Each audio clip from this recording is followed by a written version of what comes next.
Good morning and Jai Hind, everyone. On behalf of the Chanakya Dialogues, I, Major Muhammad Ali Shah, take immense pride and pleasure in welcoming you all, largest geopolitical and national security conclave of India. May I now request the Editor-in-Chief of the Chanakya Forum, Mayor Gaurav Arya, please come ahead and give the welcome address.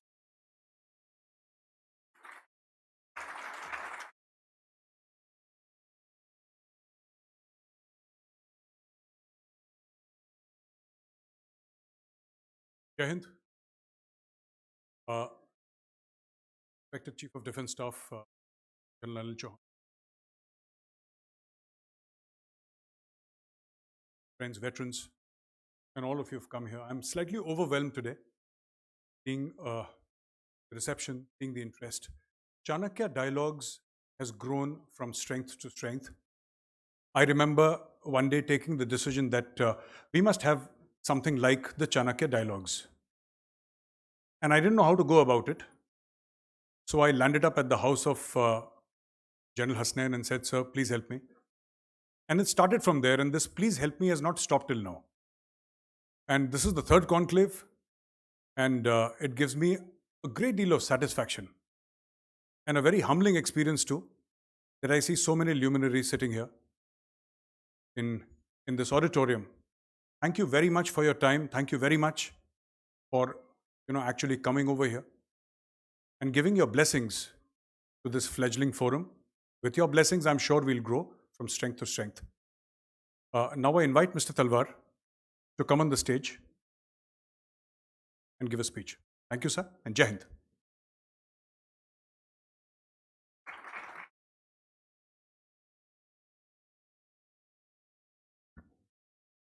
Respected and dear Chief of the Defence Staff, General Chauhan, actually so many luminaries from the armed forces that this day probably, I'm on behalf of the PHDCCI, your venue host, it is probably the proudest day in the 117-year history of this chamber.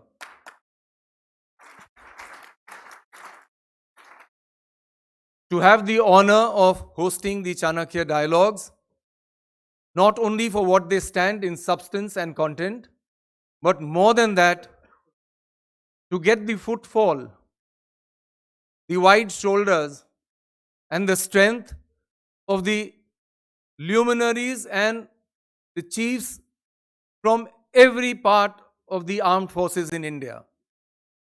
We are all born in independent India. And there is one thing which is sacrosanct for all of us, and that is the borders of India. To say it in Hindi, वो सीमाएं हैं जिनको पार से कोई नजर उठा के देख नहीं सकता बुरी नजर से, और अंदर से अस्थिरता के लिए कोई ललकार नहीं सकता, क्योंकि हमारी तीनों सेनाएं हों, जल, थल, वायु, उनके रहते हुए इस देश की हिफाजत बिल्कुल कायम है और कायम रहेगी. That is taken for granted that the security of this nation, the peace of this nation which is bestowed to every child, woman and man in this country will always be available, because there are people अपनी जान का बलिदान दे सकते हैं, पर वो शांति के दूत भी हैं. They maintain peace inside, peace all over the world where they are told to go. But there are also people, irrespective of caste, creed, religion, who are willing to lay their lives down for the security and safety of every child, boy, girl, woman, man, and citizen of India, or for that matter, any foreigner who's here. We are the most proud as Indians to be a part and parcel of this dialogue today, because this represents the highest form of thinking, strategy or tactics, and the farsightedness which this civilization has earned its place in the history of mankind. We have never ever looked to go out on a military operation anywhere, a war anywhere, but we have also seen that this civilization preserves the dignity of mankind throughout its history. Sir, we are very grateful to you, all your colleagues, not only men but also women. You are very senior women now in the armed forces. And all of us carry only one treasure in our lives, that thanks to our service, thanks to our education, we have all been closely associated with each and every arm of the armed forces. I was telling the generals before you, sir, who are sitting here, that yes, whether it was the Baramulla in the Uri sector, whether it was Bomdila, Tenga, Dirang, Tabang, whether it was Shillong in the Air Force, Air Marshal Latif was there, whether it was Marshal of the Air Force, Arjun Singh Ji, whom we had the good fortune of working with, whether it was the Navy, Mumbai, in Cochin, in Goa, in Vishakhapatnam, Andamans, where we had the fortune of working, I think we've all grown up and reached this age. So since all of you are in service, you are definitely younger. Yes? So we have all grown up to enjoy the fruits of independent India, thanks to the sacrifices, the discipline, and the foresight of our armed forces who have maintained the integrity of India like none other. We are truly very proud of you, sir. And as this chamber, we feel it's a greatest honor that you've given us, that from business now, with Prime Minister Modi saying that yes, he changed the paradigm, economic paradigm of this country on 15th of August 2019. We were all brought up on a dose of Garibi Hatao, working hard towards that. He changed it when he said, we will make a $5 trillion economy. Today, that's a gone, sir. That's a taken for granted $5 trillion. We are now looking at a $40 to $50 trillion economy by 2047. The 75th year, this is truly the Amrit Kal. We will be Atmanirbhar. We will be one of the strongest because power flows in from the economy. Despite the fact that we've all learned, it rests on the shoulders of a strong army. We welcome you here, sir. And we feel that this is one of those days when each one of us who had the privilege of being educated here, serving here, then going into business here, we hope that our children will see a much better future thanks to all of you. We are grateful and we hope that this will be a permanent venue and we shall live up to it, and we shall keep this going as good as it is today with all your benign presence. Thank you very much, sir, for your presence, and thank you all the gentlemen, the very distinguished gentlemen and ladies who are here to have come to this Chamber of Commerce and Industry. We are grateful to you. Thank you very much.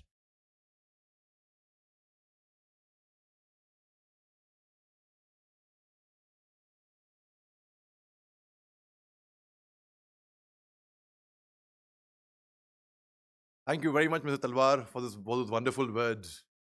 The gentleman, there was a time when India used to be in awe of countries like Israel, Russia, USA.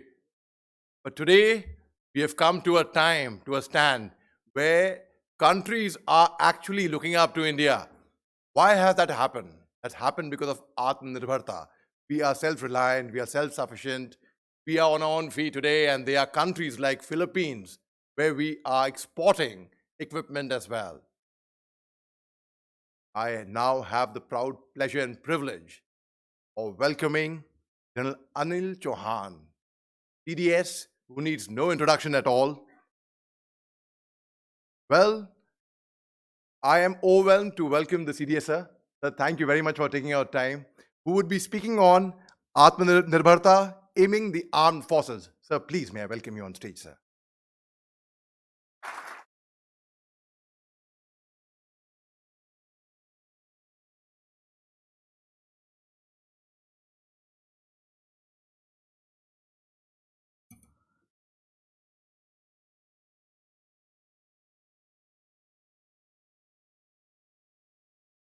distinguished guests, veterans, diplomats, ladies and gentlemen. At the outset, I must compliment Chanakya Forum and Major Gaurav Arya in particular for organizing this conclave on the contemporary theme of Rising India in the Amrit Kal of a nation. Today I'll be talking about Atmanirbharta as a concept actually, its relevance and its role in enhancing defense preparedness of a nation. India as a nation is on an exhilarating journey of opportunity, innovation and transformation. We plan to become a major player in field of manufacturing, especially defense manufacturing and defense research and development through a range of policy changes by the government and initiatives of the private industry and entrepreneurs. I see this because I can see the green shoots of transformation and change, at least in the non-defense sector of our economy, partly alluded to by Mr. Talwar, Chairman, PhD. India is emerging as the third largest ecosystem for the startups globally, and over 84,000 startups recognized by the government exist today. As on September last year, we are home to 107 unicorns, out of which 63 were added in the last 2 calendar years only. This signifies the upward trajectory of transformation that the nation has embarked upon. In terms of nominal GDP, we are already the fifth largest economy, and by 2024, we hope to overtake Germany to become the fourth largest economy in the world. Economic growth, coupled with our soft power, technological advancements, demographic dividend, democratic and inclusive governance, acceptability at international and regional forums, ability to stand up to coercion and intimidation to defend our territory, and consolidation of our diplomatic, information, military and economic instruments of national power are contributing to the rise of India's comprehensive national power. During my address today, I'll be focusing upon the military aspects of this concept of DIME and how to enhance it through this concept of Atmanirbharta.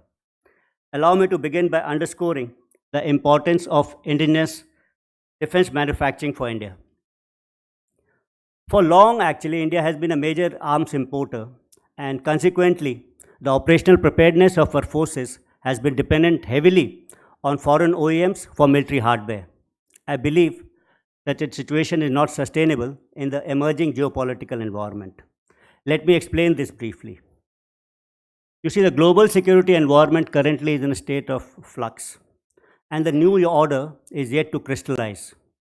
New alignments, new alliances, new linkages, new partnerships are on the anvil, which give rise to a sense of uncertainty among nations, among global and regional institutions, and even among economic unions and alliances. Post-World War II, the transatlantic Anglo-Saxon alliance could not unite Europe the way actually the Russian invasion of Ukraine has done. On the other hand, Russia and China are getting closer, with Iran actually joining this particular bandwagon. India has close relationships both with the West as well as the Russians. That places us very uniquely in this geopolitical construct. A quick regional scan of Europe and Asia would indicate that nations are bracing up for the looming prospects of uncertainty, instability, and a major change in the global order. This is reflected in the changed national security strategies of many nations, besides from the increasing defense budgets of most countries. Let's look at a few pointers in this regard. Japan. Japan's defense-oriented policy has added counter-strike capability in the recently released National Security Strategy in 2022. Prime Minister Kishida has announced an increase of defense budget from the current 1% of GDP to almost 2% by 2027. UK. They had to refresh their integrated review actually, which they had done only in 2021, and they have come out with a refreshed integrated review in 2023, which describes this particular time in the world as a epoch-defining challenge being posed by China, and proposes to add another £5 billion in the next 2 years and they want to increase their GDP, which they spend on the defense, from 2 to about 2.2%.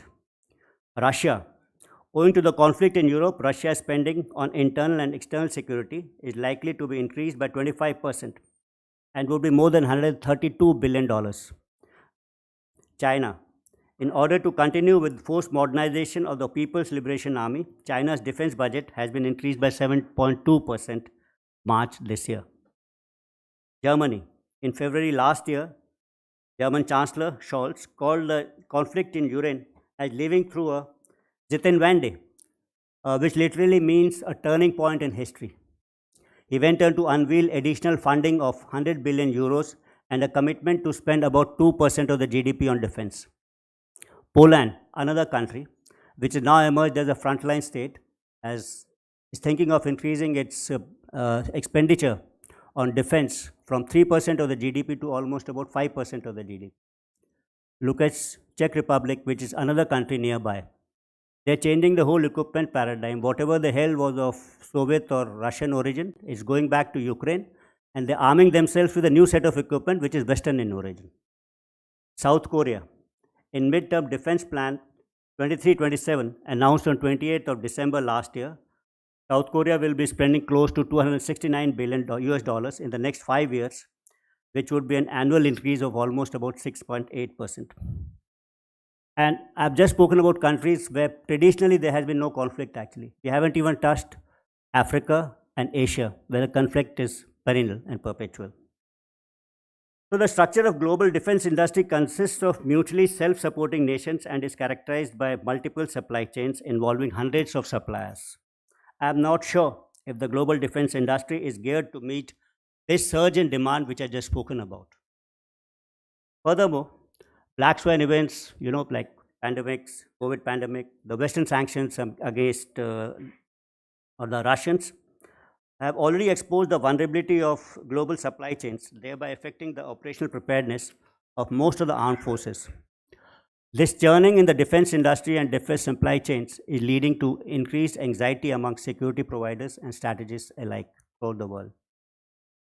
If I were to sum up the emerging trends in the area of defense capabilities, I would say that, firstly, there is a huge possibility of disruptions in the global supply chains due to unexpected surge in the demands and likely disruptions which could be caused due to events like pandemics, political or military crisis. The capabilities and intent, secondly, of major arms exporting nations may witness major realignment in times to come. Nations by themselves are also looking at diversifying their capabilities to cater for a long conventional kind of a war and for a short duration high-tech kind of a conflict. Technology, especially its disruptive character, is changing the nature of combat, thus putting armed forces under increased strain to modernize and innovate. Obsolescence management is becoming a challenge for most armies. Lastly, I can visualize a huge demand emerging for military equipment and hardware, not only in Asia but also in Europe. In such a situation, actually, the indigenous defense ecosystem is the safest bet for us because it guarantees assured supplies. Self-reliance and reducing import dependency is important for India to maintain its strategic autonomy and shoulder new responsibilities commensurate to its size and its economy. Even the whole economics of it actually makes sense because in India, it makes physical sense because in India there's a huge market. We've got a recurring requirement and the numbers are always huge. Apart from the challenges, there's also, I see, as a big opportunity emerging as part of the global defense supply chains and about which we must become a part of. In order to meet the challenges posed by conventional and non-conventional threats, I believe that Atmanirbharta is the only mantra. Atmanirbharta, in my view, looks beyond the domain of production, procurement and supplies, or what is referred to as Make in India. I think there is a need for deeper introspection into this world itself, that Atmanirbharta. The world means more than self-reliance. In fact, actually it would mean self-realization. Look at the word itself, Atmanirbharta, the first part, Atman, actually it focuses on yourself, understanding yourself. So self-realization, self-actualization actually is a part of this word, Atmanirbharta. So its remit is beyond self-reliance in defense manufacturing. It is evolving an Indian thought process, Indian ideas, Indian concepts, Indian strategy, and Indian weapon system to meet challenges that are specific to our nation. We need to draw inspiration from a rich history and diversified culture to ensure that our strategies, operational art, and tactics are simulated by Indian thoughts, ideas, and are suitable to our environment. Defense manufacturing or self-reliance is an important concept. Of course, I told you that the remit is far beyond actually being self-reliance only. But then self-reliance is an important part of Atmanirbharta. At the same time, I must imply that self-reliance does not mean that we work in isolation from the rest of the world. The goal of self-reliance can only be achieved through active participation of domestic and global, civil as well as government defense sector, working together to make India a defense production hub. The size of our armed forces, standing at 1 million plus strong, juxtaposed with a huge inventory of simple to complex equipment, provides the very viable and attractive market for an opportunity for all to take part in it. A journey needs to evolve from actually make in India to make in India for India and for the whole world. Now let me talk about a few policy initiatives that have been taken by the government in this regard. The government has adopted a whole of nation approach and has undertaken several policy initiatives brought in reforms to encourage indigenous design, development and manufacture of defense equipment. Some of these initiatives are the simplification of industrial licensing system, with a longer validity period. Increase in foreign direct investment FDI limit to about 74%. Notification of 4 positive indigenization list, almost with about 411 items. Earmarking funds for research and development and providing financial support to MSMEs and encouraging participation by the local industry. Earmarking 75% of our capital procurement budget through domestic industry, and last year we did achieve it in the financial year which is just gone by. And encouraging the private industry in defense manufacturing and providing them with a level kind of a playing field. The government has also established dedicated defense industrial corridors in Tamil Nadu and Uttar Pradesh. Investment worth 2,200 crores have already been made in Uttar Pradesh and about 3,800 in the Tamil Nadu Defense Industrial Corridor. The Defense Acquisition Policy 2020 introduced a slew of conceptual, structural and procedural reforms in the acquisition procedure, which has created an environment in which industry is playing a vital role to meet the operational and security needs of the armed forces. It encourages ease of doing business and emphasizes on simplification, delegation, reduction in timelines, and making the process as industry friendly as possible. There are a couple of other initiatives which have been taken jointly by the Ministry of Defense and the services themselves. Innovation for Defense Excellence, IDEX, was launched to foster innovation and technological development in defense, aerospace and engineering, and engaging MSMEs, startups, individual innovators, R&D institutes, academia, etc. Under this particular program, we've covered a long way actually. We've identified almost about 256 odd challenges we've given to the industry to innovate and give it to the services. We've introduced this Defense Innovation Startup Challenges, DISC 1 to 9. A couple of them were specific to aerospace industry, some were for cyber. The Navy has come out with their own. We have this DISC Prime, in which the funding was increased for this people who win this competition from 1.5 crores to almost about 10 crores. And grants of almost about 2,000 crores have been given to all these innovators who have won competitions or met these challenges which the services have identified. And that's not all. Secretary DRDO is here. They have also introduced this Technology Development Fund as an initiative to promote young entrepreneurs And as on date, this scheme has almost about 165 technologies which are being internalized and has provided funding to almost about 254 crores. Features such as Dare to Dream, Project Monitoring Group, and Shared IPR makes TDF, Technology Development Fund, an attractive scheme to enable our industry to contribute in greater measure to defense modernization at a rapid pace. Now we'll talk about what has been the success of these kind of initiatives that the government has put in place, or what services have actually put in. It's very heartening to see that the government vision has been supported by the DPSUs, private industry, MSMEs, as well as the three services.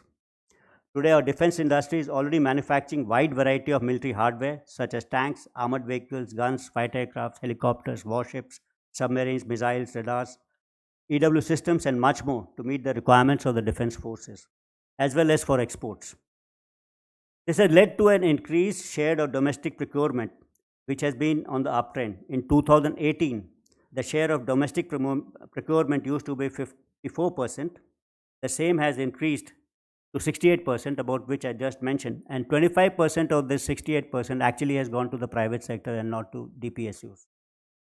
Towards enduring sustenance of the existing inventory, the Directorate of Indigenization in the Army, Naval Innovation and Indigenization Cell, the Indian Air Force base repair depots have indigenized more than 96,000 products and spent more than 600 crores on this. This aspect of indigenization of spares, maintenance, repair and overhaul, MRO, midlife upgrade and life extension of the existing inventory of the armed forces will find major attention and impetus by the services in the next few years. What I initially spoke to you about, that IDEX and TDF etc. challenges, they were more looking at innovative kind of things. They were not looking at in-service equipment and the maintenance of that. I think that now the focus will be on maintaining this particular equipment through indigenized kind of means. It will have its own challenges, but that's where the focus would be now. I believe that defense manufacturing is the new sunrise sector that will witness a major growth in the near future. To elucidate my point, I take the example of the 4 positive indigenization lists. As of December 2022, out of the 411 items which I mentioned, contracts have been awarded for 63 and acceptance of necessity has been accorded for another 127 items, which have a combined value of more than 3,44,000 crores. These PILs, in my view, are expected to generate business over 9 lakh crores over the next 10 years if we are able to produce all this, what I mentioned in the PILs, through the defense industries, our own domestic industry. During the recently concluded Aero India 2023, it was heartening to note that the defense aerospace industry has come of age. As many as 700 domestic companies participated in this particular event. Overwhelming response and innovative solutions by the startups and innovators was indicative of the positive effect of policy measures undertaken by ABOD and the services. This was a good forum which brought together policymakers, users, development agencies and production partners on a common platform. This has also given rise, to defense exports, about which now we'll make a brief mention. So these government initiatives such as ease of defense industrial licensing, relaxation in export controls, line of credit for foreign countries to import defense products, realignment of the offset policy has given impetus also to defense exports. We have set defense export target of almost about $5 billion by 2024. Today we have more than 100 items which we are exporting to almost about 85 countries. The value of all this for this particular financial year has reached to almost about 16,000 crores. And that's a major change. And 80% of this actually, whatever defense exports has been done, has been by the private industry and not by the defense PSUs. But traditionally, the requirement of military has driven innovation, and the same has found civil application later. Internet, radar, digital photography, satellite navigation, and many such innovations were initially designed to meet the requirements of the armed forces. However, owing to the pace of technological changes and its adaptation, there is a paradigm shift wherein the academia innovates, industry produces, and the military adapts. Therefore, in order to catapult a nation into a hub of innovation, manufacturing, self-reliance, and becoming a net exporter of defense equipment, the troika of academicians, industry, and military practitioners will have to work in close sync with each other. Our defense industry is on the runway, gathering speed to take off and reach greater heights. Our combined goals can be achieved only through working together, investing in defense R&D, and encouraging innovation. There's an old saying, think big, start small, and be prepared to upscale. To conclude, I leave you with what the Honorable Prime Minister has said during Defense Expo 2022, and I quote, "You innovate, take a pledge to be the best in the world, and give shape to the dreams of a strong, developed India. You'll always find me there." By this he meant the whole of the nation will be supporting you, they'll be behind you. With these thoughts, I wish big success to the conclave and look forward from hearing more about the proceedings as we see our nation grow from strength to strength. Thank you and Jai Hind.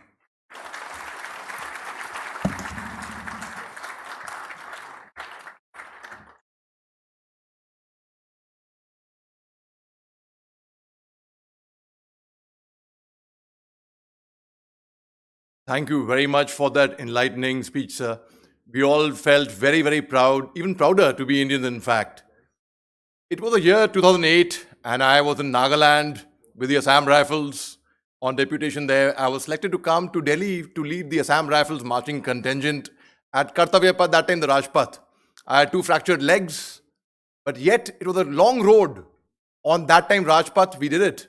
So we will have a very illustrious general of the Indian Army, the Director General of the Assam Rifles, Lieutenant Pradeep Nair, who has had a vast experience in the Northeast, who will speak on the long road to peace in the Northeast.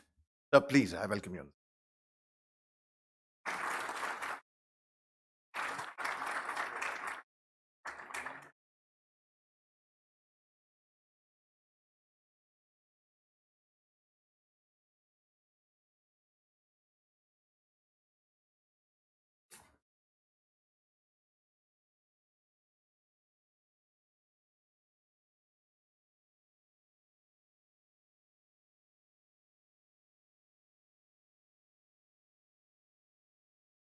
A very good morning, ladies and gentlemen. Respected and revered veterans and some very senior ex-retired officers under whom I had the proud privilege to be here.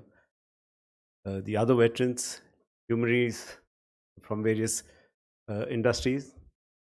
It's a matter of great pride and honor for me to be standing here this morning to speak to you about the Northeast. And I need to thank Chanakya Dialogues and Gaurav, Major Gaurav, Arya in particular, for having invited me over.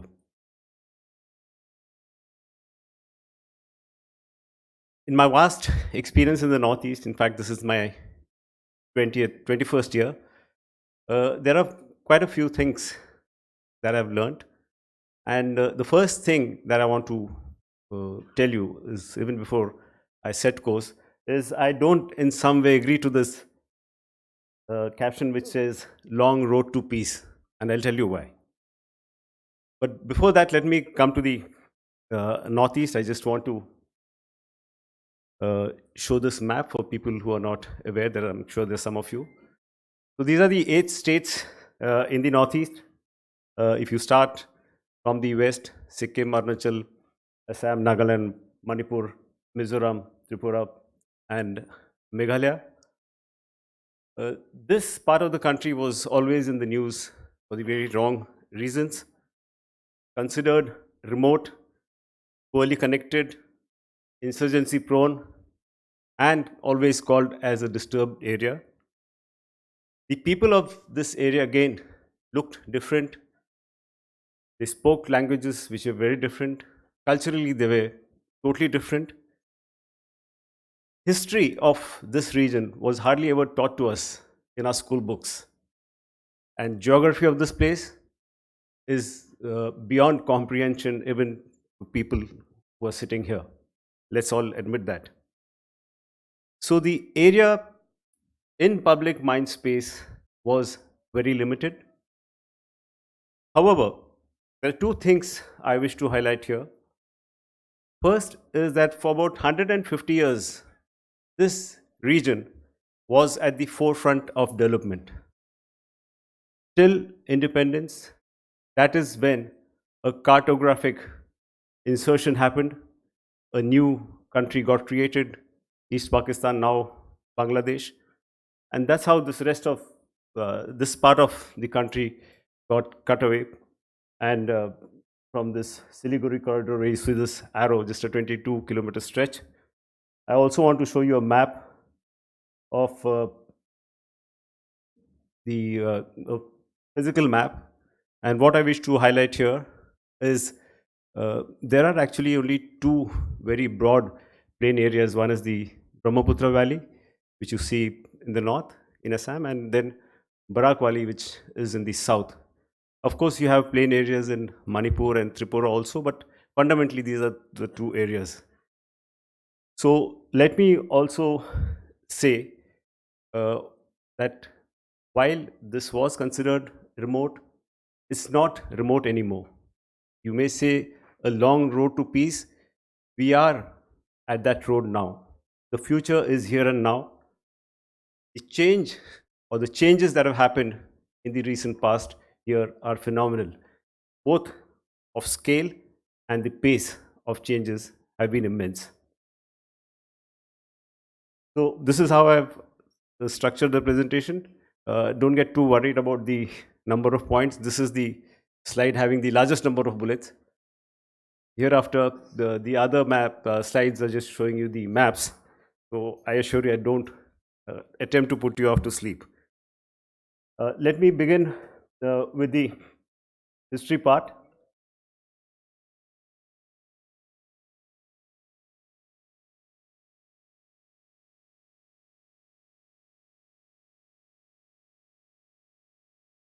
Okay, this is where it is. Like I said, there's not much known about the history.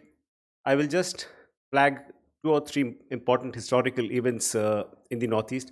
And let me begin with the Ahom dynasty. How many of us here know that the Ahom dynasty in the Northeast, plains of Assam essentially?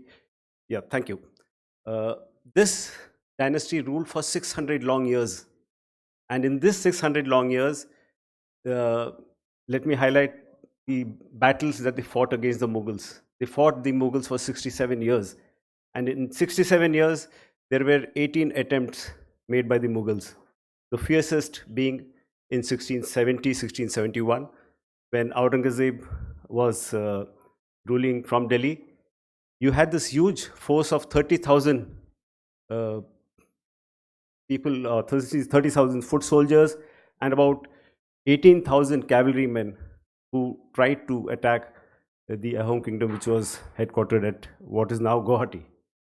And on the banks of Brahmaputra, this huge force was defeated by a force of less than 10,000, led by brave Lachit Barphukan. Not very many of us know this. The second important historical milestone that I want to flag is of the third or the Anglo-Manipur War of 1891. Now, this battle or this war is seen also by many historians as a culmination of the first war of independence, which was 1857, also called by the Britishers as Sepoy Mutiny. So 1891 was culmination of that battle. 1891 was also the culmination of assimilation of the entire Indian nation as we now know. So what started in the Battle of Plassey in 1757, it ended in 1891. Again, this is a perspective which is not known to many. This is the geographical context again, just for people who are not aware. Just see where it lies. And some important issues are there on the lower left side. 263,000 square kilometers, which is just about 8% of the geographical area of the country. Population, just about 4%. International border, 98% of the borders are with other countries. There are 5 countries: Nepal, Bhutan, China, Bangladesh, and Myanmar. So only 1 to 2% of geographical area is all that this area shares with the rest of the country. Some other features that I want to tell you here is about the demography particularly, that 68% of the population of the Northeast resides in Assam. In terms of tribes, you all associate Northeast with having so many tribes. Assam has about 20% population of tribes, while Mizoram has about 96%. In terms of population, the density of population in Assam is about 340 people per square kilometers, while in Arunachal Pradesh is as low as 13 people per square kilometers. There are a total of about 220 ethnic groups, more than 250 languages, each very diverse from the other. And for religions, all the religions that are there in the rest of India are also here.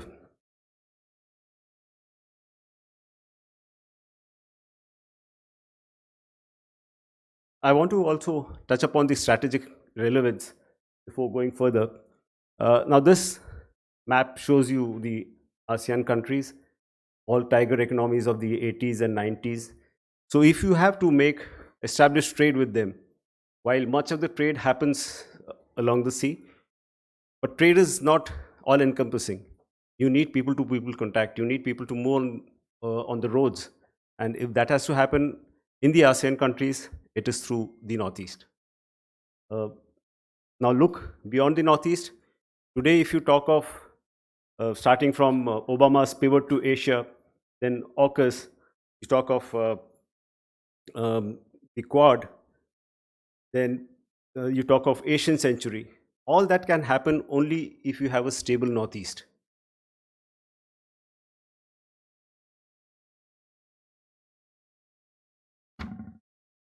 Now let me touch upon the insurgencies that have happened here.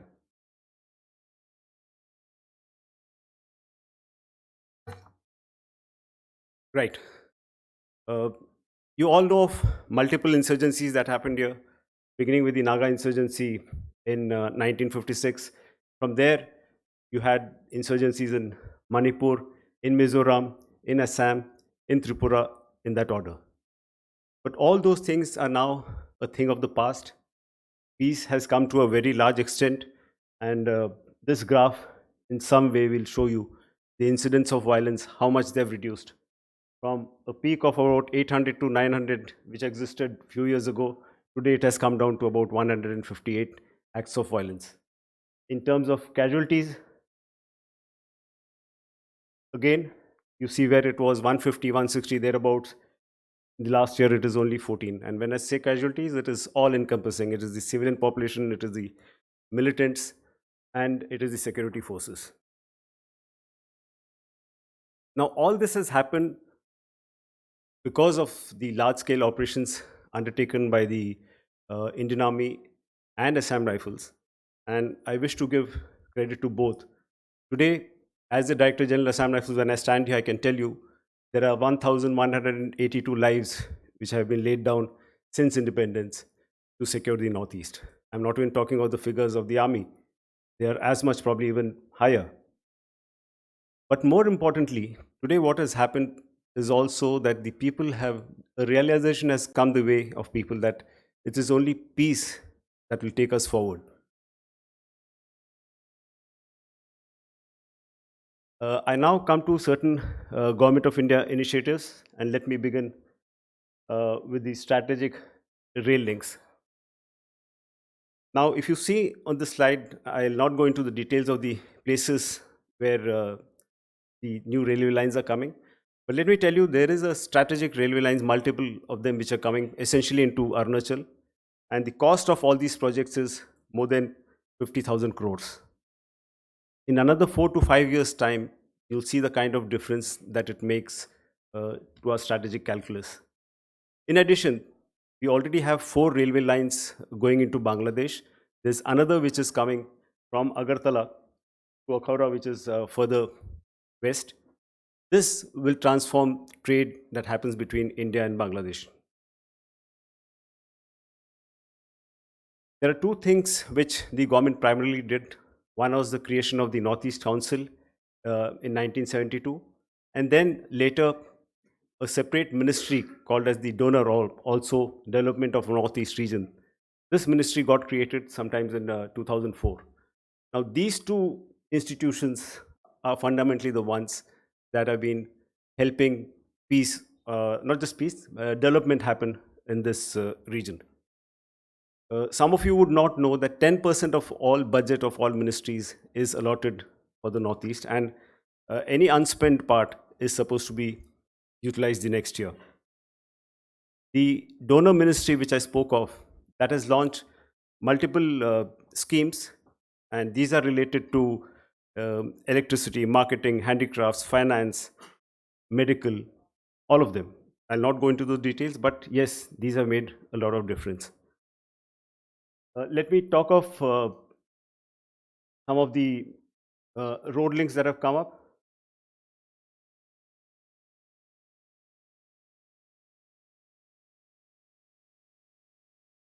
Okay, these are the roads that are being developed here. Again, what I wish to tell you is there are some very important highways which are coming up. The most important to my mind is the Trans-Arunachal highway, which will cut across all the mountains of Arunachal, go from east to west or west to east as you take it. This is going to be about 2,500 kilometers long.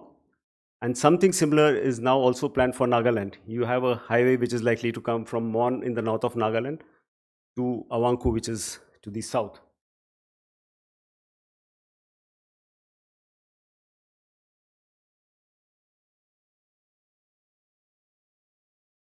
Pardon me about this slide. Okay, I also want to touch upon these two highways. One is the trilateral highway. This will connect up Imphal. It will go till Thailand, Bangkok. But see the possibilities that it opens up. It will not just connect Thailand, it has the potential of going right up to Malaysia, and then the other countries of Cambodia, Vietnam, Laos, all of which are going to be tiger economies in times to come. So this is the potential for trade that will happen, and of course the people to people connect, which I spoke of.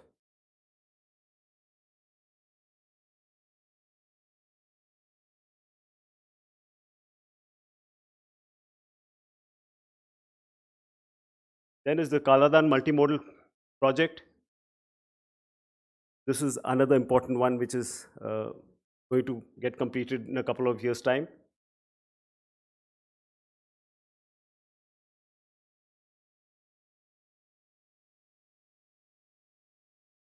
Okay, I'm sorry. I finally discovered that I have to point it towards you. Soldier usually doesn't point anything towards the innocent masses. Okay, besides the roads and railways, I also want to touch upon the bridges. And here I'll touch upon the bridges on the Brahmaputra. Now, it will be quite surprising for some of us to know that this river, which covers almost 916 kilometers in Assam, used to have only 2 bridges till a few years ago. Today, you have 6 bridges on Brahmaputra. One of them is an engineering marvel at 9.15 kilometers, the Dhola Sadia Bridge, also called as the Bhupen Hazarika Bridge.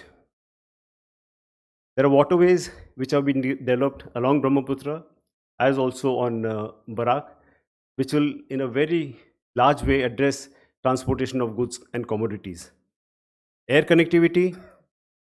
Today you have 17 airfields, commercial airfields operating in the Northeast, which is almost double of what existed till about a decade ago. Just from Guwahati, there are more than 100 flights that take off every day. The entire Northeast, it is more than 200. Mr. Raj Chengappa is here from India Today, so I want to also show a slide of a survey carried out by India Today. I'm trying to keep it short. But what I'm trying to emphasize here is look at the phenomenal achievements that have happened in the last 1 year itself. Best governance for small states, Arunachal. Most improved big state, Assam.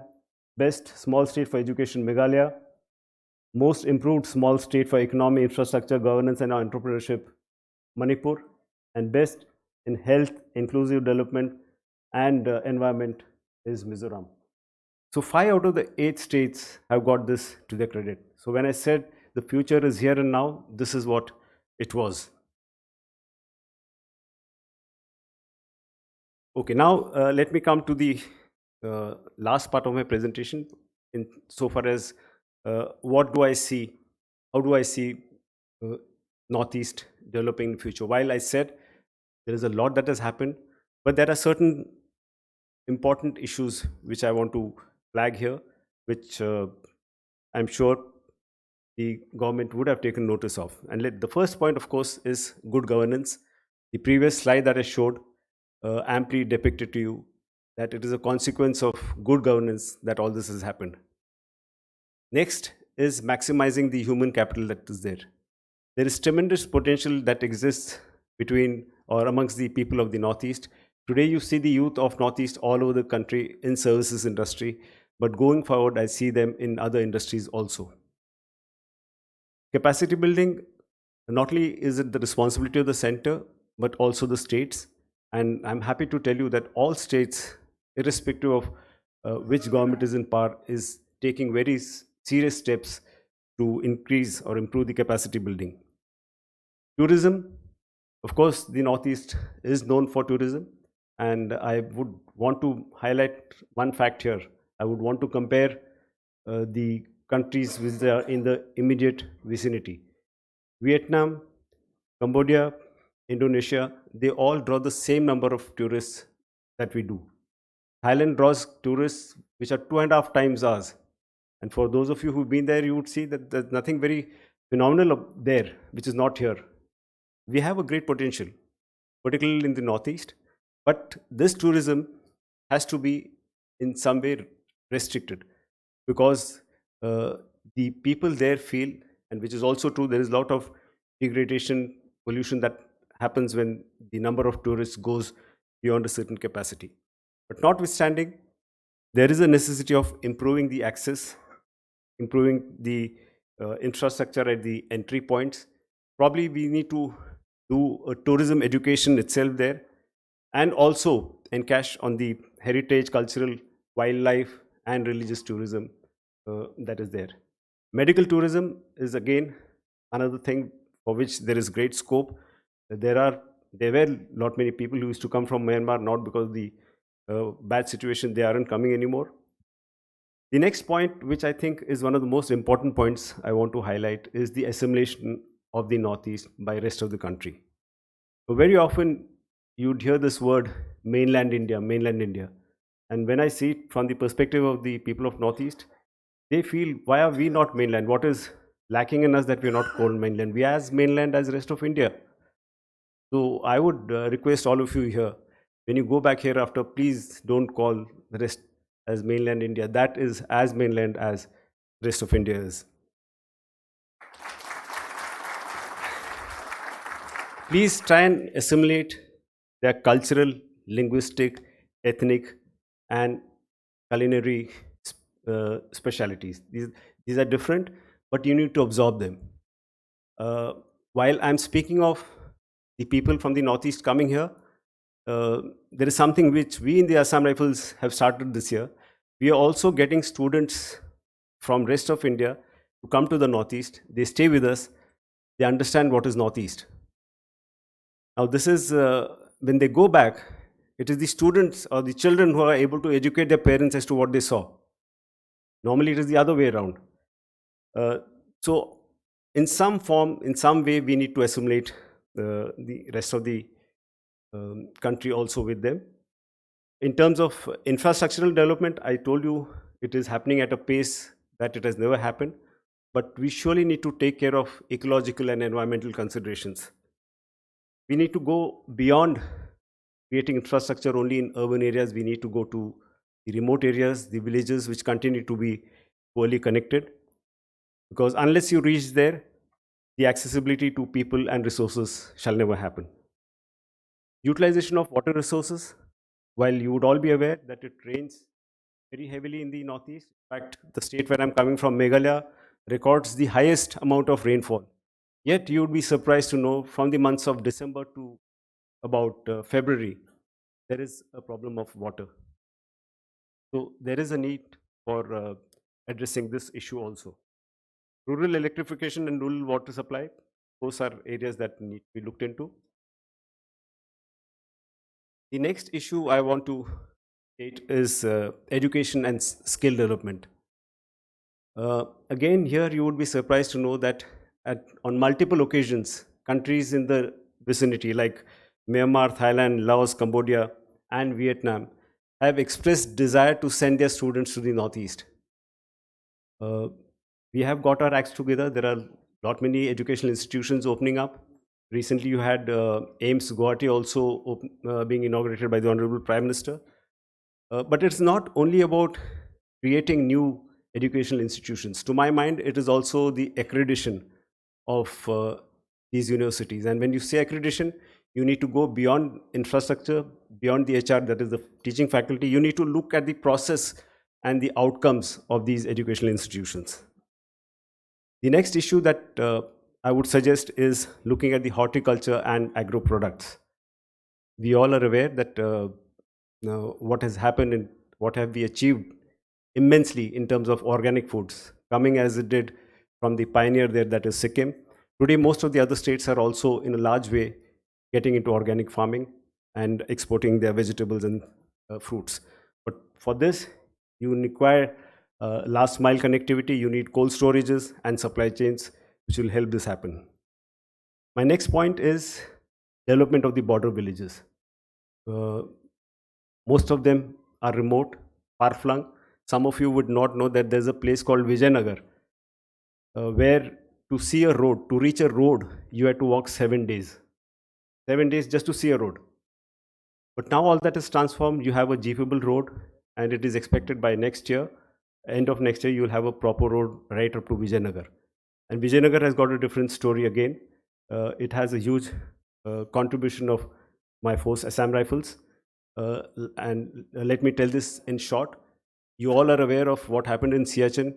In Siachen, we preempted the Pakistanis by 24 hours. We reached there just 24 hours before them.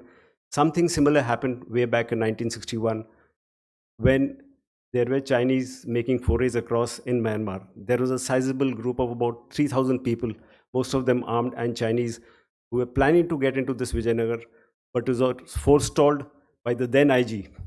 Then the head of the force used to be an IG.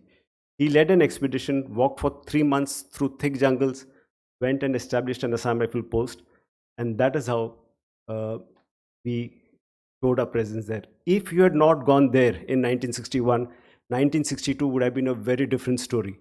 The Chinese would have come from there, and all our defenses along the higher reaches of Arunachal Pradesh would have been redundant. They would have reached Guwahati Strait. So this is another story which is fundamentally not known, but we are trying to showcase. So border villages is where this all started. Next issue is on green energy. A lot is being spoken about that. And I want to give you certain figures here. The potential for hydropower is 3,500 kilowatts, megawatts, 3,500 megawatts. For bioenergy, it is 276 megawatts. For solar energy, hold your breath. For solar energy, it is 62,000 megawatts. Megawatts is what the potential is. There is an issue of interstate disputes which happen. You would have read in the news or in the media of fights that happen between the police of various states. But I'm glad to inform that 2 states have already signed agreements, Assam and Meghalaya, and very recently Assam and Arunachal Pradesh. They've resolved all the border disputes they had amongst themselves, boundaries that is. Similarly, there is some dispute which exists between Assam and Nagaland and Assam and Mizoram. Going forward, this also I'm sure will get resolved. And all of this has got to do with Assam being the mother state. The other states got created post-independence. Healthcare, pharma and wellness. Again, there is tremendous scope for this given the multiple varieties of animal of the plants and forests that exist there. Sports and entertainment. I don't have to touch upon this much. In the Northeast, every house, every person in the house is interested in some sport, and so is the case with entertainment. You go to Nagaland, you go to Mizoram, every house will have a guitar. There is tremendous scope of breaking up musicians from there. And sports, of course, there's no football team, there's no boxing team, there's no shooting team which can happen without people from the Northeast. And my final point is, again, being a military man, I want to bring out is the rehabilitation and resettlement of the militants who have surrendered. There are a large number of them in the last decade. There's so many of them who have come over ground. Right now, we do give them financial packages to settle them, but that's not enough. There is a necessity of getting them some skill sets, some education, so that they join the country's mainstream as normal citizens. In conclusion, the few issues that I would like to flag, and this is the first one, is at the cost of repetition. Please ensure the emotional integration of the people from the Northeast. They feel left out, but things are changing, and I'm glad it's changing. And it can change further only if people, you people, I see a large size of youngsters here, if you people at least decide to go and spend 2 to 3 years in the Northeast, just see the change that it will make, just see the transformation that will happen to you. The achievements of the Northeast youth itself has to be applauded. I think they've done phenomenally. They've gone beyond sports today. They're not just again in the service industry, they're in other industries also. The overall development of Northeast is essential. It's a precursor for our Act East policy. And I've already showed you the strategic relevance. If you have to act if you have to act East, it has to go through the Northeast. If you have to make great forays in trade, you have to first make that happen in the Northeast. And finally, at the very beginning, Mr. Talwar did speak of growth, of 40 trillion growth that he sees. I think by the time we reach there in 2047, you will see it will be Northeast which will be the driver of change. It will be the harbinger of change, and it is the Northeast which will help us take there to a very great extent. Thank you. Jai Hind.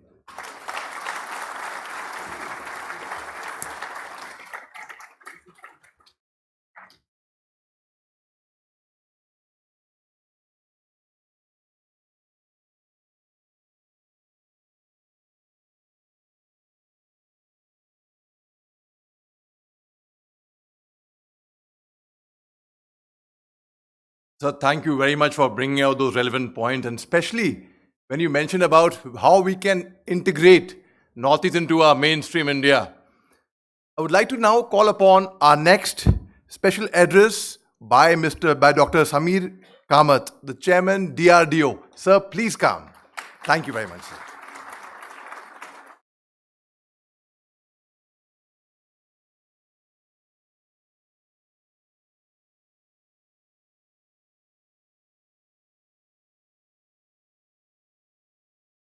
Good morning, everyone. At the outset, I would like to congratulate Gaurav, Arya, and the team from Chanakya Dialogues for organizing this conference. To be honest, I came prepared for a dialogue, not a monologue. So what I will do is, I'll keep my initial views 10 to 15 minutes, and then the audience has any questions, can interact. So the topic given to me was DRDO future ready. I think the audience here is full of veterans, so most of you are aware of what DRDO has done so far. So I will not get into what we have achieved so far, what have been our successes and some failures also. But my focus will be on how we are going ahead. As General Chauhan mentioned, it's our vision, or our Prime Minister has set all of us a goal that we should become a developed country by 2047. For that, we have to become Atmanirbhar, and to become Atmanirbhar in defense, it is very critical that we become Atmanirbhar in defense R&D. It's well and good to produce defense equipment in the country, but if you don't have control over the design, if you don't have control on the technologies which get into the system, you are not going to become Atmanirbhar. So as a first step, getting defense manufacturing in the country is a very good idea. But unless we achieve Atmanirbharta in defense R&D, our goal of becoming truly Atmanirbhar will not be met. So let me just give you some facts. Currently, we spend about 5.5% of our defense budget on defense R&D. You look at USA, China, Russia, they all spend between 10 to 15% of their defense budget on defense R&D.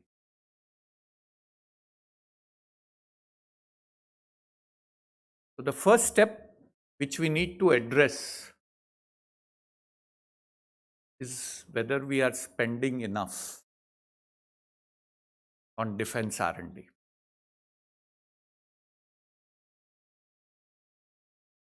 Historically, defense R&D was restricted to the government sector, so it was mainly being done in DRDO.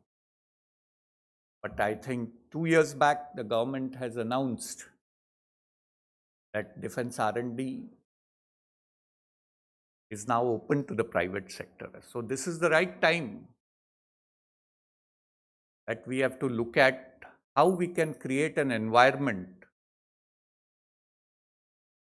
where the whole of nation approach is used to promote defense R&D.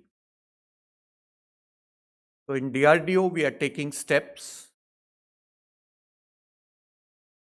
We have started with baby steps, but I'm sure as we go ahead, over the next few years, we want to create this ecosystem where there is seamless interaction between DRDO, industry, and academia to create this environment and take the country not only to Atmanirbharta, but to also leadership in defense R&D. So let me highlight some of the things that we have already started. Now, in all our projects, we involve industry right from the design and development stage. We call this as DCPPs. The industries are called our development cum production partners. They work with us right from the beginning of the project. This not only helps us in getting or in developing systems which not only meet the functional needs, but the aspects of manufacturability, the aspects of maintainability also get addressed at the design stage itself. We hope that with this, the time it took from the development of a prototype, the time in which that equipment got produced will get reduced significantly, and our services will get a much better product at a much faster pace than what they have been getting. So this is one initiative that we have taken, Be Future Ready. General Chauhan also mentioned that there are several schemes which MOD has started for promoting innovation directly in industry. In DRDO, two of the things which he mentioned, Technology Development Fund and Dare to Dream. These are the two schemes that we are running in DRDO. Technology Development Fund, I would like to correct what General Chauhan said, is being used for two different things. One is to indigenize component subsystems in the systems which the services already have in their inventory. Especially, you are all aware, the Russia-Ukraine war, getting spares for Russian equipment have become a challenge. So this scheme, if any industry wants to indigenize some of those subsystems components, the TDF willing to fund those. It is also used for developing innovative cutting-edge technology. We have recently increased the funding which is available under this scheme from 10 crores to 50 crores. And I'm happy to say that it is beginning to produce very good results. We are finding that some of the MSME startups are very creative, and if properly mentored,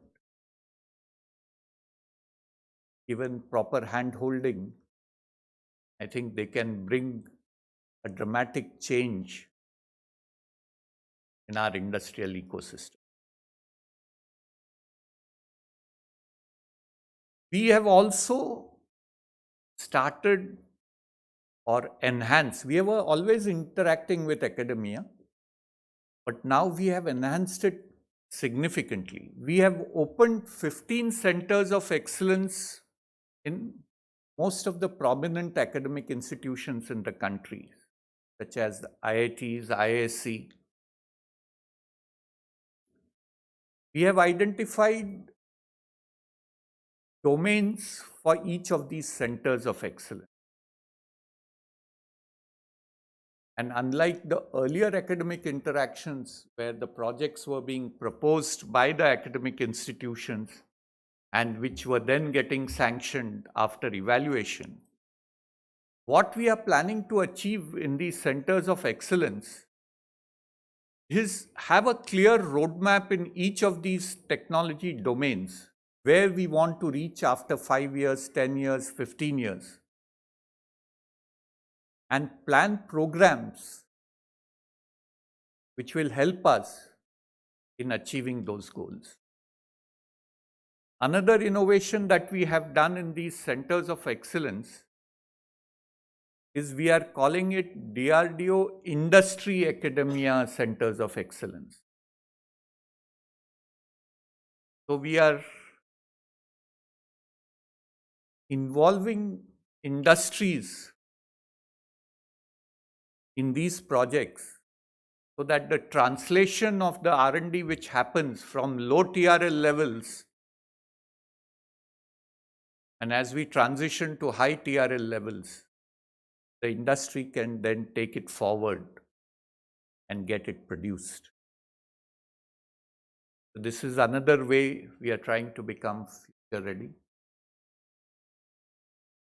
Another interesting concept that we are trying now is we have opened 5 young scientists laboratories within DRDO.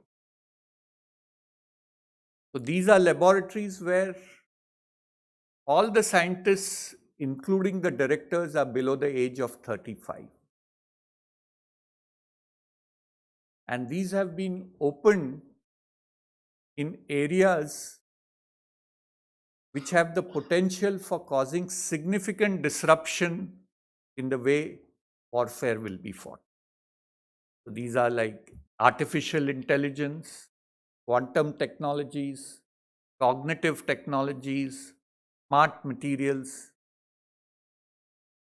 So we have already opened these 5 young scientist laboratories about 3 years back.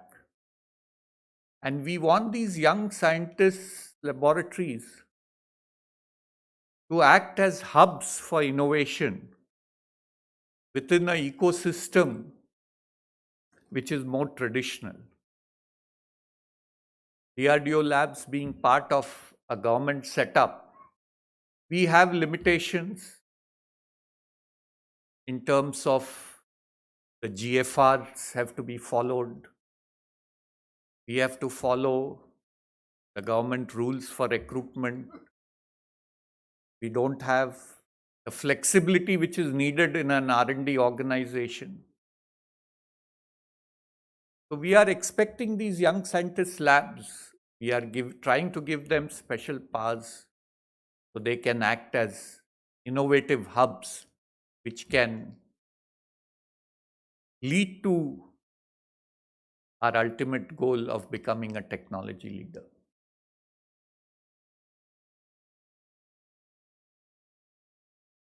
Some other initiatives that we are taking is skill development. As our industry, defense industry grows, there will be significant need of trained manpower. So we have opened up our laboratories. We are taking a lot of students for doing their training. We are providing our facilities for students to do their master's and PhD work. We have also opened up our facilities for any industry to use in a very transparent fashion. We have a scheme, we have a collaboration with Ministry of Education, where 500 PhD students can choose a topic in defense and get their PhD work done with a guide from DRDO also in their PhD. So we hope that we will create a much larger manpower pool available to do defense R&D in the country.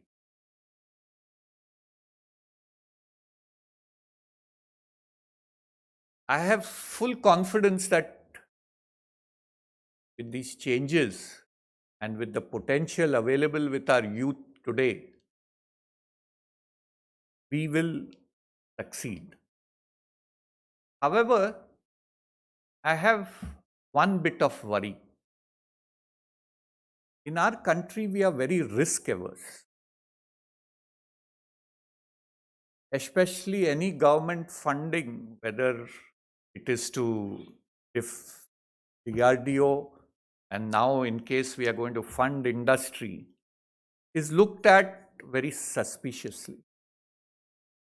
When you do cutting edge R&D, you are going to fail sometimes. Everything is not going to succeed.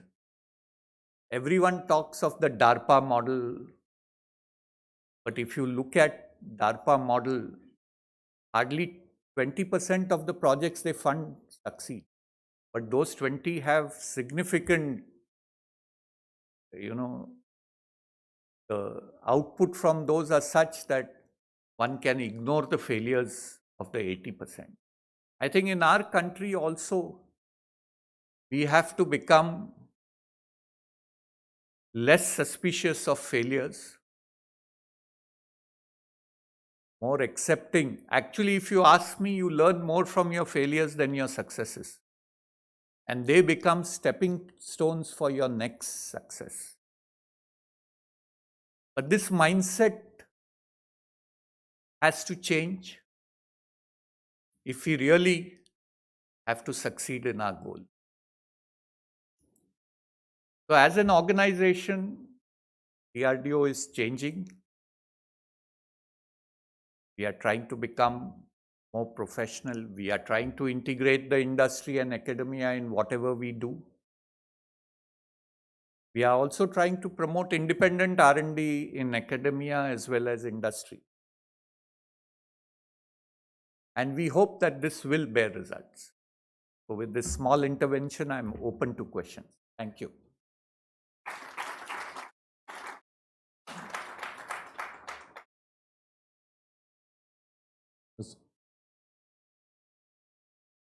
Hello. Sir, my name is Anil Khaitan. Just wanted to ask you a question that Sure. I think in the last 2 years, Government of India has liberalized the FDI policy in defense. 74% through Yes. the automatic route, 100% with the government permission in high technology areas. So has that scheme been successful? Are we getting foreign investments into R&D? Really, not much investments have happened in R&D. Some manufacturing has come in, but really not much investments have come in for R&D, the FDI route. Yeah, please. Sir, I am M.K. Gupta, co-chair in the Defense Committee of PhD. I just want to ask you one question.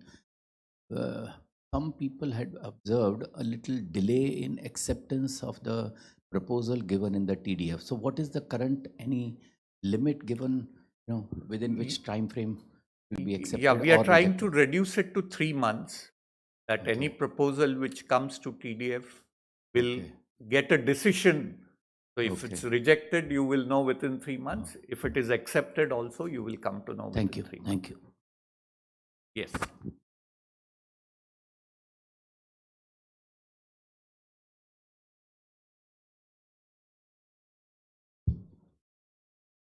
Namaste, sir. I am a grade 10 school student, and my questions to you are A, how do we efficiently utilize youth to contribute to the Defense Research and Development Organization?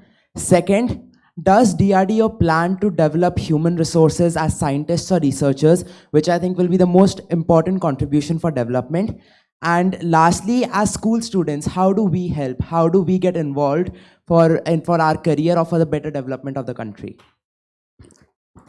So let me answer your second question first. As I said in my intervention, we are promoting students to come work in DRDO labs during their BTech, during their masters, during their PhD. We are also opening up our laboratories during Technology Day, Science Day, where school students can come and see kind of work that is happening in DRDO laboratories, so that you can gain inspiration and decide to take up a career in defense R&D. In terms of what was your third question? So I think school is too early a period to get involved in actually doing things, but this is the time you should learn about what can be done and generate an interest in yourself, so that when you go to college is where you can really start contributing to defense R&D. And for your first question, so we have a scheme called Dare to Dream. In this scheme, we throw up challenges where any individual or a startup can provide a solution to that challenge. So these are really open-ended challenges, and your creativity, your thinking ability can be reflected properly. And if you win the award, then you are also given an opportunity through the TDF fund to actually convert your idea into a solution or a product.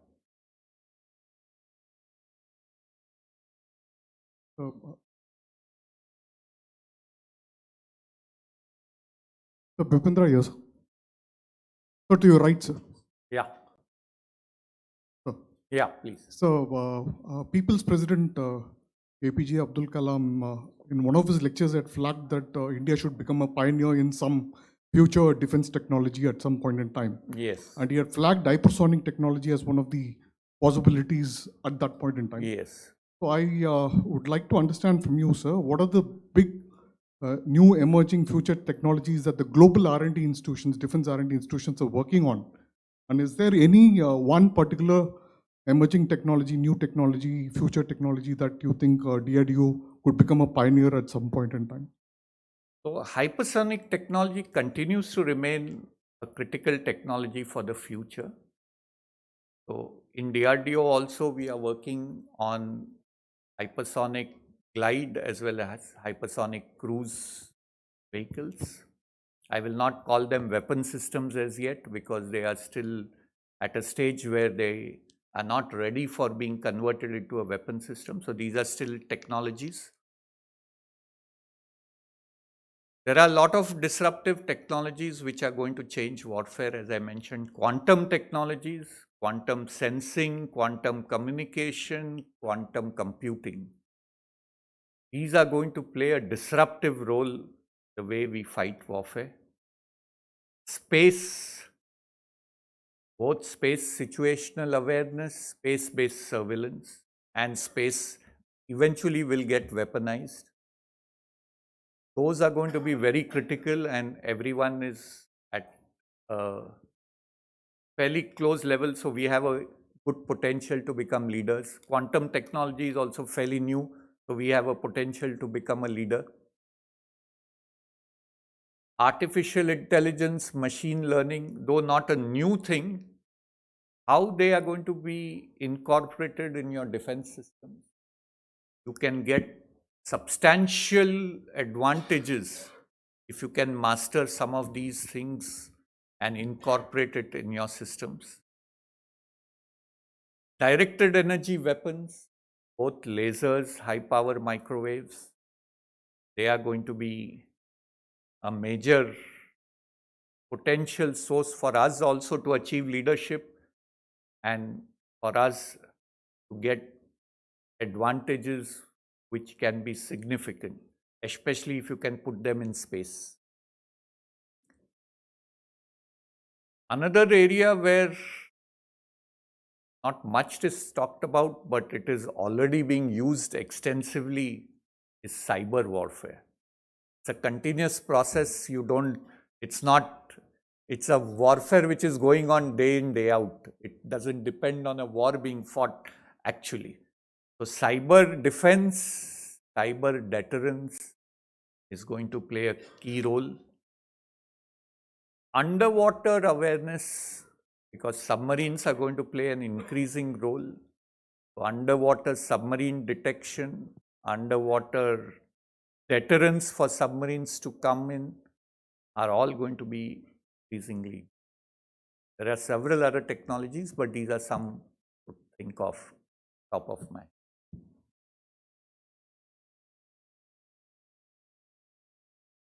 I think that was the last question we had taken. Thank you very much. Sir, thank you very much for your time, sir. Really grateful to you.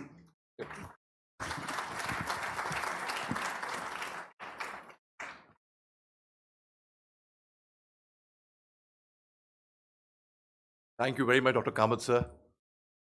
Now, ladies and gentlemen, we have with us former Chief of the Army Staff, General M.M. Narvane, who would speak to us on argument for a leaner army.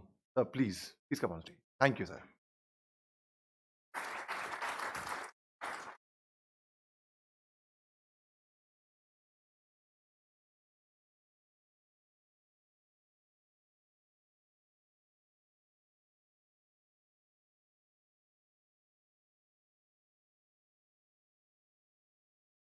Good afternoon, everyone, and thank you to Major Gaurav Arya, the Chanakya Forum, as well as the PhD Chamber of Commerce and Industries for having me here.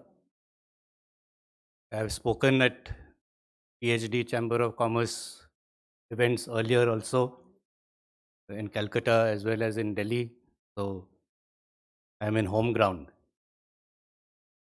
It's very nice to see many old friends, colleagues, seniors, and of course, so many of you all who are interested in this topic.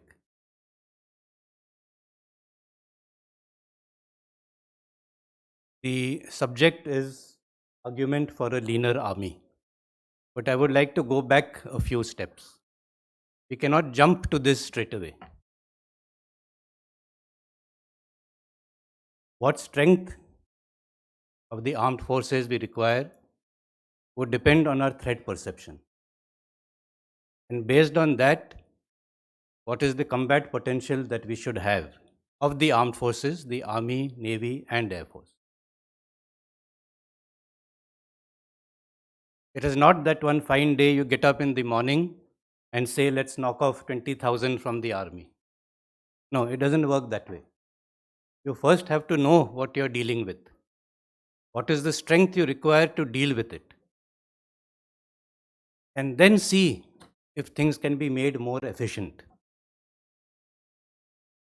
Then see with lesser numbers, whether of men and material, can you achieve the same task that has been given to you?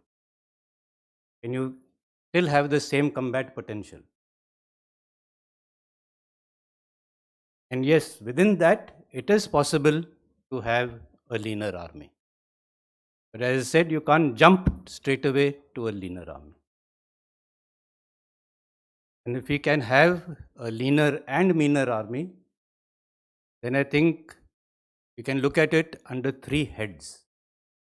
One is housekeeping, one is transformation, and one is technology.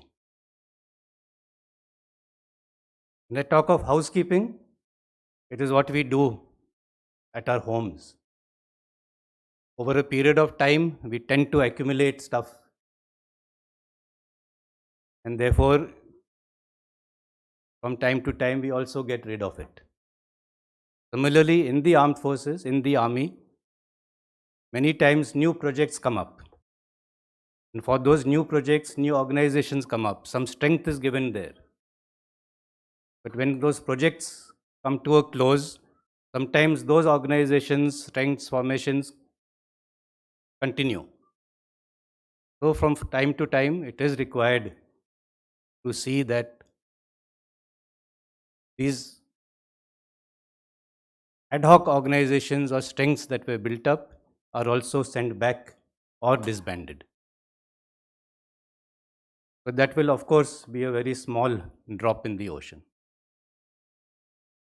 When we speak of a leaner army, there is no magic wand. It is not that you'll wave a wand and suddenly 10,000-15,000 people will disappear. It will have to be approached in a very deliberate and detailed manner. And whatever cuts have made will have to be based on some logic and rationale, not just for the sake of doing it. And for this, I will attempt to show that whatever we are trying to do has some rationale behind it. We next come to transformation. Depending on the changing character of war, there would be occasions to review our organizational structures. And when we review these organizational structures, we would find that there is a way to amalgamate certain units, formations, and through this amalgamation, achieve some sort of reduction. I am primarily talking about the integrated battle groups, or the IBGization as it is being called. In olden days, when both electronic and surface communication was poor, there was a requirement of having multiple headquarters at regular intervals. Therefore, you had a brigade, a battalion, a brigade, a div headquarter, a corps headquarter, a command headquarter. I remember the range of a radio set at the battalion level was only 8 kilometers. So obviously you had to have another headquarter 8 kilometers away. All that has changed now. Today you can talk from the army headquarters to the forwardmost post. But does that mean all intermediate headquarters are redundant? No, because everyone has some role to play. But definitely in this long chain, one of these headquarters can definitely be optimized. And therefore we thought that the brigade and div headquarter could be merged and be made into an integrated battle group. Based on logic, we keep talking about shortening the OODA loop, the observe, orient, decide and act. This is one way of shortening that loop by reducing one level where processing is taking place. And if we do that, in each of the cores, we have 14 cores, and in each of these cores, if we go in for the IBGization, by and by, and merge the div and brigade headquarters, then we could save potentially between 2,000 to 2,500 men per core as part of this process. We have 14 cores, so that becomes about 28,000 people strength that can be reduced from the overall strength of the. So this is just one example of transformation. Similarly, technology. There have been so many technological changes, but in spite of these changes, we continue to operate in our old methods, our old organizations, and old authorizations. Let me give you one example. For carriage of stores in mountainous areas, where roads are less, we have always been relying on animal transport. That is your mules, Kachar Mark 1.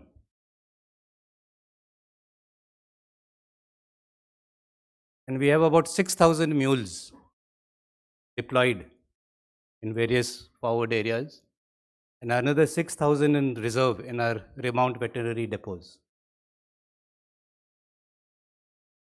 As Eastern Army Commander, whenever I went to my corps, 3, 4 and 33 Corps, and I asked them, how many times have these mules actually been used? Out of the 13 sections of mules that you have, how many have been used? It was maybe 1 or 2. Because roads have come up now, where earlier mules used to go. Things have changed. Now you have drones. You have drones which are capable of carrying an equal amount of load. Don't require a mule. That's why they're called mule drones. They can carry 20 kilos each. What could be done, or what needed to be done by 2 or 3 mules can now be done by 1 drone. Do we still require those 6,000 mules? Or can we do away with it? 6,000 mules means equal number of handlers, 6,000 handlers. Their ration, water, khana pina, the expenditure on that. The accommodation of the mules with their stables and everything is sometimes even better than that of the men. No, I'm telling you, go to Binaguri and see. No, I'm not joking. It's all expenditure and wasted. It is not just a case of bringing the strength down, but through bringing the strength down, we are also bringing the expenditure down. So these are the kind of things that we have to look at. And this change will have to come from within. Everyone has to decide that yes, with the technological improvements which have taken place, I can do away with this much. I would not like to go too many details for such a mixed audience, but I think every unit of the Indian Army can easily, because of the changes which have taken place over the last 20, 30 years, each and every unit of the Indian Army can easily reduce 10 to 15 men. 10 men you reduce from each infantry battalion, you have 400 such battalions, 4,000 less. Can we become leaner? Definitely. But that will call for the change to be from within, driven from within. And everyone will have to accept that because of these changes, we are being able, with that lesser strength, to continue to be able to do our tasks as effectively as we were doing earlier. So these were the 3 points which I wanted to place before you all on how we can become a leaner and meaner army, but while maintaining the same levels of effectiveness and combat potential. Thank you, and I'm open to questions.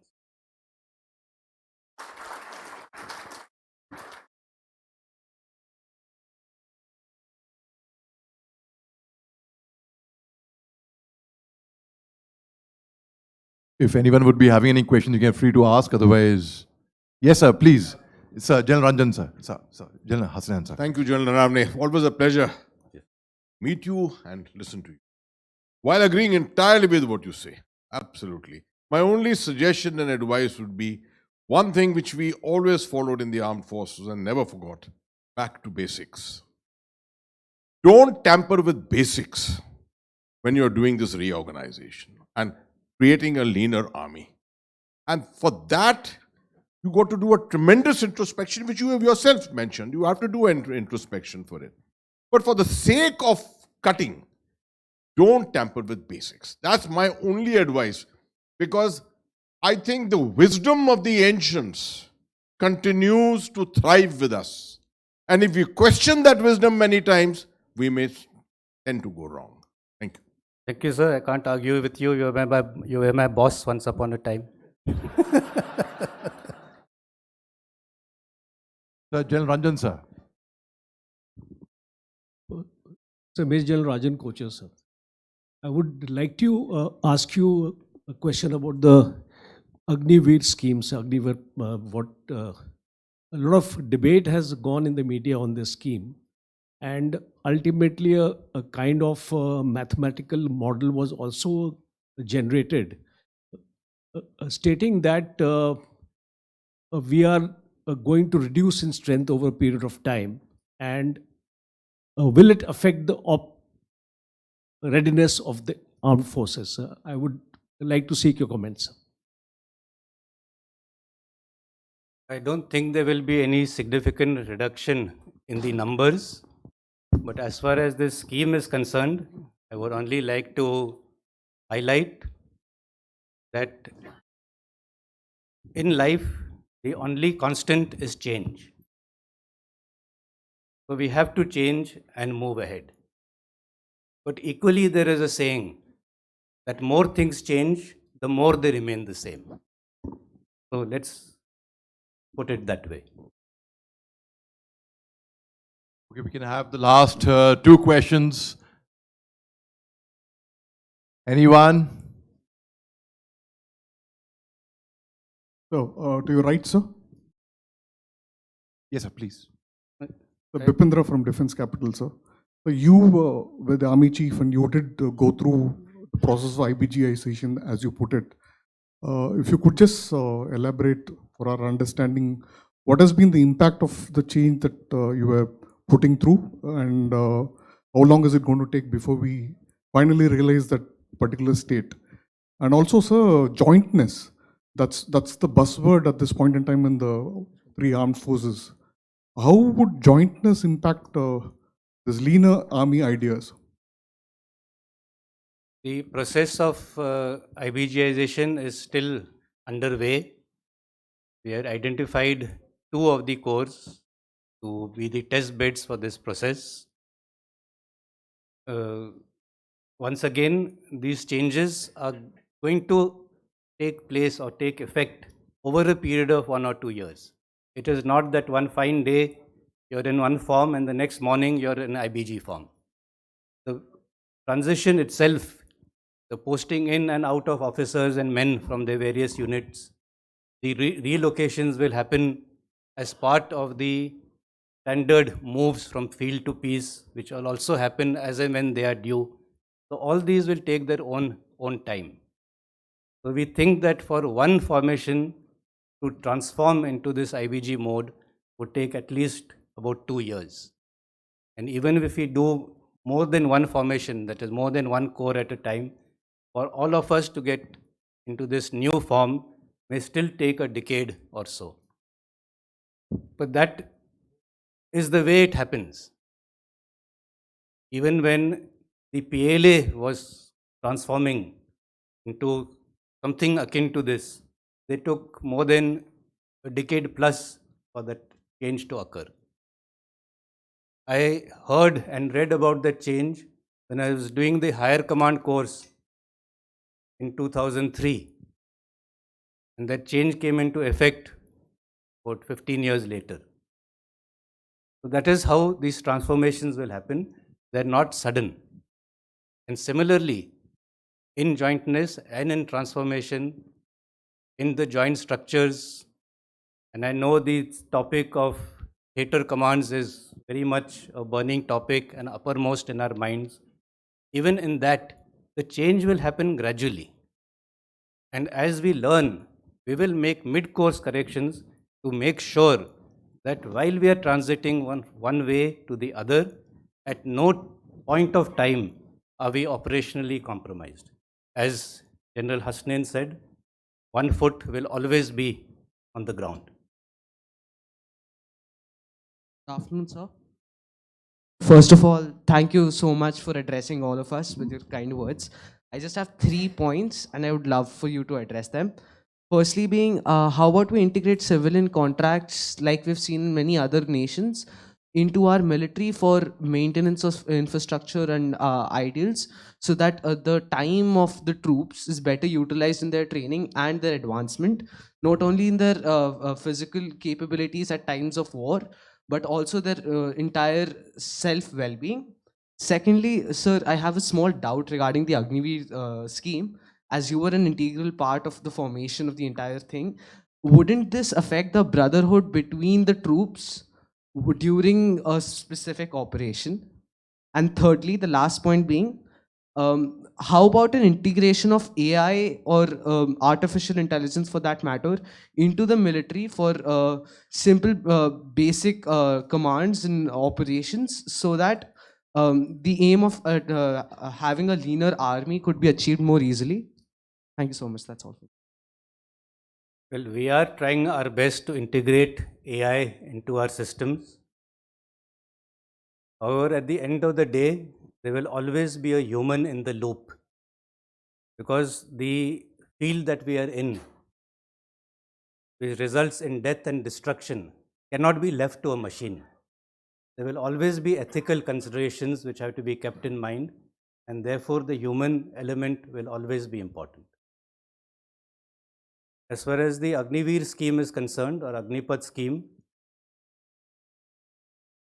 it is up to us to make it a success.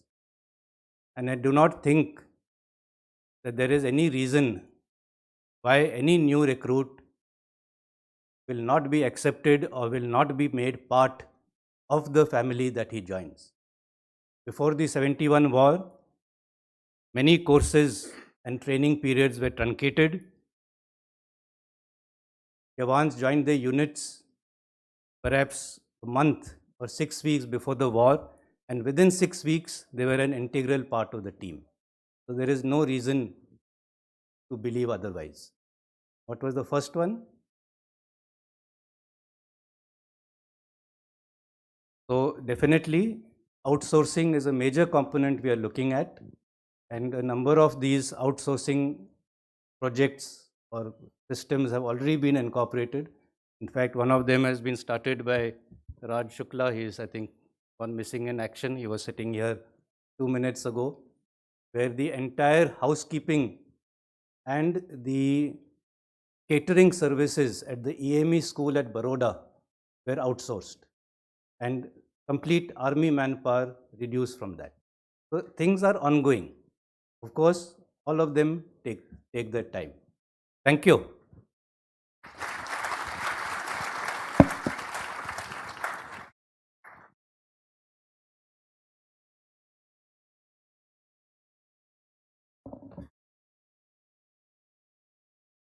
Thank you very much for those wonderful words, sir. It was very, very enlightening. Gentlemen, we have a video for you all, which the Chanakya Forum has got before you all, which I guarantee you all is going to give you goosebumps and make you feel very, very proud of our Indian Air Force. Touch the sky with glory. On that note, please let's have the video.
Thank you very much for showing that video. We now are very privileged to have with us in the house Air Chief Marshal Vivek R. Chaudhary, who is going to be in a fireside chat with our Editor-in-Chief, Major Gaurav Arya. Sir, I request you if you could bring the Air Chief, please. Thank you.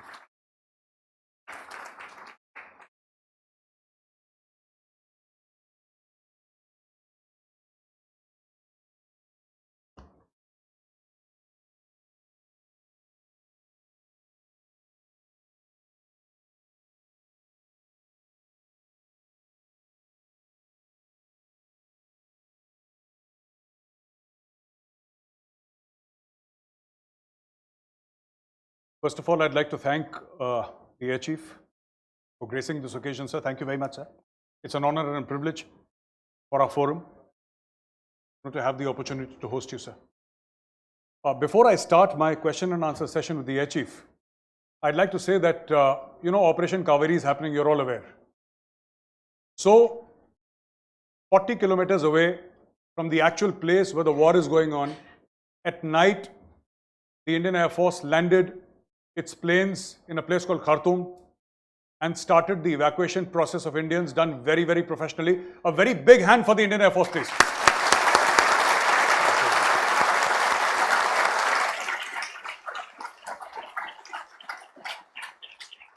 And after this session, if you have any questions regarding the evacuation, you may like to ask the Chief.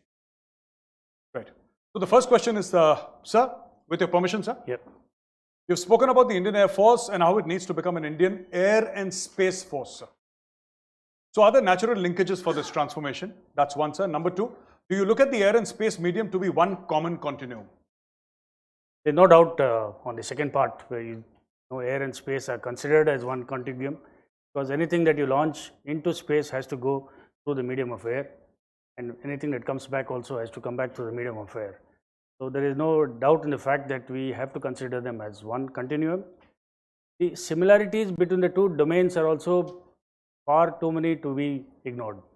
For example, the ability to maneuver in 3 dimensions, the longer reach, precision, which are typical characteristics of air power, are also evident in space power abilities.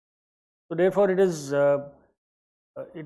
behoves on us to now look at the future and maybe even emulate some other nations what they've done to get the air and space power together under one domain, under one organization.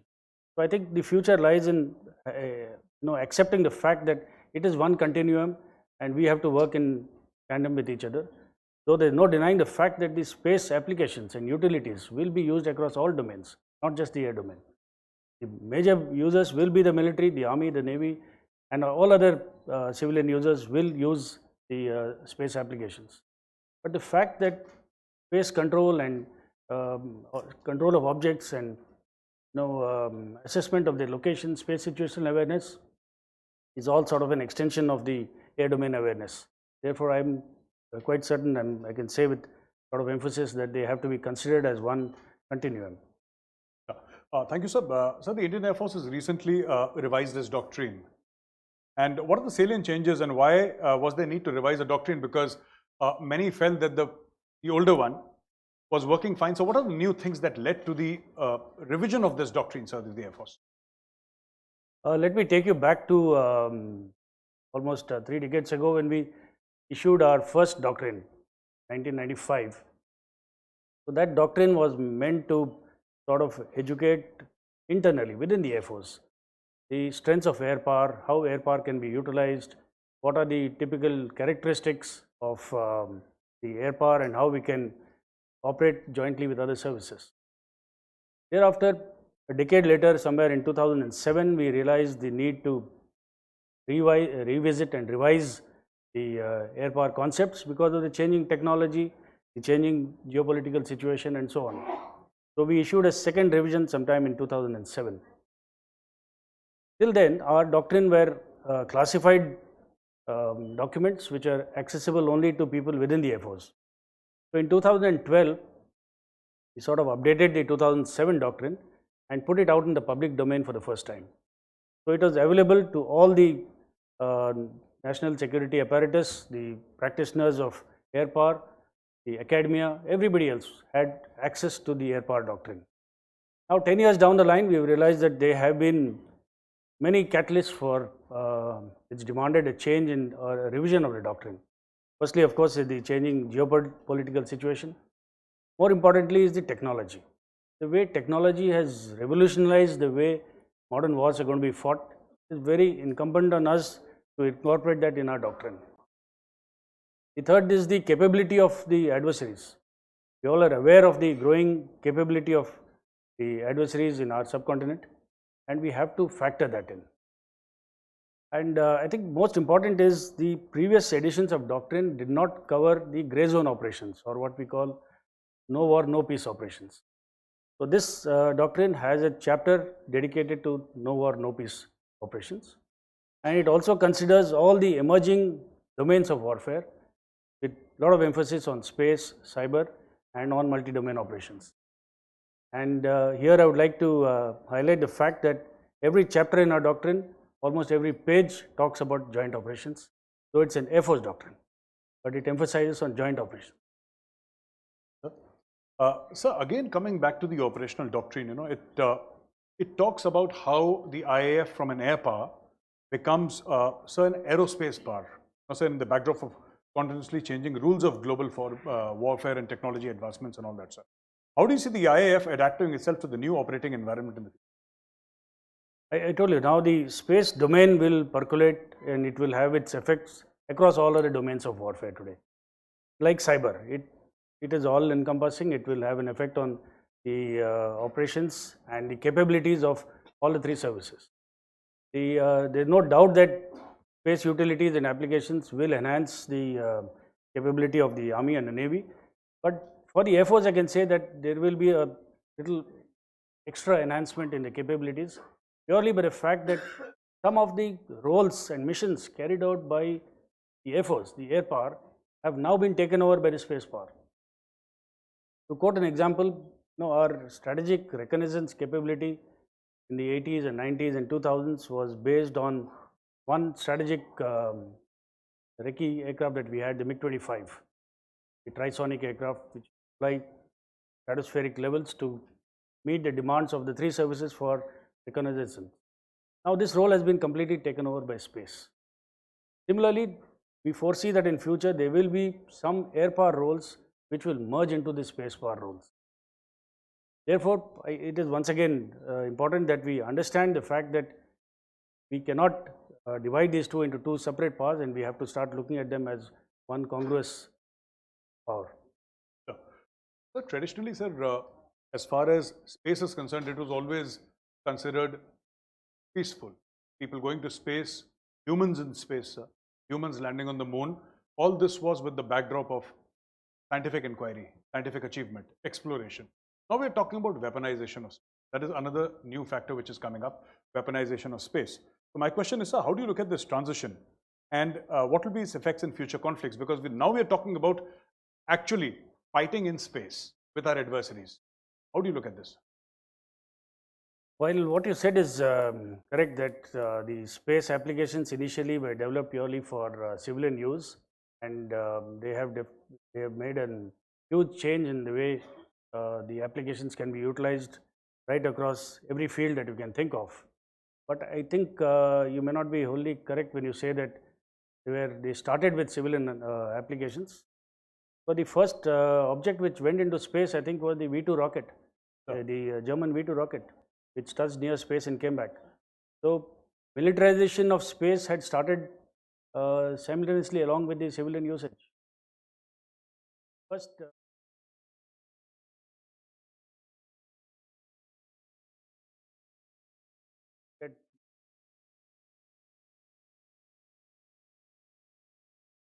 and there is no denying that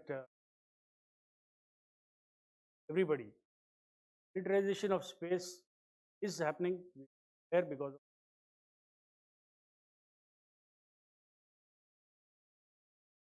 of the capabilities of all the assets, TNT, SR, application, everything is going to enhance our capability.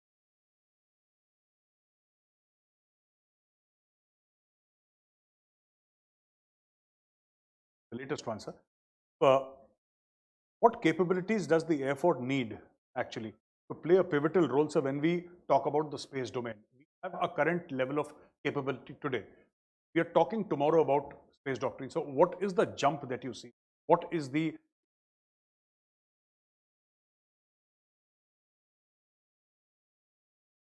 Air Force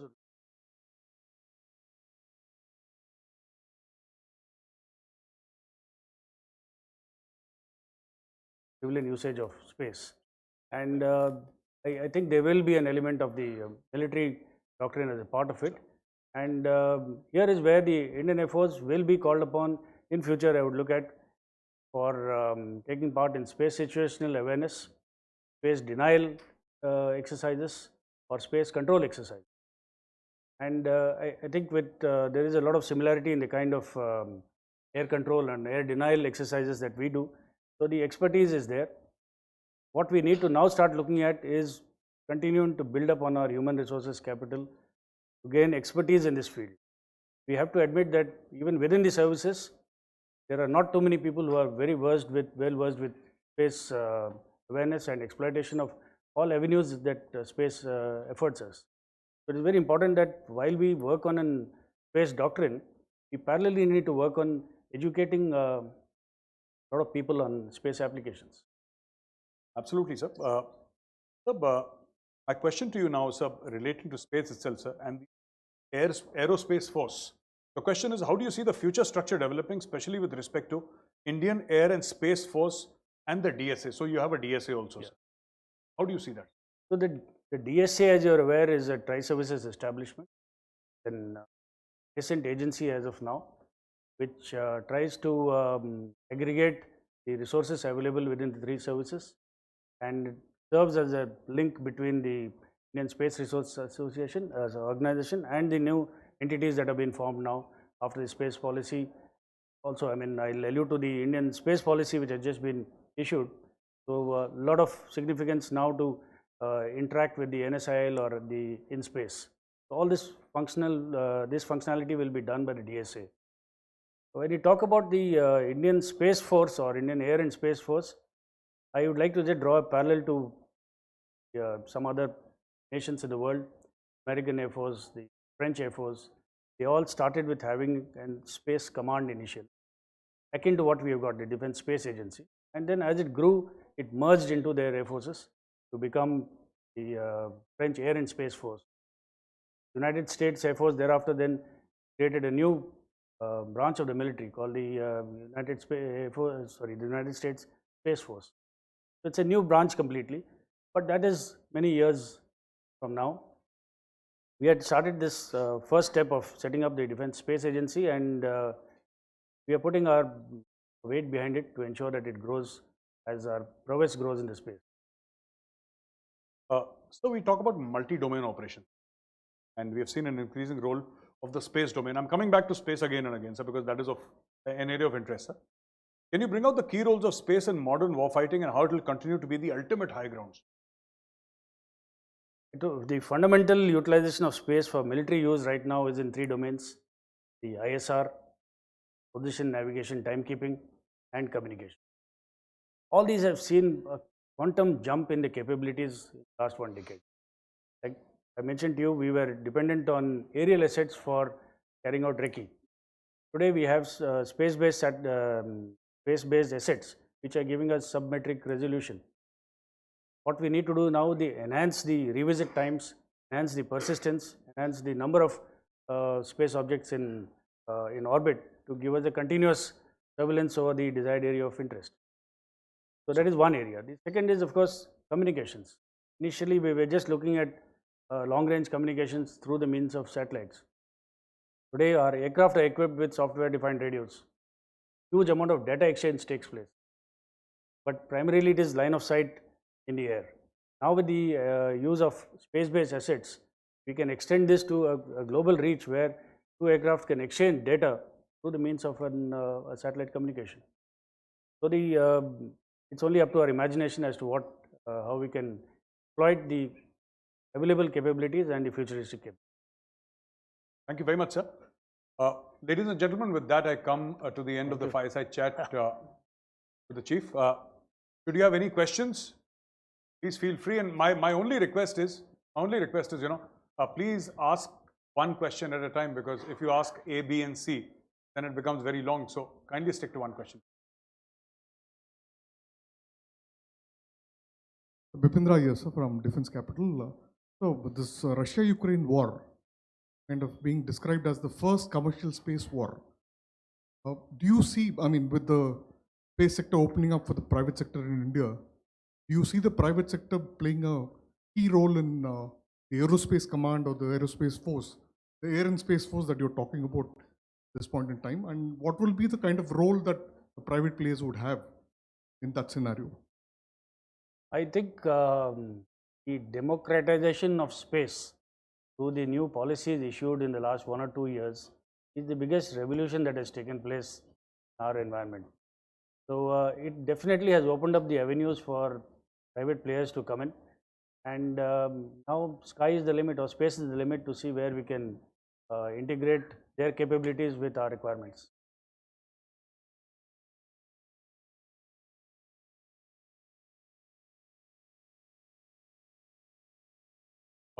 So please take the mic, please.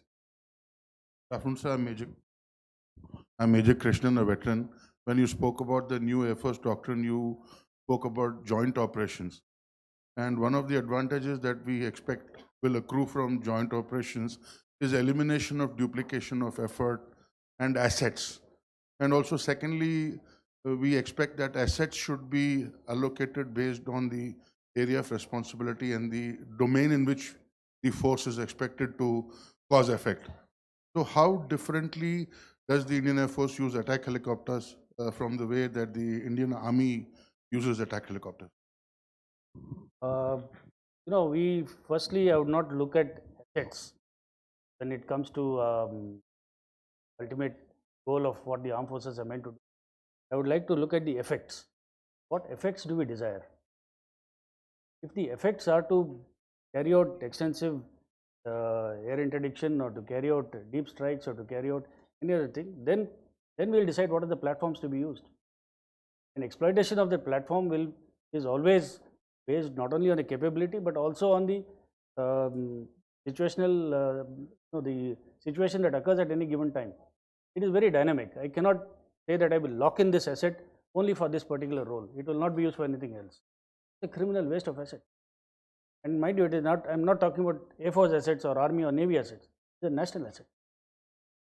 So in our concept of operations, which flow from our doctrine, we have given guidelines as to how to capitalize on all the assets available with all the 3 services to deliver a strong punch where required.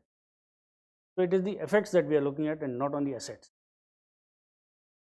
Yeah.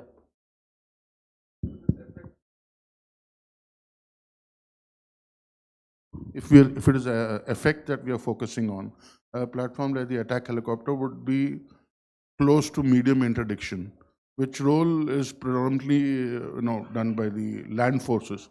So I'm trying to understand how differently would the Air Force apply the same to, and what different effect is expected to achieve?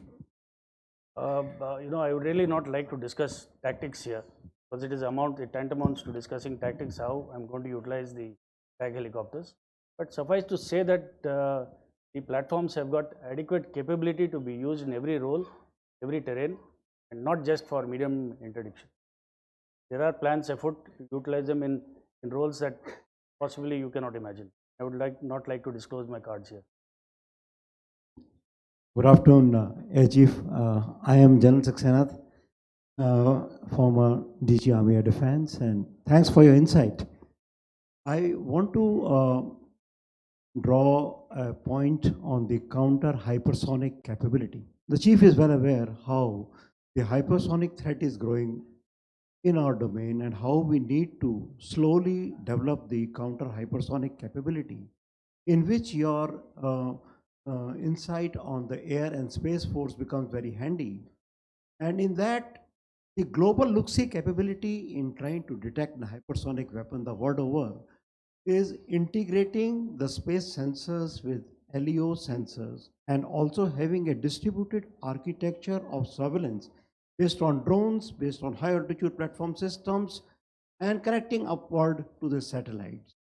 So as the chief just brought out, are you looking into this area of capability building and connecting it up with the kill means which the DRDO chief hinted upon as to directed energy weapons, which are today very heavy, very bulky, and not able to be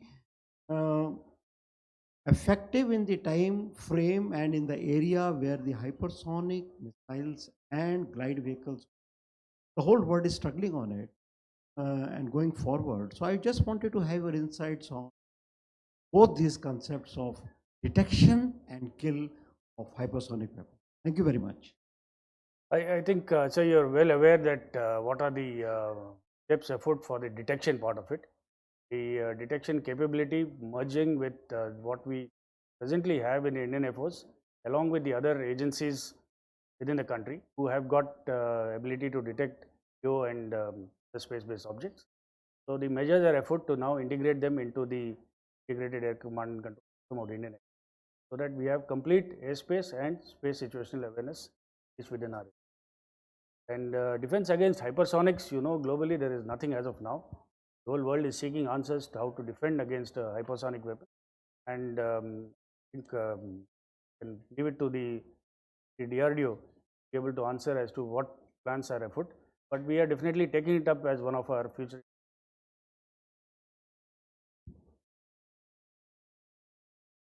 Thank you for the insights you've given us.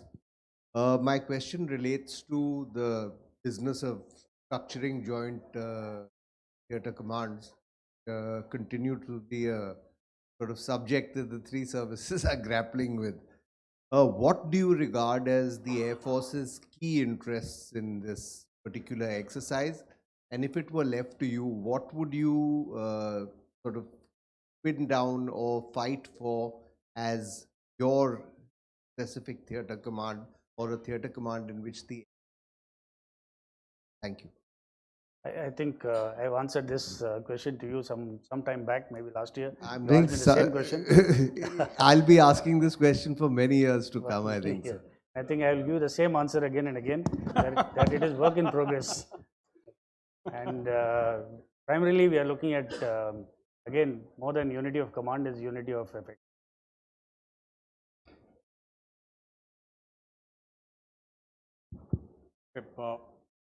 Sir. Thank you so much for the recognition, sir. Good morning, sir. It's an honor to be in your presence. So recently, the chief of the United States Space Force mentioned that there are threats beyond the planet, which of course he meant were countries creating defensive and offensive capabilities to target satellites. As the conversation flowed, I did refer to what Major Gaurav Arya was saying. How are we going to prepare for Space Force, which is a very different domain as compared to land and sea? And secondly, what does the Indian countermeasures have, since we do have enemies who wish to target our communication? You are aware of Mission Shakti of 2019, where we have demonstrated our capability to carry out launch. However, this is the first step that we have taken. In future, what we should look at is, instead of having purely land-based offensive systems, we should have space-based offensive systems. This will reduce the response time, have probably a greater effect, and threaten more adversaries than what a land-based can do. So that is the future lies in having space-based offensive platforms. All right, last two questions, please, only, because I think we've already taken up too much of the chief's time. Please. Good afternoon, sir. It's really overwhelming to sit between among the distinguished guests here. So it's a personality question. So are you a Top Gun guy or an Iron Man? I think that's the toughest question, sir. That's the toughest one. That is the toughest one. I'll leave it for you to decide. Yeah. Saw your videos. It was an amazing video. So there's a question for that. Thank you. Anyway, last question, please. Good afternoon, sir. A very enlightening session. I'm Barkha Trehan from Delhi. Sir, a very serious question which I want to ask you is, what about the welfare of the army men, they go through lots of trauma. Men in uniform. So any policies for them? Are we looking into that? Of course, it is always at one of our top priorities. Welfare of our troops remains foremost in our minds at all times. In peace, during ops, whether they are in service or whether they are our veterans. So we have for the veterans, all the three services have got robust organizational structure to meet the requirements.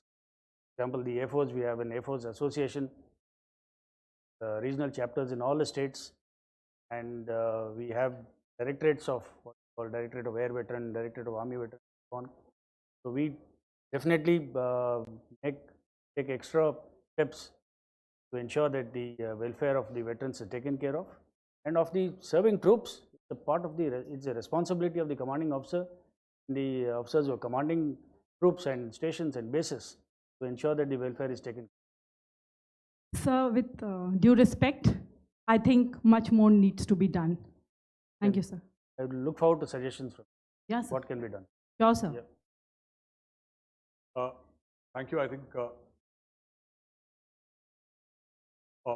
Like to take one more, please. Last question. So, since we have been talking about space so much, weaponization of space is not a new concept. As a matter of fact, the Soviets had a very formidable system called FOBS, Fractional Orbital Bombardment System, which was operational from 60s till the 80s. Only the strategic arms reduction treaties brought it down. My question is that our friends in the East, the Chinese, took a defunct ship called Varyag and they converted it into their first aircraft carrier called the Liaoning. Can we at least ensure that they don't do this to something like FOBS? Because the Russians, I'm sure, would sell anything right now. And if that happens, we have absolutely nothing to counter it. So, what do you want me to say? that is where the future is. I mean,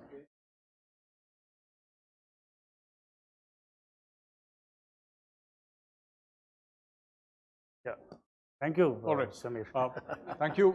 Thank you very much, sir. Thank you so much. Honor and privilege, sir, to host you. Thank you, Gaurav. Thank you very much. Thank you. Thank you. Ready? Thank you, sir.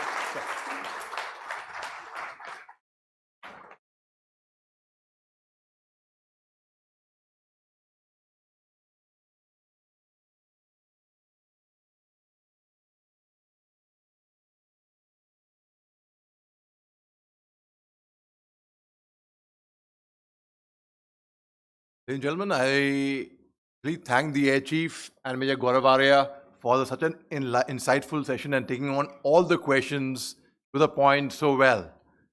I can see the audience moving, so on that note, Major Arya has given me the discretion of giving a small 5 to 10 minutes break. Should we do that? All right. Come back here after 10 minutes. Thank you very much. Ladies and gentlemen, the Navy Chief is in the house, so if you're going, please make it 5 minutes, because after 5 minutes, the Navy Chief is going to be. Thank you very much.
Down, please. We'll be starting in exactly a minute's time. And the ladies and gentlemen who are outside having tea, may I humbly request you to please come inside. We'll be starting in 60 seconds, 59 seconds now actually.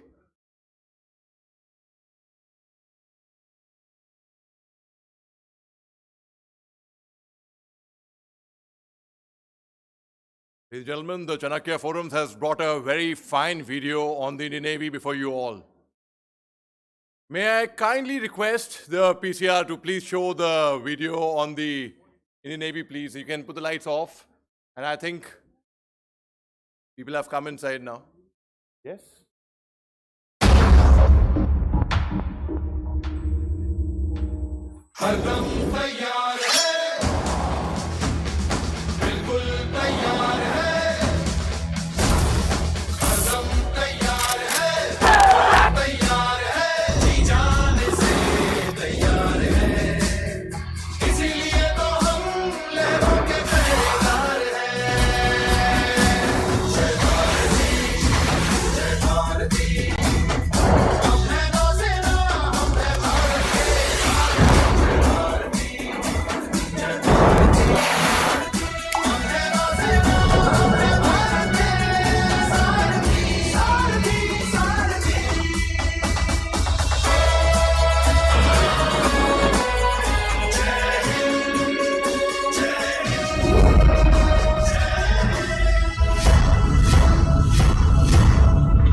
That video definitely gave me goosebumps. I'm sure it gave you all goosebumps, right? On that note, may I now welcome, we have our Naval Chief, Admiral R. Hari Kumar, to be in a fireside chat with our Editor-in-Chief, Major Gaurav Arya, on the evolving maritime threats, a very pertinent subject. Sir, please, may I request you to escort the Naval Chief. Thank you very much.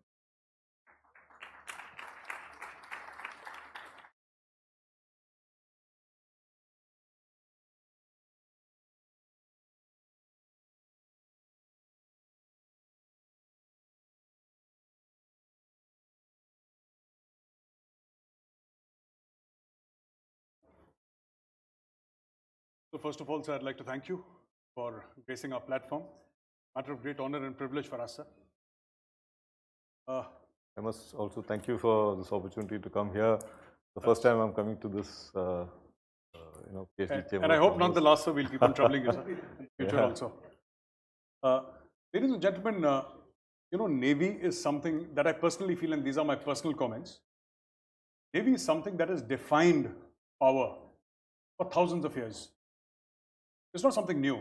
For thousands of years, ever since man started the process of either trading or fighting wars on the seas or on water, Navy has been an extremely important part of our civilizational heritage.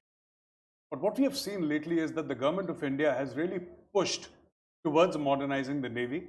Seen an aircraft carrier being launched. People are talking about another one which is in the works. And there are so many other capabilities that are being built as far as the Indian Navy is concerned. The Chanakya Forum team is highly privileged to have the Chief of Naval Staff, and the topic that we are going to discuss today is Indian Navy in the 21st century, evolving maritime threats. So may I start with the permission, sir? Yeah, please. So the first question, sir, that in the recent past, significant financial commitments have been made by the government of India, especially for Indian Navy for the purpose of capital asset acquisition, sir. What are the emerging threats that have enabled these financial commitments? Firstly, I want to tell you that the financial commitments that you saw in terms of shipbuilding projects which have happened is part of the capability development process. It is not something which has just happened just because of a particular threat or so. In fact, there has been delays in getting our contracts through earlier. So, the government had worked to make it happen. So that's how we got a couple of these, 3 of these contracts through in quick time. So, shipbuilding, that is a part of capability building process which has been on for some time. Coming to the threat aspect of it, I would say that we are now in a highly contested present and moving towards a fairly uncertain future. What we see is a web of threats, I would say, conventional, non-conventional, as well as many other threats which we have not foreseen earlier. So it's a kind of a web of threats that is emerging. So talking of conventional threats, we are aware of our adversaries, adversary nations and their capability development and so on. The Navy's role is to protect, preserve and promote our national interests wherever they lie, especially in the maritime domain. So we assess what are the threats, what are the challenges and what are the maritime interests that we need to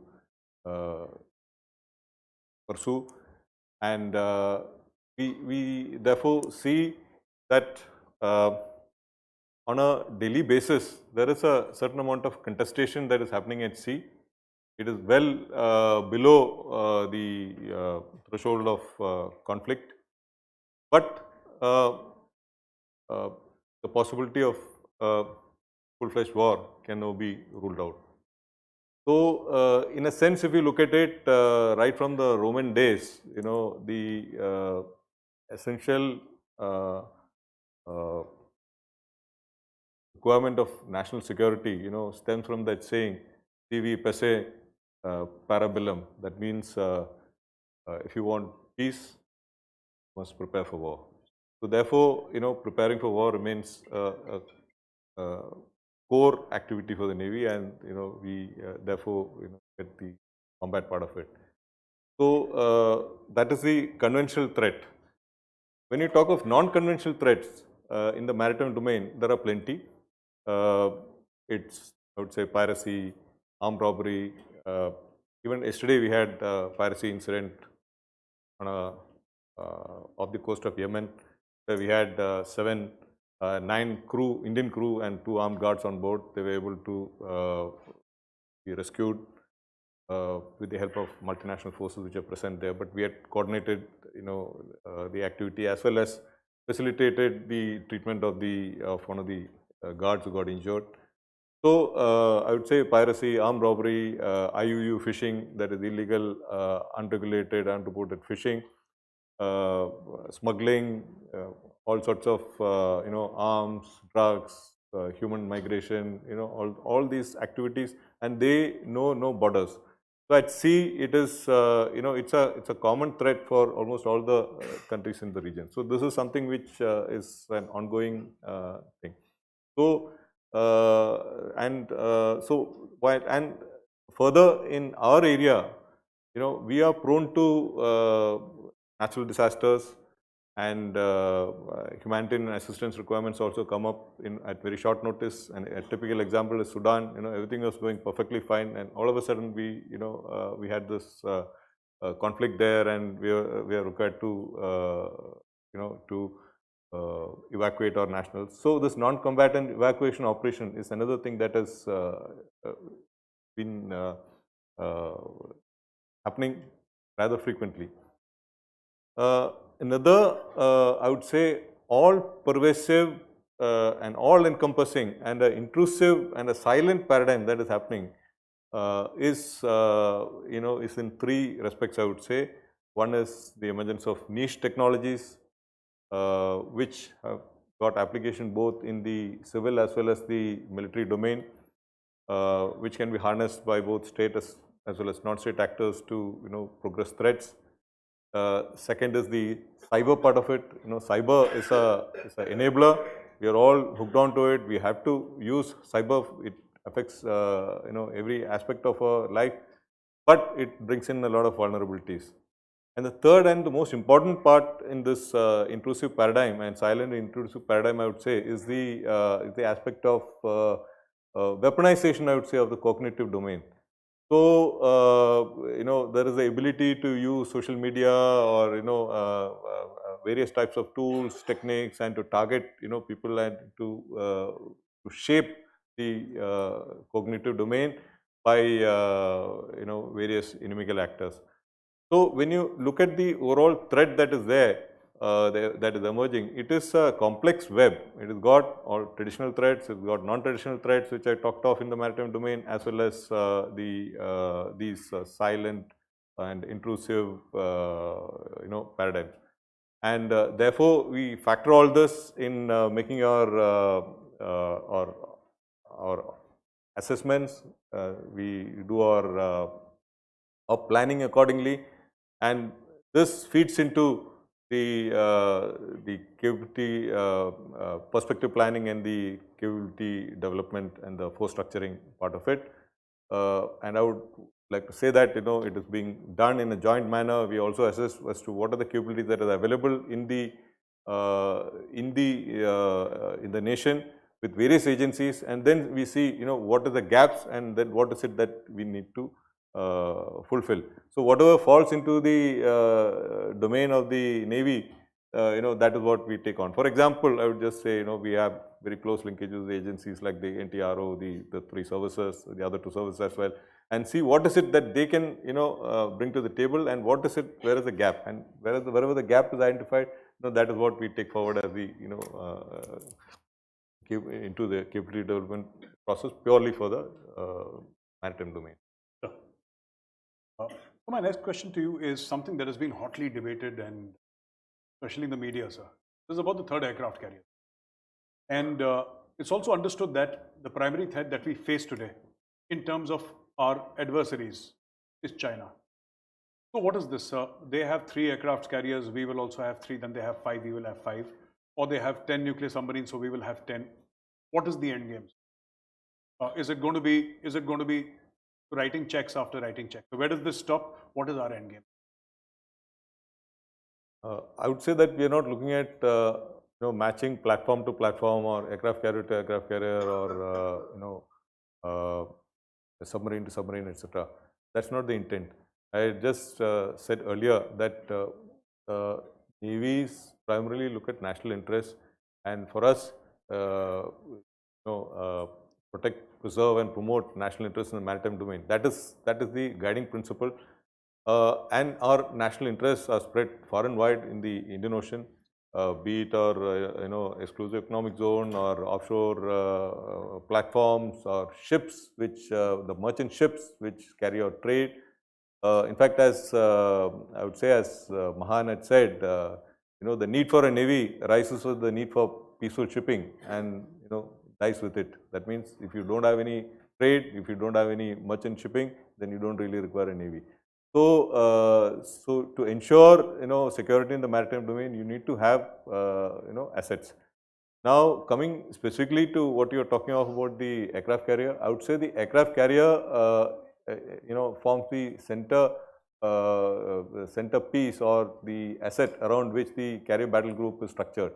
Now, it is a tremendous capability to have. It brings in the ability to project air power at sea for air defense. It brings in a lot of roles that you can achieve, whether it is sea control, whether it is power projection, control of the sea lanes of communication, destroying the enemy's war waging potential. So there is a lot of it that, and it's a unique capability. It cannot be brought in by anybody else. A main difference between land-based air power and what carrier battle group brings is the mobility that it has got, the versatility, and it is a persistent air cover that it provides for the rest of the fleet as well. So, and it has got a mobility of about 500 nautical miles, roughly about 1,000 kilometers in 24 hours. It can be in one place and then move rapidly and deploy itself somewhere else. So, it's a unique capability. That is why if you look, among the nations that have an interest in maritime power and to protect their maritime assets, they do have a carrier. About 5-6 of the leading navies do have a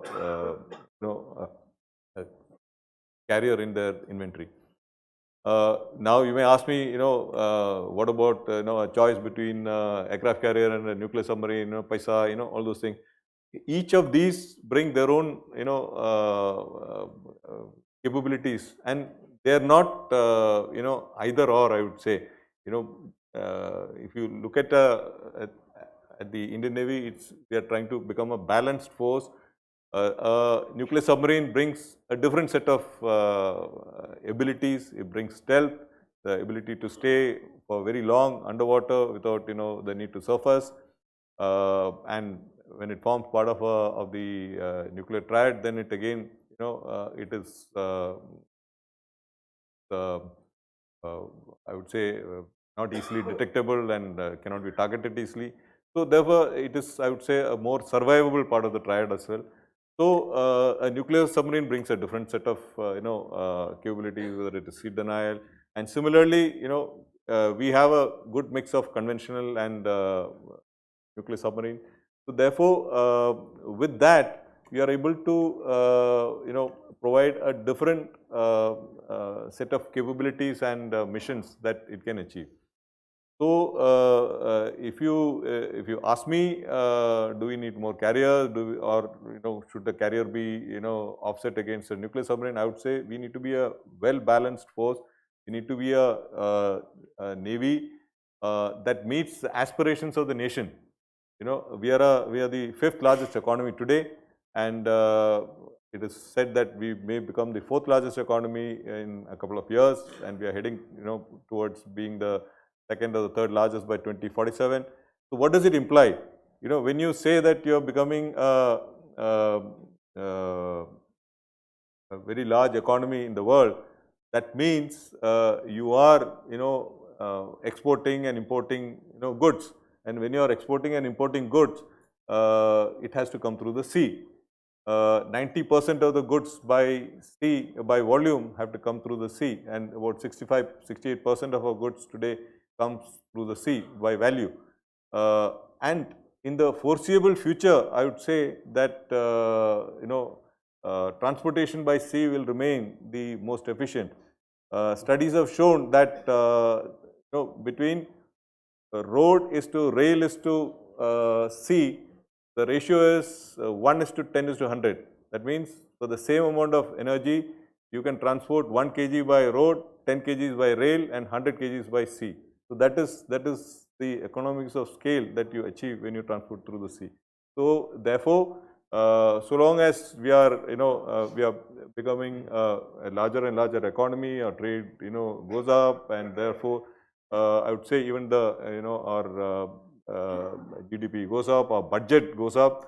I'm sure that the defense pie will also go up, and therefore there will be a need to protect our interests, and the need for more and more assets to pursue our national interests. As they, it's quite evident that we will have our diaspora in various places, our industries in various countries, various locations, and so how do we support them, in times of crisis or those things. So I would say that a couple of good books that those who are interested can read.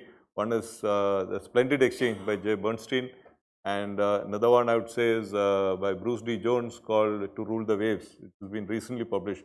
It's a very, very clear expose on how the importance and how maritime domain and the maritime power and what you get from the sea, leads to the growth of nations. So the CDS was here, and in fact, he gave the keynote speech, spoke very passionately about Atmanirbharta, ability of an indigenous arms or weapons manufacturing ecosystem. He says that this is one of the missions. He spoke about it. My question to you is, sir, Indian Navy solidly stands behind Atmanirbharta. Do you think that our manufacturing is strong and robust enough to deliver platforms that can address evolving maritime? Do you think the local defense manufacturing organizations that do it, are they strong enough to deliver on that? See, the Navy has been the forefront of Atmanirbharta, and we have been pursuing this over the last at least 5 decades. We started in 1962 or so with a small, patrol boat, and since then we have evolved, making, small LSTs, then landing ship, bigger, medium-sized ones, then corvettes, frigates, destroyers, and finally we culminated in the submarines, and now culminated in the commissioning of the aircraft carrier.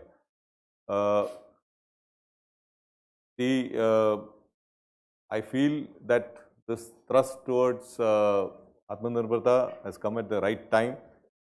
We need to see examples and the lessons that we have learned from the Ukraine war. Ideally, this should have happened many years back, but the thrust of the government towards Atmanirbharta is absolutely right. We need to have we need to have strategic autonomy, I would say, in this sense. And also, this is a great economic opportunity for us to develop our defense ecosystem, the defense industries, so that not only can we make for ourselves, but we can also help friendly foreign countries. And as our Honorable Prime Minister has said, the self-reliance in the defense forces is very important for India of the 21st century. And we are convinced in the Navy, we have been building ships, as I said, for a long time. And any ship that is constructed has got, while under construction, I would say it's got three components. Broadly, when you look at it, to float, to move, and to fight. So in the float component, we are at 95%, I would say. The entire steel is indigenous now, DMR 249 Alpha and Bravo. The steel has been developed in country by DRDO, Midani, and Navy and Steel Authority of India. So every single warship hereafter will be built with steel that is made in India. In fact, we have now gone on to make another submarine grade steel as well, DMR 301. Which will facilitate in making submarines which can go even deeper, probably, and more stronger steel. So since steel is steel, and the the components that are involved in it for construction of the float component of the ship and submarine is now completely available. So it's about, I would say, 95% there. When you talk about the move component, that means the propel and to propel the ship, various systems, control systems, shafting, propellers, whole lot of things are being made in India. I would say we are about 65% there. What is lacking is the main propulsion, be it diesel engines. We have been manufacturing diesel engines under license, but now we are moving on to make these in India. So there's a make case that has been approved for, I think, a 12 megawatt diesel engine. We are looking at gas turbines being manufactured in India. We are looking at gas turbine generators being manufactured in India. We are looking at electric propulsion, which is the next generation propulsion. Also, the larger motors, etc., which are required, being developed in India. So this is as far as the move component is concerned. And in fight, we are somewhere around 55%, I would say. The long range missiles, etc., good part of the sensors are being made in India. I would say, you look at BrahMos, the gun ammunition, say sonars, torpedo tubes, torpedoes, they all, being made in India. But there are certain areas where, especially in guided weapons and things like that, where we are still dependent on some radars and so on. So the effort is to achieve as close to 100% as possible in the years ahead. We as a Navy have given a commitment to the national leadership that we will be a Atmanirbhar Navy by 2047. Just as the national leadership is saying that we will be a fully developed nation by 2047. We have given a commitment that we will be a fully Atmanirbhar Navy by 2047. So that is what we are working towards. So I am convinced that there are adequate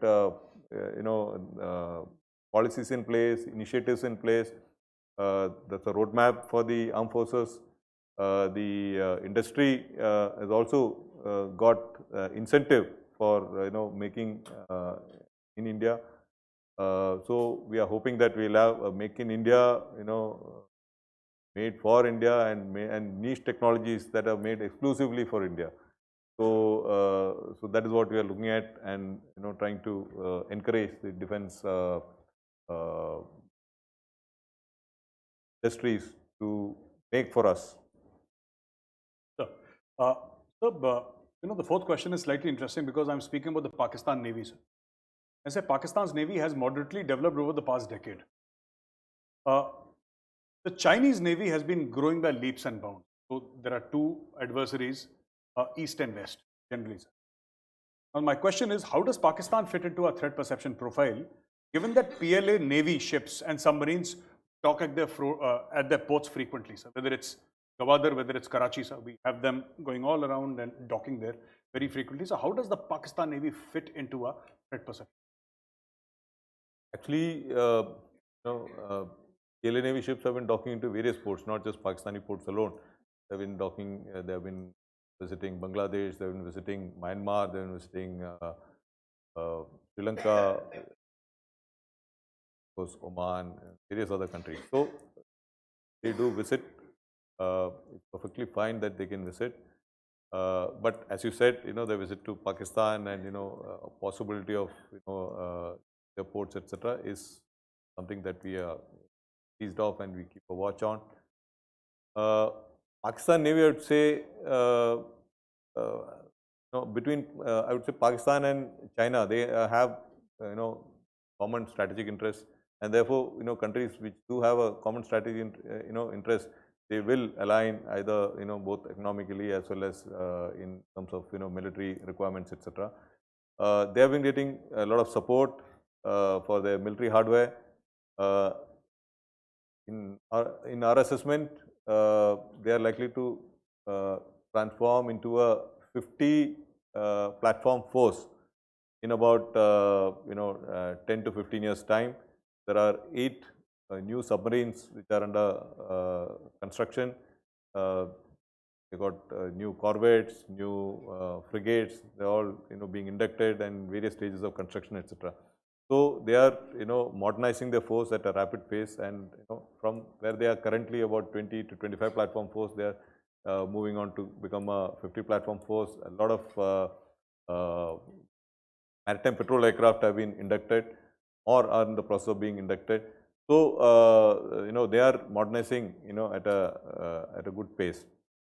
As far as China is concerned, I would say in the last 10 years, they have commissioned about 148 ships and submarines. So quite a large number, and the construction is still on. In fact, the aircraft carrier, the third aircraft carrier construction is on, and which is much larger. And also a lot of new destroyers, larger destroyers, and so on. But while this construction and the commissioning is on, we feel that it will, sort of plateau at some point in time. It cannot continue forever at the pace at which it goes because of various other constraints. While I would say numbers has a quality of its own, quality also matters. As I said, we are keeping a very close watch on the developments in the Indian Ocean region. We put in a lot of effort on surveillance to develop our MDA, our Maritime Domain Awareness. We know, or we at least the effort is on to exactly know who's present and what are they up to, okay, on a 24/7 basis. So that is our job, which is what we pursue. We deploy our aircraft or UAVs, the HALEs, ships, submarines. So we keep a close watch on all the developments that is happening. So there is a large presence of Chinese vessels, I would say. About at any point of time, we have anything between 3 to 6 Chinese warships in the Indian Ocean region. Some obviously at the close to the near the Gulf of Oman or in the anti-piracy patrols. But there are also those which do come into the eastern part of the IOR for shorter durations. And there are these Chinese research vessels which are ever present in different numbers. Sometimes there are 2, sometimes there are 3, sometimes there are 4. They come for durations, for undertaking research activities in international waters. And there are a large number of fishing vessels which are always present in the ocean region. So you find there is a there's a large presence of Chinese units in the Indian Ocean region. So we try to keep track of it, and then we refine our plans, actions that we are required to take. And this also feeds back into the capability development process and post-structuring to tweak the type of units or capability that we need to develop. So my last question to you is, sir, that how's the Indian Navy adopting new technologies like artificial intelligence? And what initiatives are being taken to partner with institutions of excellence and private entities for research and development? We say that our motto, I would say, is to be a combat-ready, credible, cohesive, and future-proof force. So, in terms of future-proofing, we need to look at the technologies that are likely to come in. So, as you said, AI, say directed energy weapons and space-based applications, different types of sensors, multifunction radars, hypersonic missiles. So and BDA. So these are all new things that we are looking at. So we have created I would say a slightly future-looking organization. We call it the NIIO, Naval Innovation and Indigenization Organization. It basically encourages innovation. It acts as a sort of a organization which reaches out into the industry, to the startups, to MSMEs, and generates ideas and technology which are of use to the Navy. So, so one of the things we had done last year in July was to conduct a seminar called the Swavalamban Seminar. So, in this seminar, we had said that we will give out 75 challenges to the industry and to the startup to develop technology or products that will be of could be inducted into the Navy. And it was inaugurated by the Honorable Prime Minister. And what a response we got for the 75 challenges. We got more than 1,100 suo motu proposals as well from the industry. So we went through all of that. It took some time, and we had shortlisted about 135 startups and MSMEs to take various initiatives forward. And since then, we had signed numerous contracts. In fact, we are just signing the 100th contract in a few days from now. 2 technologies are already getting inducted. One is a firefighting bot and one is a firefighting compound. And there are various other prototypes which are likely to be completed before August this year. We have set a timeline of 1 year. So, so it's been a great success. We link up with the closely with the Government of India and the MOD initiatives like IDEX and the TDF, which is a Technology Development Fund.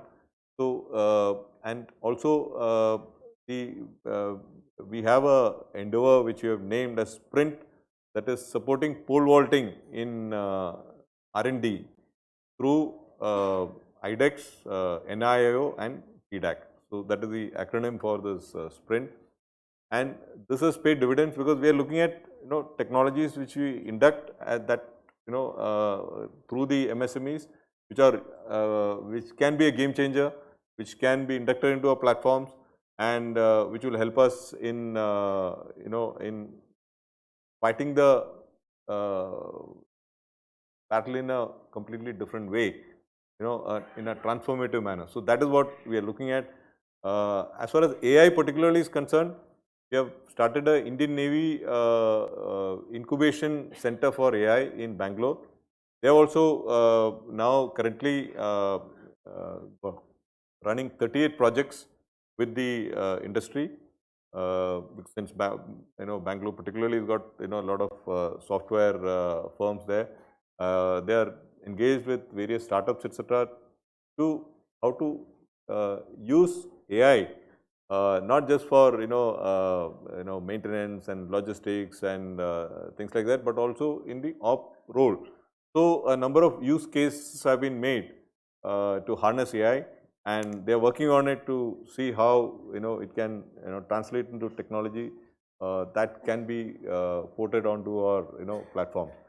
So while we are looking futuristic in all these things, we are also looking at our HR. We transformed into, I would say, not tech enabled, but I would say tech infused sort of warriors at sea. So this is how we foresee that we should be able to look at the future. Thank you very much, sir. Questions from the audience? Yeah, sure. Now the Navy Chief will take 2 questions from the audience, please. And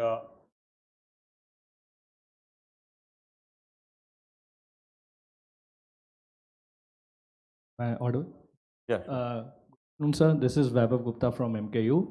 My question is, does the Navy actually, have a roadmap of leapfrogging and, giving adversaries a good punch, and how this roadmap can help us as Indian industry to help the Navy, to leapfrog and in terms of technology and capability, so that we can also align to the vision of Navy in their indigenous effort. Thank you. We have a capability, technological requirement roadmap, which has been shared. It's not been fully put in the public domain, but it's available for for genuine industry partners of a country. Roadmap for the unmanned systems was unveiled, was in fact approved by the MOD in 2021, and that is again available with us again for distribution to to genuine industry partners. A lot of work is happening on that. Some technology like say hypersonics and difficult technology, I would say, like laser, high power laser and things like that. We are working through the DRDO because we feel that is a technology, those technologies require a lot of investment. It may not be feasible for the industry to really put in that sort of resources. So there we are working with the DRDO and those sort of things, whether it is hypersonic missiles or anti-ballistic system, ballistic missile systems and things like that. So they are working on that. But rest of the technology, as I said, whether it is developing a 127 mm gun or a follow-on for the 76 mm gun or for torpedoes, we are working with industry. All this, there is a very clear roadmap which is available. So you just have to link up with our NIIO organization and take it. So we can't publish everything in the open domain. That is the. Thank you very much, Admiral sir. I'm Wing Commander Bakshi. I have a question to ask regarding our joint operations, what we are talking of. Yes, it's a very common subject, joint operations. But when we talk of terms of jointness, there has been jointness at one time where our pilots were flying with the Navy, and I have also trained the naval pilots in the air-to-air firing at Kalaikonda. And there are a lot of commonality of equipment, fighting equipment. Is there any thinking of advancing this thinking, putting in the policy, exchanging equipment, especially with pilots, more pilots, fighter controllers being placed on aircraft carriers, etc., and common radar equipment, and there are a number of weapon systems which could be common. So, is there any thinking of advancing this policy and strengthening this policy so that there can be better use of resources at an optimal level? Yes, sir. I would say, definitely that is the way ahead. And the HQ Ideas has been tasked with this thing of looking at joint case QRs for equipment that we are inducted or are getting inducted.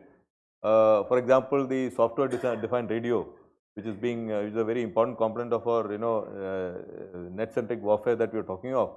Common waveform so that it can be ported into and used by jointly by all of us. Basically, I think the first requirement that we should be able to communicate together. So joint waveforms have been developed already. We're going to have these software defined radios. It will take probably a little bit of time, and every single equipment now that we are developing or procuring from of course we are looking at largely procuring from India itself, will see whether it is applicable for more than one service, and that is the way we are progressing. For example, I would say the Navy is looking at the twin engine deck based fighter being made in India. It will have a lot of commonality with the Air Force, next generation aircraft that is being made. A lot of equipment will be similar, but exact aircraft may not fit into a aircraft carrier. So therefore, there will be certain differences. Similarly, what we are looking at as a DBMRH or deck based multi role helicopter, that will be a variant of the helicopter which is being looked at for the Air Force and the Army in the same category. So, so we are definitely looking at commonality so that maintenance becomes easier. In fact, when you are looking at the UAVs and HALEs and MAILs, etc., it is going to be a common platform which can have sensors fitted which suit each service. So, so that is how we are looking at when you are looking at training. Even on the carrier, we have had Air Force pilots flying with us, but you are aware that it takes a certain amount of time for training and becoming ops on that. So we have had I think in the squadron at least 1 or 2 pilots over a long period of time. So that is how, and now in fact we had our fighter pilots training at the integrated the training area of the Air Force. Laikonda they were there, sir. No, now they have in Gwalior, there is a integrated firing training area. So they have qualified for the first time. We got I think 2 or 3 pilots who got qualified. Thank you, sir. The last question, sir. Yes, sir, just one last question. I am Brigadier Ratan Kumar, sir. The Navy Chief used a very interesting term, the weaponization of the cognitive domain, sir. We all kind of reckon that there is something like this that is now happening, and it is happening all the time. Certain unpopular steps or orders had been issued in the past when I was in service in the Army regarding use of the social media, which I suppose is one of the weapons probably you have in mind. What strategies does the Navy have to protect its sailors from the deleterious effects of these weapons of cognitive domain, sir? It is, it's not an easy task, I can tell you. It's a big challenge. We got our policies on the use of social media, and certain things have been banned, and it's not, and of course a lot of apps have been banned nationally as well. But there is no other option but to try and educate your personnel, because because these are all individual, I would say the rights of an individual is he keeps a phone. We don't permit a smartphone in the, within the security premises, which itself raises issues of morale and things like that, because we have our sailors staying on board a ship, which is a combat platform, and therefore, he doesn't have access to social media, and his own, communications get affected and so on. So we are trying to find ways and means to ease this this problem, and it's a problem not just for us; it's a problem for all navies worldwide. Because today's generation are hooked on to instant communication, and they cannot live without social media. So, the use of social media to affect your mind, shape your opinion, to, we have seen it all over happening in our country. Various examples are there. So, we do not have any specific strategies that are laid out, but we have been working on educating them. We have something called a divisional system where, we have every 11 sailors is under an officer who's supposed to know him well and interact with him and mentor him and so on. So the constant effort is to talk to them, mentor them, and talk of the ill effects of social media. I would say in many cases social media is really antisocial. So tell them about the effects of this, and try and educate. There is, and of course, so this is one of the challenges which is there. There are no easy solutions. Yes, sir. Because then there'll be too many questions, so we'll be at it for another hour or so, sir. No, I'm okay. Would you like to take one last question, Yeah. sir? Okay, I said last, but I'll say last once more. This is the absolute last question.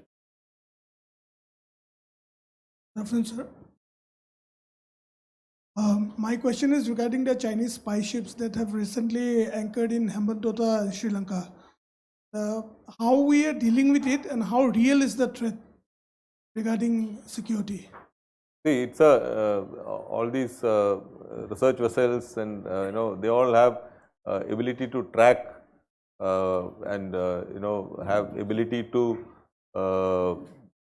collect electronic signals and so on. So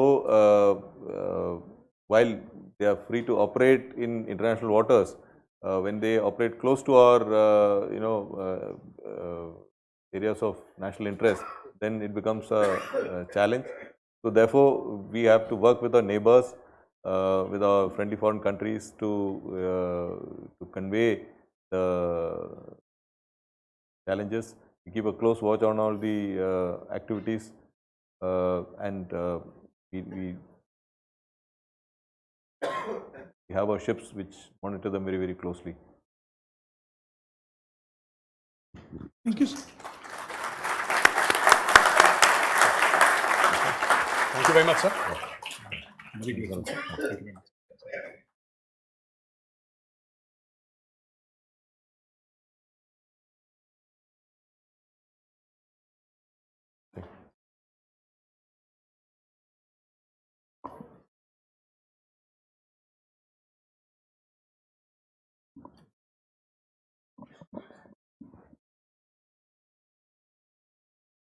Thank you very much, sir, for this enlightening session, sir.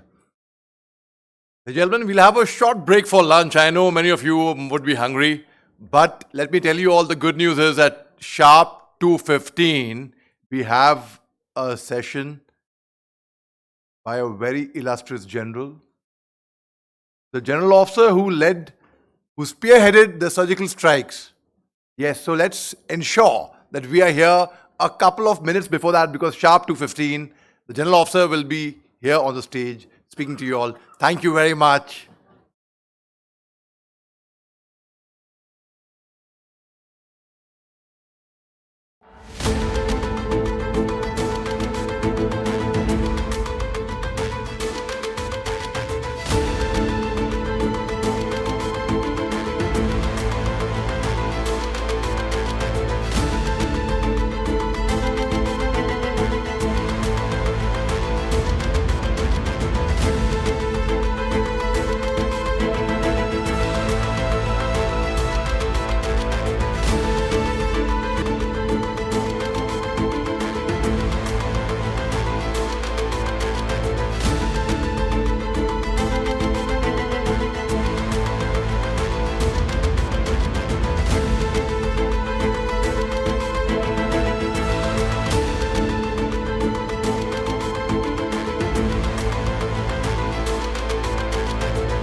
That good idea, sir.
Good afternoon, ladies and gentlemen. I hope you have all settled down now after the heavy lunch. We are indeed very, very privileged and honored to have with us General Huda, who is the general officer who commanded, who led, who spearheaded the famous surgical strikes which you all know of. Well, he's here to talk to us and give us a special address on the radical ideas on the line of actual control. Sir, may I please request you to please come ahead. Thank you, sir.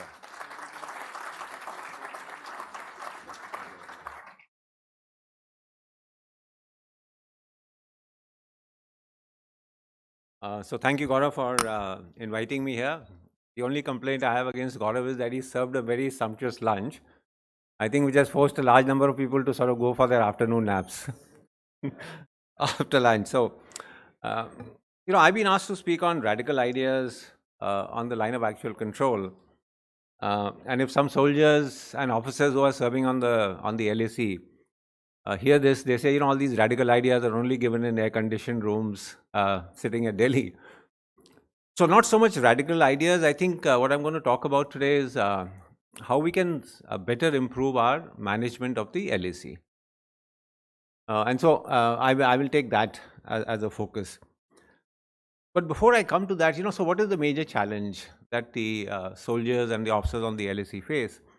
And the major challenge is actually the challenge of geography. So if you look at the line of actual control in the central and eastern sector, runs along the Himalayan watershed, the highest mountain range in the world. Even at Ladakh, where you actually have to cross the Himalayan watershed to get to eastern Ladakh, even there is a challenge because the amount of snow that dumps on the Himalayan watershed in Ladakh actually cuts off Ladakh for almost between 4 to 5 months in a year. So there are major sort of challenges, and because of that, our road construction is very limited. It has to go through narrow valleys, climbing right up from the plains to the heights on the watershed. On the other side of the LAC, you have the Tibetan Plateau, where it's much, much easier to construct roads, construct infrastructure. Just as an example, the Lhasa-Ningchi 425 kilometer railway line was constructed in took about 6 years to construct.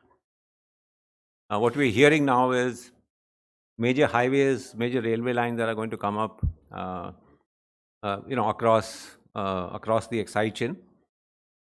So while we might do whatever we can on infrastructure development, and a lot is going on, I think the reality is that we cannot match the kind of infrastructure that the Chinese are going to be able to build in Tibet.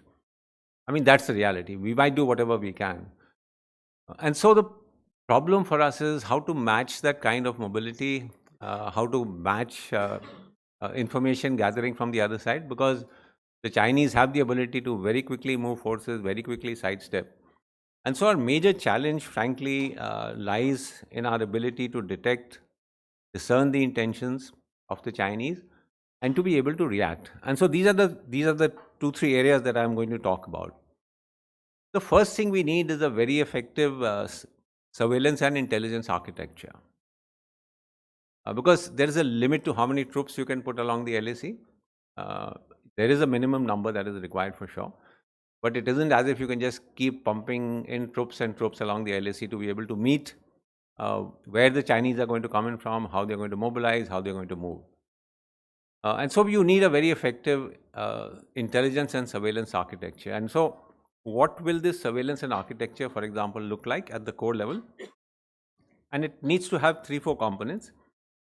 So you need a network of interlinked sensors. So you have ground sensors, you have acoustic sensors, magnetic sensors, along likely lines of transgression by the PLA. So that's the first requirement. There are a very dense sort of network of interlinked sensors. What you have today also, and what I'm going to talk about some aspects of technology, the technology that's available today and just sort of needs a little bit of development and then deployment. So you have something called smart dust.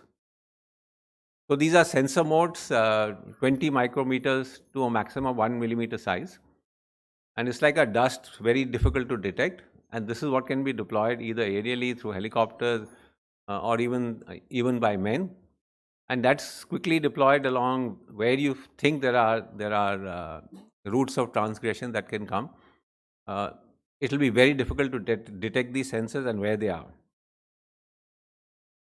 Behind them, probably what you would require is elevated platforms where you can mount your sensors, electro-optical radars. Now, these could be elevated, physical elevated platform, or you can have balloons, and that's also been tried out. Elevated balloons, somewhat in depth from the LAC. Behind them, of course, we are all talking about drones, etc. An array of drones which can be launched very quickly to see where the transgression is, where we need to move, and how we need to get there. Connecting all this, you require a very effective communication network, and there are different sort of means of establishing these communication networks these days. There are traditional communication networks. We are also having what are called light fidelity technology today, where information is transmitted through light, and that can carry much sort of higher amount of information on that. And you need this network not to be hierarchical. It can't go from one formation to another formation. This information will come to a battalion, from battalion it goes to a brigade, brigade it goes to the division. You need a completely non-hierarchical network, and information from all these sensors actually feeding into an analysis hub. So all the information that is gathered by these sensors comes into an analysis hub where the data is analyzed. You use artificial intelligence, and everybody's talking about how AI can be used.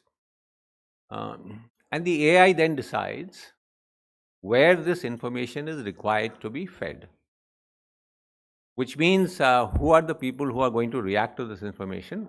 And that's where your analysis hub then feeds this information very quickly, whether it's to a company location, whether it's to a battalion headquarter, whether it goes to a brigade headquarter. And that kind of decision making, that very quick decision making that is required to be done, I think is only feasible if you have machine learning and you have artificial intelligence actually driving these decision making. So that's the kind of infrastructure that you will require probably at a core level. An array of sensors, an effective communication network, and then a data analysis hub, which is then feeding information down to people who are supposed to very, very quickly react to it. What about information and intelligence in greater depth? So what happens, how do we actually keep note of what is happening in Tibet, for example? How do we know where there is a large movement of troops that is taking place from China across Xinjiang and across Tibet and coming close to the LAC? And of course, you have your traditional means of surveillance, which is your aircraft, which carry out photography. You have your satellites, which give you visual pictures at various times. But I think we need to start looking a little beyond these traditional means. And let me give you one or two examples. So you have today around the world satellites which are tracking air pollution globally. Now imagine a convoy of 1,000, 1,500 vehicles traveling on a road in Tibet, where the air pollution is very low. you're going to have a high density of air pollution along those routes. So is there some way that you can utilize this information? Can you have satellites which is tracking this? Because that's a clear giveaway that a very large movement of troops has taken place. Let me give you one more example, and I don't know how practical it is and whether it can be applied, but just as an example, I mean, how does Google Map track traffic? It's basically the number of telephones that are moving along that route, how slowly they are moving, and that's how it calculates sort of traffic density.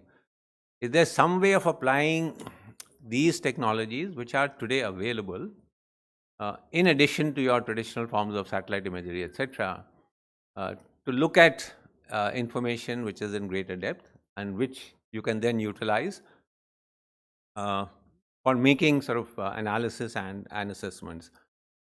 And all this that you are having, and again, I think we need to go back to the AI and look at some predictive tools to say, look, this is the kind of movement that has happened. These are the indicators. What does it predict for you?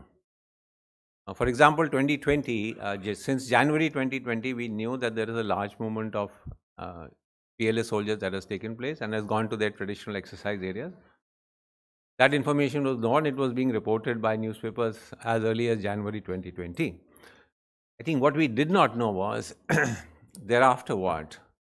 And therefore, if we can make use of artificial intelligence to look at various indicators and make sort of predictions about what these indicators mean, how could, for example, the PLA thereafter react. These are some of these things that we need to look at if we want to really strengthen our surveillance and architecture grid. Once you've got the information, you need to be able to rapidly react to that along the LAC. And so what is the kind of equipment that is required? I'm not saying this is the only equipment required. What I'm trying to suggest to you is that in addition to your traditional military hardware, what is the kind of military equipment that is required for soldiers to be able to react very quickly to any kind of situation? And obviously the first thing is we need more helicopters. You cannot just keep having, as I said, keep pumping in troops all along the LAC every meter, every 100 meters to say that we require these so that we can react. I mean, there's going to be a limitation to numbers. So obviously you need helicopters. You need all-terrain vehicles. We've been experimenting with these from when I was there in 2015. We were carrying out trials of all-terrain vehicles. I was asking somebody today in the audience, and he said, it's 2023, we are still carrying out trials of all-terrain vehicles. I mean, it's something that we know is needed very quickly. Our ability to move in small teams is extremely, extremely important. And for that, you require all-terrain vehicles. You don't need thousands of soldiers to move. When you find that something is happening, a small group of soldiers can immediately sort of and very quickly react. So I think all-terrain vehicles is an absolutely, absolutely essential requirement. It is my personal view, and the DRDO chief is not here, thank God, that light tanks is going to be a waste in Ladakh. You don't need heavy equipment.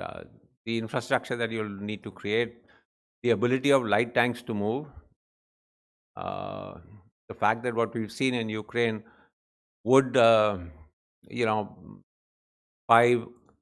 small team ATVs mounted with advanced anti-tank missiles be a better bet in Ladakh rather than moving in tanks. You will also require autonomous vehicles. You cannot go everywhere every time on your own.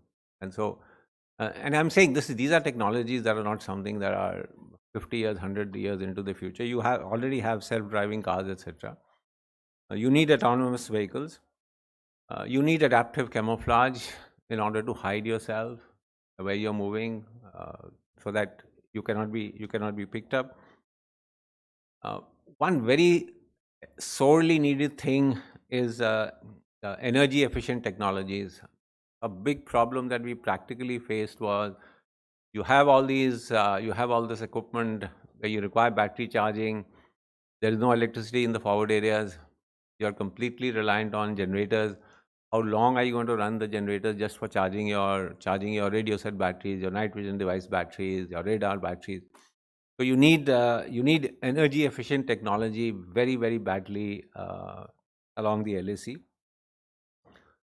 And you need advanced technology in infrastructure building. Our road building, our construction that we do for habitat, for defense works, takes enormous amount of time. And I think somewhere where people can step in with technology that can help build your infrastructure quickly is an absolutely essential requirement. And my last point, need to altitude.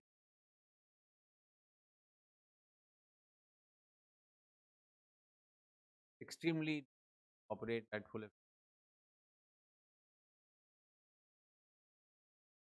You need something to power the, and again, these are not some are not available. You need wearable devices that can map parameters. You need telemedicine, nothing new. I'm wearing much of it. Not very costly, and every have a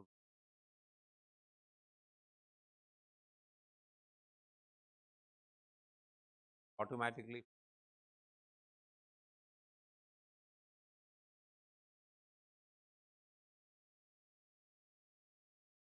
need to start looking at skeletons. Again, this is not need lightweight augmented reality.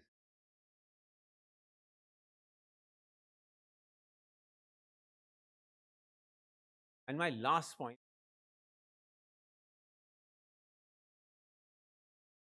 that we need the part are actually at our soldiers well. I've just all-terrain vehicle last 7 years testing, trying it out. So we need procurement process.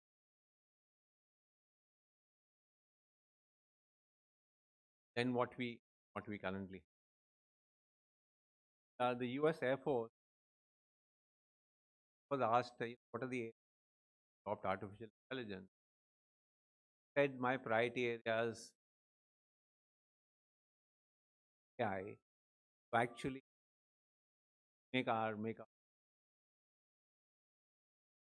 and as we look at adoption of high technology into the, and again, this is something that we talked about.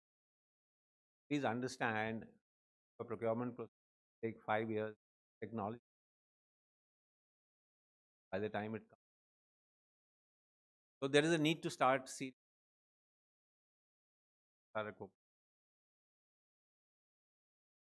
Just to sort of sum it up, I think, as I said, there are really no great radical ideas.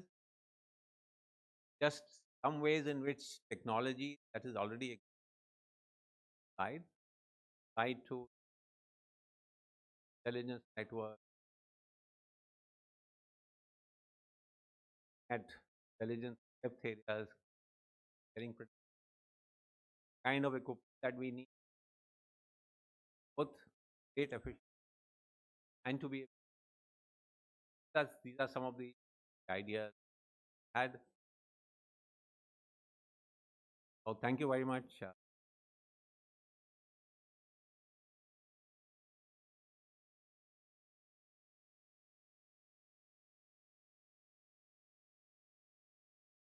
Thank you very much, sir, for this very crisp, precise, and a very informative talk.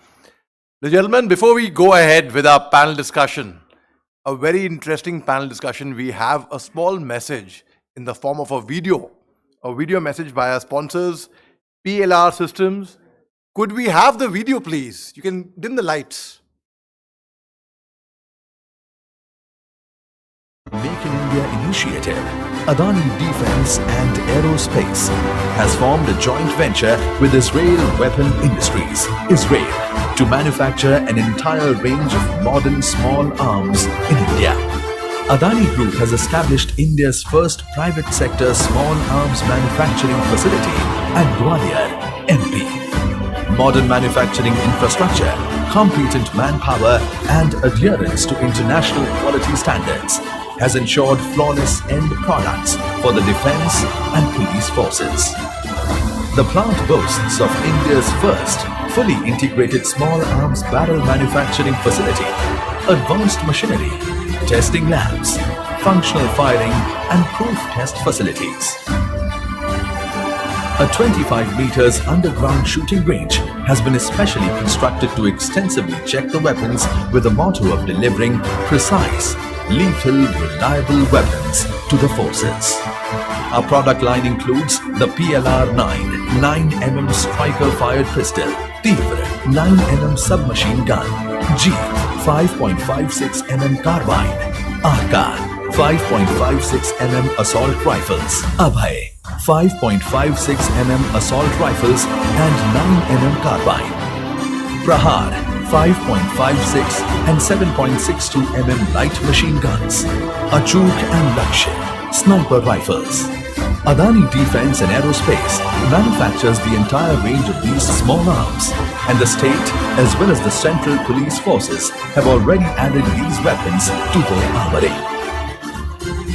At Adani Defense and Aerospace, our focus is to produce the finest weapons that help the brave heart soldiers of our country safeguard the nation. In sync with Adani Group's vision of nation building, Adani Defense and Aerospace is committed to play a pivotal role in helping transform India into a destination for world-class, high-tech defense manufacturing facilities.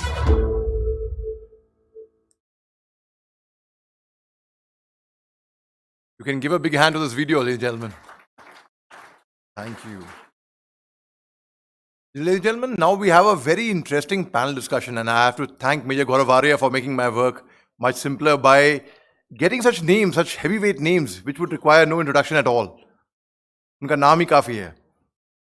Ladies and gentlemen, it will be moderated by none other than Lieutenant General Syed Ata Hasnain.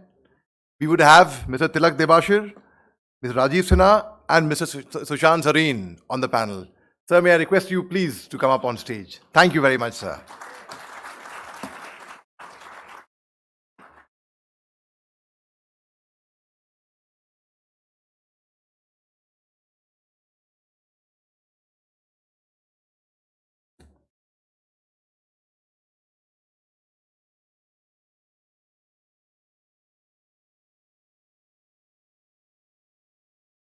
Start from. Right. Good afternoon, Jai Hind. Good to see the attrition having reduced. Some people have actually come back from their slumber after lunch. So good to see that. Pakistan ka naam hi kafi hota hai normally to bring back people. No. I must compliment Major Gaurav Arya on this entire program. But on this particular session, for having got a collection of such great heavyweights here, very correctly, what Major Ali said was absolutely correct. Their competence speaks for itself.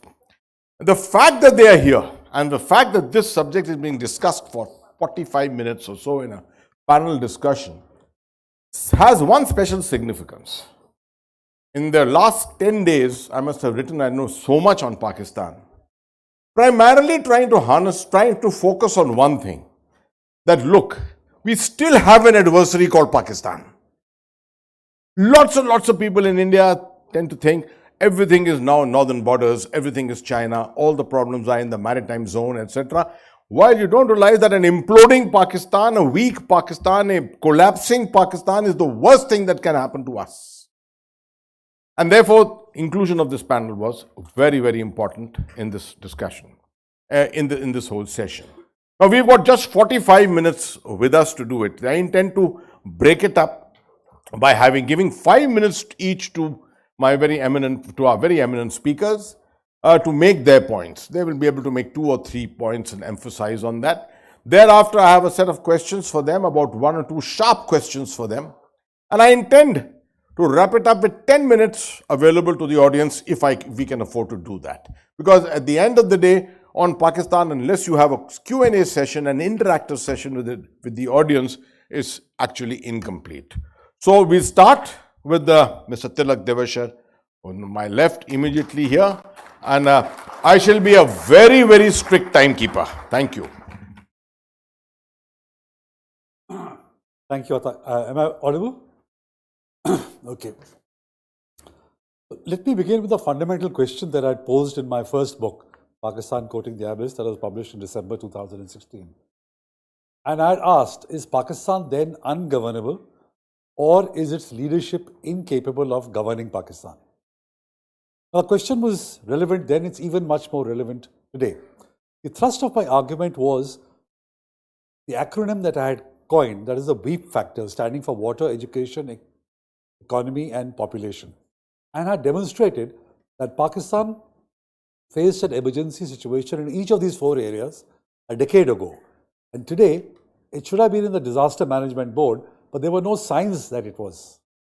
And these are the long-term elements that eat the innards of a society and of a country, and if not rectified in time, would lead the country closer to the abyss.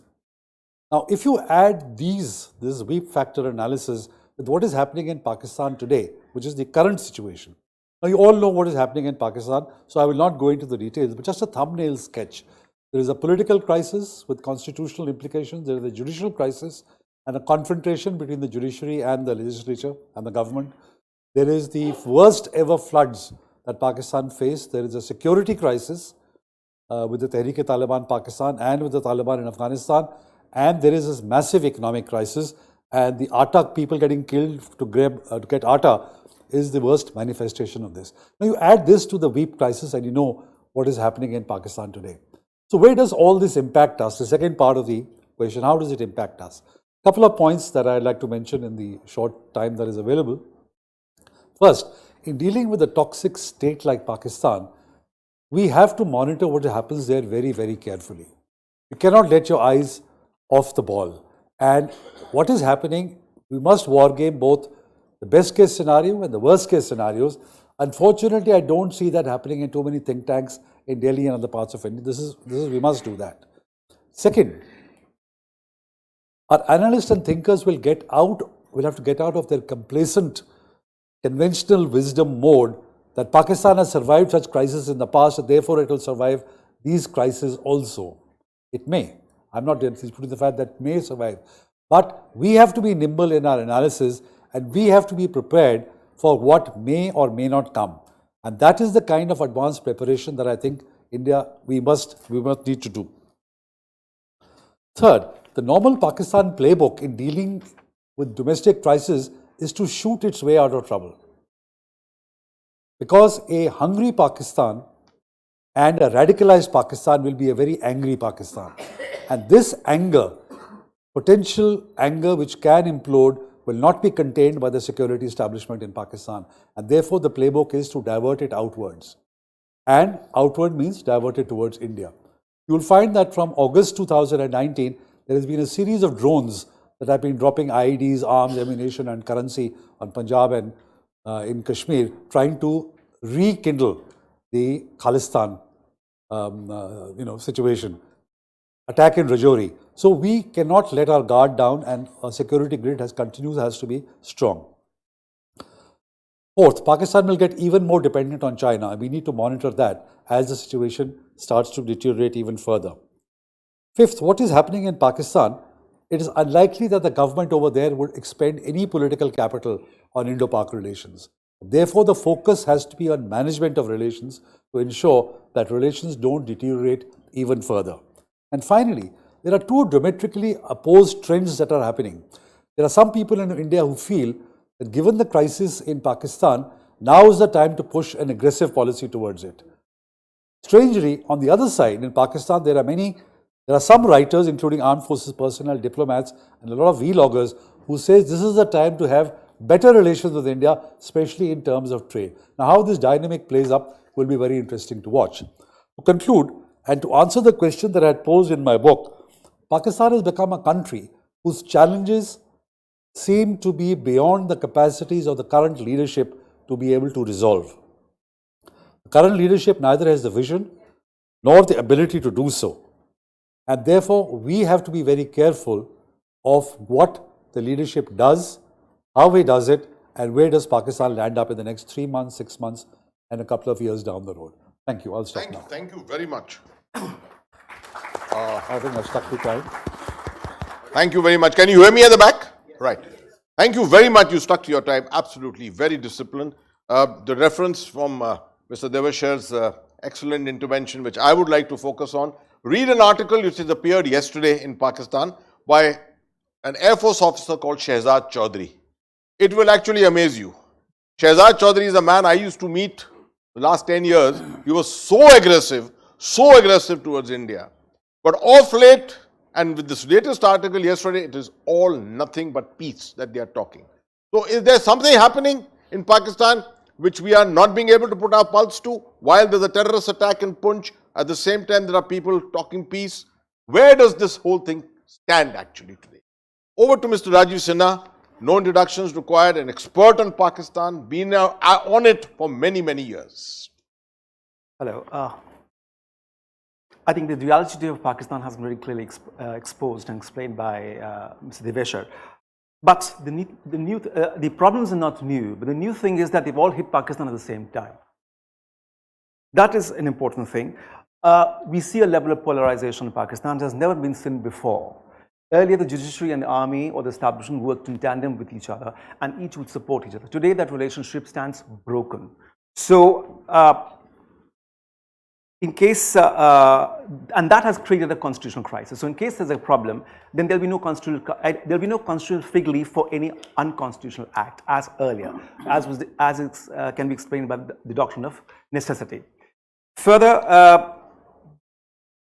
as far as the politics are concerned in Pakistan, even if there are elections held tomorrow or the next month or the next month, I don't think any political party has come up with what then, thereafter. And I don't think, as I pointed out, anybody has the capacity to take Pakistan out of the mess that it is there today. So we'll only see the problem continuing and the can being kicked down the lane further. Then there was this reference to, indirect reference to religion. That is true. A radicalized Pakistan is going to be a very angry Pakistan, and where will their anger go?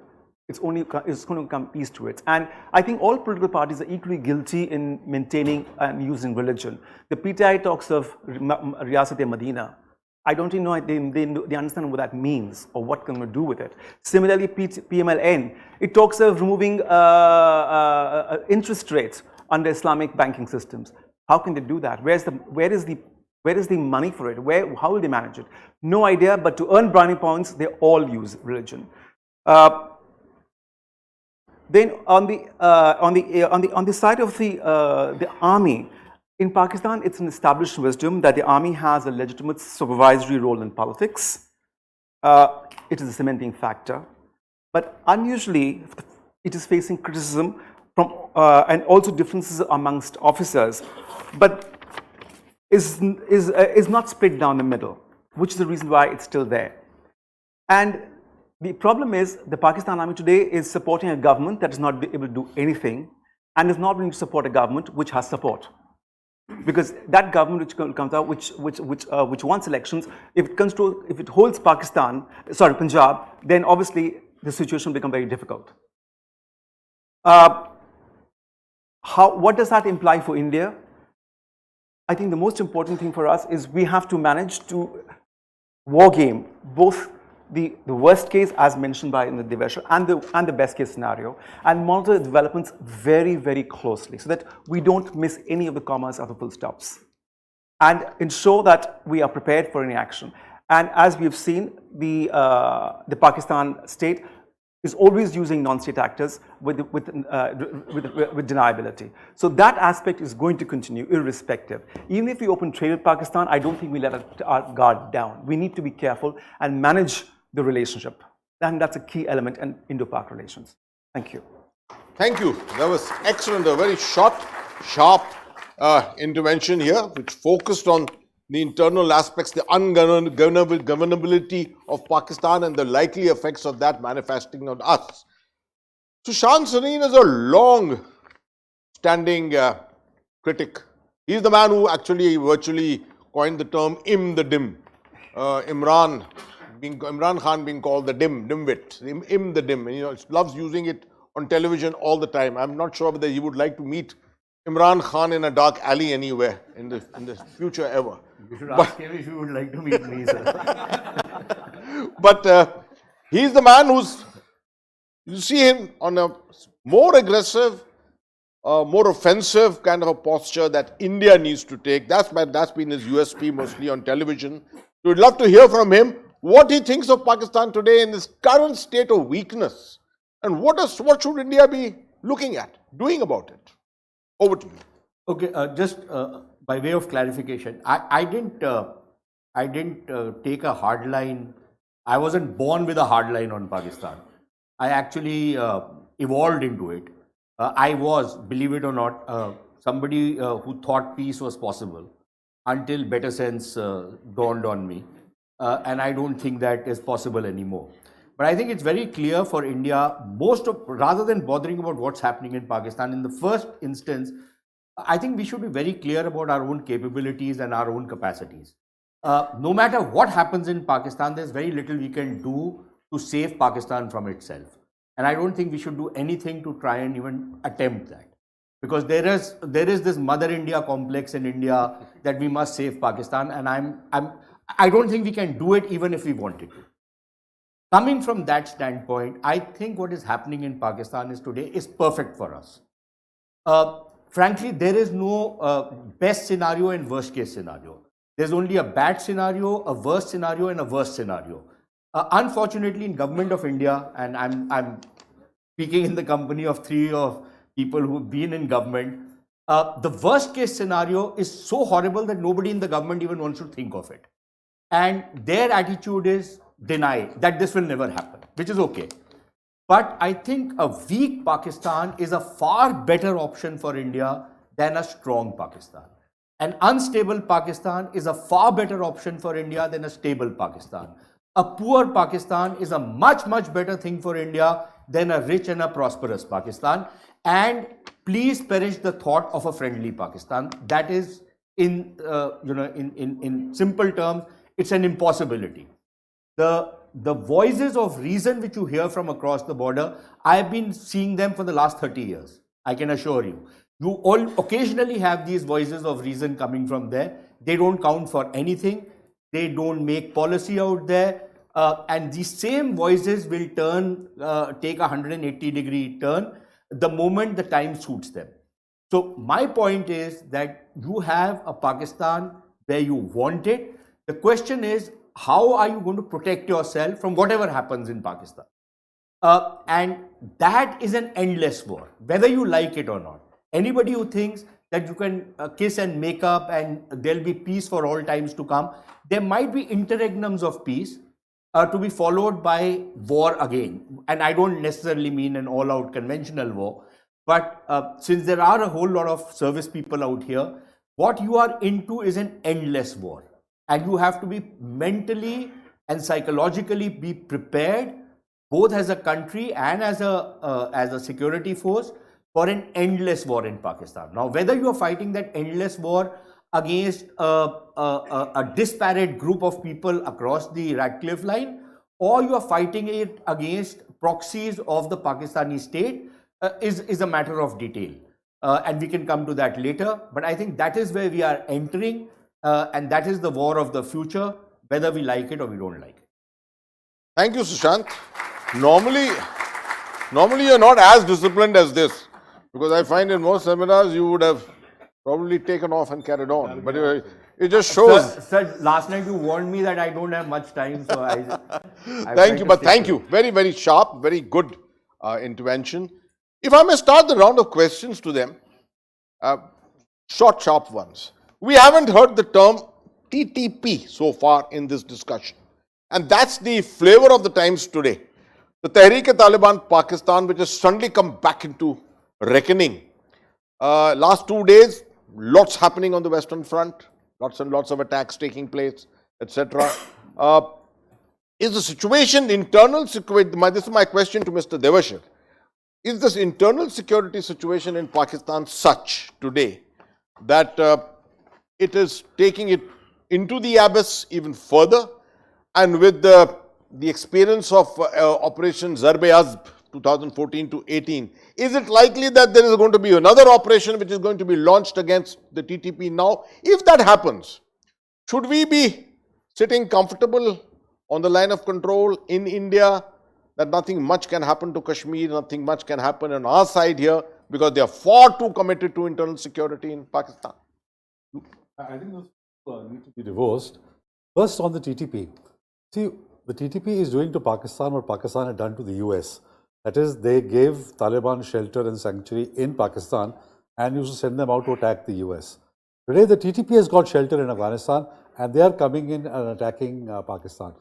The reason why Pakistan is hesitant to carry out an operation against the TTP like Zarb-e-Azb is that they have got the hinterland and you don't have the US drone strikes. The US drone strikes took out the top leadership of the TTP, whether it was Naik Muhammad or Baitullah Masood, all of them. So what do they do with an operation? If they go into Afghanistan to attack the TTP camps, it's going to be a long war of attrition with the Taliban, and who have got a whole host of suicide bombers, and I think there'll be mayhem in Pakistan. So Pakistan is really between a rock and a hard place. What does it do with the Taliban? And let's not forget, the Taliban have not recognized the Durand line. They have said it's a disputed line and they even uprooted parts of the fence. So Pakistan is on the defensive even there. So, and I think, yes, to answer your question, the TTP situation is a serious situation. To a large extent, Pakistan is to blame because they started talks with them, which allowed the TTP to regroup. They released a large number of prisoners who came down into Swat. So now the TTP is a fairly established. They don't have any territorial, they haven't declared any free areas, but it's definitely over there. On Kashmir, I think Pakistan has that capability because these are not conventional troops. These are non-state actors. So, you have one incident here and one incident there, basically to keep you on your toes and also to tell the people that the insurgency is not dead. So, irrespective of what happens with the TTP and the Taliban, you cannot let your eyes off the ball as far as Kashmir is concerned and as far as the security grid is concerned. That means, in other words, whatever be the situation in Pakistan, a one-off strike in Kashmir to remind the Awam, to remind the world, to remind the population in Pakistan itself, will continue in some form or the other. That brings us back to Afghanistan as such.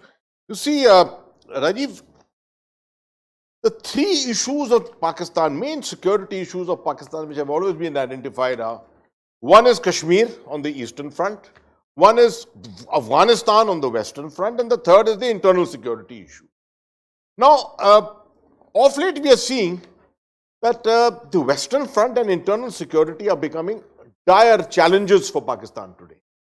Tell us a little bit about the new Afghanistan angle. The Taliban having turned 180 degrees around, the Durand line issue being questioned suddenly today, the support to the TTP. What exactly is the Taliban looking for in AFPAC, which is going to affect the Pakistan security adversely?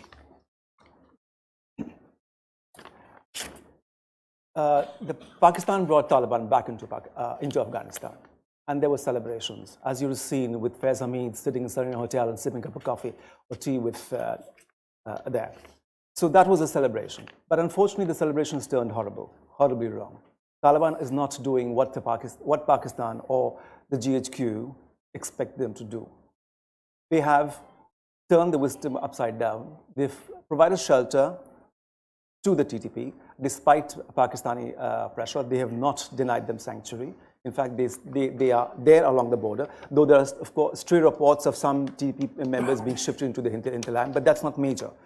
The other thing is that the Taliban now understand how to use pressure and get concessions out of Pakistan too. So, as you mentioned, the TTP has been allowed to operate. It moves across the border into Pakistan, can hit anywhere with impunity anywhere in Pakistan, as they have recently demonstrated with their operations across. that they can hit at will at a place and point of their time and time of their choosing. The second is the fact that the Durand line is something that's not been recognized. The Taliban have just not talked about it. They do not want to recognize it. In fact, there have been clashes between the Taliban and the Pakistani army across the Durand line, where the Pakistani army has been trying to kind of move in further into Pakistan, into Afghan territory and occupy land, which has been rebuffed. So that is another aspect. Another aspect we must look into is the share of the Kabul River water, which is another very, very, very important factor. We must understand that Pakistan is a water deficit state and gradually becoming even a bigger water deficit state. And if the Taliban do build dams across the Kabul River, the flow of water will further reduce. That will only create more friction between the two sides. So yes, the role the Taliban plays will have a major impact on on the two front situation that Pakistan will face. One is the eastern side and the other is the western side. So to avoid that, Pakistan was hoping that if we get Taliban in the west, our western front will be quiet, but that's not happened. But interestingly, along the LOC, the ceasefire is held so far, which is an interesting development. I don't see the ceasefire being violated anytime in the short term. I don't know the medium long term. I would not like to look into that. But yes, we need to understand that Pakistan will not give up the use of its non-state actors to remind the world that Kashmir issue is a major issue for it. And the Awam also, that Kashmir issue exists and Pakistan will continue to support it, directly or indirectly, however it looks at it. So yes, the fact that Taliban have come to Afghanistan in Kabul is a major security concern for Pakistan today. Thank you for that. In other words, would you say that, this is just a follow-up question for you. Would you say that the deteriorating relationship between the Taliban and the Pakistan leadership is actually leading to a dilution of the strategic depth which Pakistan always has sought from Afghanistan? Well, let's not use the word deteriorating relationship. I don't think it's a difficult relationship where both sides are pressing their own interests in order to secure their own interests. As far as the strategic depth is concerned, I think it's very clear now in the manner in which the Taliban have been behaving that I don't think Pakistan can take the Taliban for granted in terms of what it wants to do and how it wants to do. So the strategic depth is in question, definitely, at this point in time. Thank you. Sushant, a follow-up from that. What is the larger Taliban game? Is there an ideological aspect to it? Because some analysts feel that the Taliban is actually looking towards the domination of the entire AFPAC. You know, now with the Americans having gone, not likely to come back in 20 years, even if there's a major incident, Pakistan in dire straits economically, everything for internal security angle, etc. This is a golden opportunity for the Taliban to actually show itself manifested as the actual leader of the entire area from an Islamic caliphatic angle. What is your comment on that? I think it kind of links up with the question of strategic depth. It was always a misnomer that Pakistan will get strategic depth in Afghanistan. Actually, it's the Taliban who've got strategic depth in Pakistan. And their strategic depth has only increased in Pakistan. But I think the Taliban ideology is nothing if it's not an expansionist ideology. It always was. It was this topi which the Americans wore on their head and on a lot of other people's head, which they put to say that, no, the Taliban are, these Afghan nationalists who will only Afghan-centric. They have no ambition beyond Afghanistan. That was utter nonsense. I would use some much more colorful language, but this is not the place for it. But the fact of the matter remains that it was all Islamist ideologies are expansionist ideologies. Right? And General Saab, you know this better than anybody else. You've studied this a lot more than most other people have. So what the Taliban, but they will go about it in a very systematic manner. They will not do it in the way the Islamic State tried it. They have already got a state, which is Afghanistan, and they are going to continue to spread their influence wherever they can, following that old adage that, you have the watches, we have the time. So this is a millenarian ideology, millenarian philosophy, which is only going to expand. Pakistan is ripe for the picking as far as these people are concerned. They have the networks out there. They have a weak state to contend with. They have a lot of people who have already been brainwashed into thinking, look, in Pakistan, a lot of people say that, you know, yeah, the Taliban are not bad guys. We don't agree with how the Taliban do things, but yeah, technically they're not such bad guys. So there is that ambiguity inside Pakistani heads as far as how they perceive the Taliban. So it is a country ripe for the picking. And this is a country where now the elite consensus has broken down. This is a country where there is a crisis of the state taking place. So it is natural for them to expand into Pakistan. Similarly, if you look at all the terror groups or insurgent groups from across the region who have been given sanctuary in Afghanistan, whether it's from Tajikistan, whether it's from Uzbekistan, whether it's the Chinese groups, the Pakistanis, of course, including some Iranian Sunni extremist groups, right? The Jaish-ul-Adl and others. Now, for the Iranians, for example, there can never be a meeting ground between a Shiite Iran and a hardline Sunni Taliban. There will be tactical accommodation, there will be those adjustments, but there can never be peace between them. It's impossible. It hasn't happened for 1500 years. It's not going to happen now. So I think this will continue to expand. And I think that is what the bigger picture in front of India, going not in India, everything is the next 3 months when the next election happens. But if we were to look a little further down the line, 10 years, 20 years, 30 years, then I think we should factor in these particular elements in our national security strategy and then take countermeasures for that. Thank you very much for that. That was excellent, actually. In fact, our thinking is so restricted that we look at the LOC or what's happened on the Punch-Bimbergali road or something like that. These tactical manifestations will continue forever, every 6 months, a year or so. It is this larger picture. And therefore, a follow-up question on that.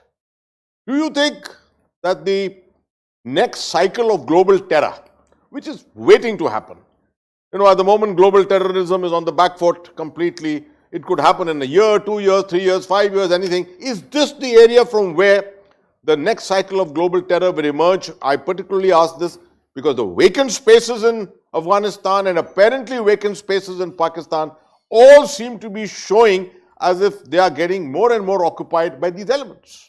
Well, this has been the epicenter of terrorism even during the first cycle. The whole global terror, war on terror started from this region. You know, very often people forget that when the Taliban took over, and again, you know, never trust the Americans or the Brits when they write on these issues because they talk utter nonsense most of the time.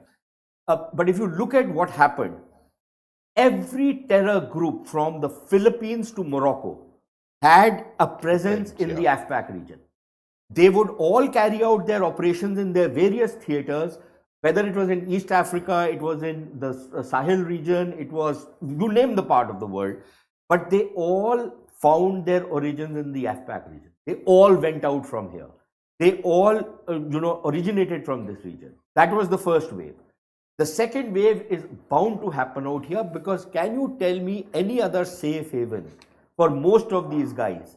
And when you link it up with what Mr. Deveshwar writes very eloquently in his book, the Pashtunwali culture, that you will give refuge to whoever comes out there, especially if he is an Islamist who is running away from quote-unquote persecution, then this does become terror central once again. And this is the safest of safe havens because who's going to come in out here again? You know, everybody is run with their tail between their legs and nobody wants to come back here again. So this is bound to be the epicenter of the next wave of terrorism, which we are already seeing the green shoots of. Thank you very much. To Mr. Deveshwar, obviously, you can't have a discussion on Pakistan without involving the Pakistan Army, the great Pakistan Army. Lots and lots of things are being spoken about today about the Pakistan Army. For the first time, we are finding divisions within the army which are being spoken about. Otherwise, the Pakistan Army is always known to be a very united kind of a force. We suddenly find that General Asim Munir is being harangued, kept to a side. Perhaps the influence of Faiz Hamid, the ex-DGISI, both are DGISIs incidentally. Faiz Hamid has a following within the Pakistan Army itself. There are regimental followings which are taking place. Is this the first manifestations of a realistic division of ranks within the Pakistan Army that we are looking at? And if this happens, what will be the political effect within Pakistan? You know, I don't buy that. A lot of it is PTI propaganda. Trolling Assam Muni, saying he's a retired lieutenant general, should not be chief. And, you know, people are saying, look, the Pakistan Army, in many respects, is like the Indian Army. The chain of command, the discipline holds. The Army chief is the man in uniform, he is the chief. Faiz Hamid is retired. A retired officer will command loyalty, but he will not command loyalty of troops who go out and shoot people. So I don't buy this kind of theory of division. Yes, there can be differences of opinion. Imran Khan has had a huge impact, especially on the families of serving army officers, on the veterans. But whether it leads to any kind of division, when we talk about division in the army, we're talking about disruption of the chain of command or the integrity of the army. Sorry, I don't see that. I don't see that happening. There can be differences of points of view. The Corps Commanders Conference issues are hotly debated. But once a decision gets taken, the Army Chief, you know, everybody falls in line with the Army Chief. I don't see any kind of Faiz Hamid or anybody else trying to pull the rug from any Army Chief. So I don't have that. Given the fact that what you are saying is maybe completely right, that it's a unified army that you are seeing there, what is the Rubicon? Which is the line which divides the Pakistan Army from stepping across and getting hold of things in Pakistan? Because they are very reluctant at the moment. They don't want to be seen moving into a failing situation and failing even further. So given the fact that Pakistan really has not too many political options at the moment, is there a fine dividing line at which you think the Pakistan Army will finally have to take a decision to step in? You see, a decade ago or 2 decades ago, the army would have stepped in. You see, the very famous, what Ayub Khan told his son, Gaurav Ayub, he says, you've served in the army. Once the army chief makes up his mind to stage a coup, only God above can prevent him. So any army chief would have gone ahead and staged a coup. But the reason he can't do it today are several. Given the conditions in Pakistan today, what is it that the army will bring to the table to pull Pakistan out of the economic morass? The army doesn't have that kind of expertise. So that is one. Yet at the same time, calling itself as the defenders of Pakistan's ideological and territorial frontiers, I think if situation deteriorates to the extent that there is street violence, which the police cannot handle, if the PTI comes out in large numbers, if the judiciary, as it is, the Chief Justice is way out of line as far as the Constitution is concerned. Can you imagine a situation where he preempts the legislature passing a bill? He says even if the bill comes into existence, it is stayed. This never happened, but there is no kind of preemptive jurisdiction in the army. So if things deteriorate to that extent, so if the crisis deepens in respects, you know, constitutional, in terms of street, in terms of law and order, it is then that the army, everybody will look only to the army as the last standing institution which can save Pakistan. So it may happen. I don't see this happening at the moment because the army will not be able to govern Pakistan, you know, because they just don't have the expertise to govern this. But just one other point, you know, if I can, the question is, you see, also let's not forget the ISKP and the Al-Qaeda are incubating. The UN reports on the Taliban Sanctions Committee have said several times, and even the MI6 or MI5 chief said that the ISKP is now ready to launch attack outside of Afghanistan.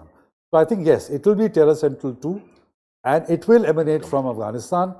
The point that Sushant is reinforcing his point, because the Taliban have so far not demonstrated full capacity to either act against the ISKP deliberately, or they're incapable of acting against the ISKP.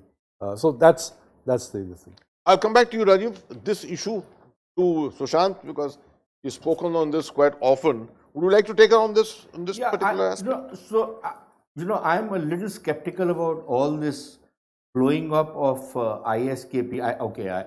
There's no pun on the word blowing up of ISKP, but you know, I think it's been exaggerated. I've always believed it. I'm not saying it's not a potent organization. I'm not saying it does not have networks. But, and when a British tells me that, look, ISKP is really dangerous and has got these capabilities, I'm very deeply suspicious, because knowing what the British operate, it seems to me they're making a case for recognition of the Taliban.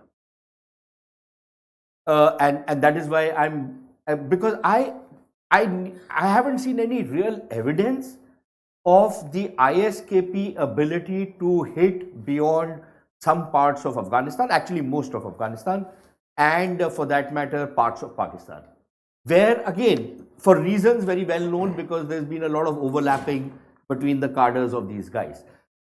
In some ways, the Al-Qaeda seems to be a far more potent organization at this point in time, in terms of its footprint, in terms of its propaganda, a far more potent organization, and which is continuing to grow silently under the radar than when you compare it to the ISKP. So I am a little skeptical about the ISKP's abilities to strike beyond the AFPAC region. And when the Brits tell me that they have this capability, I'm even more suspicious.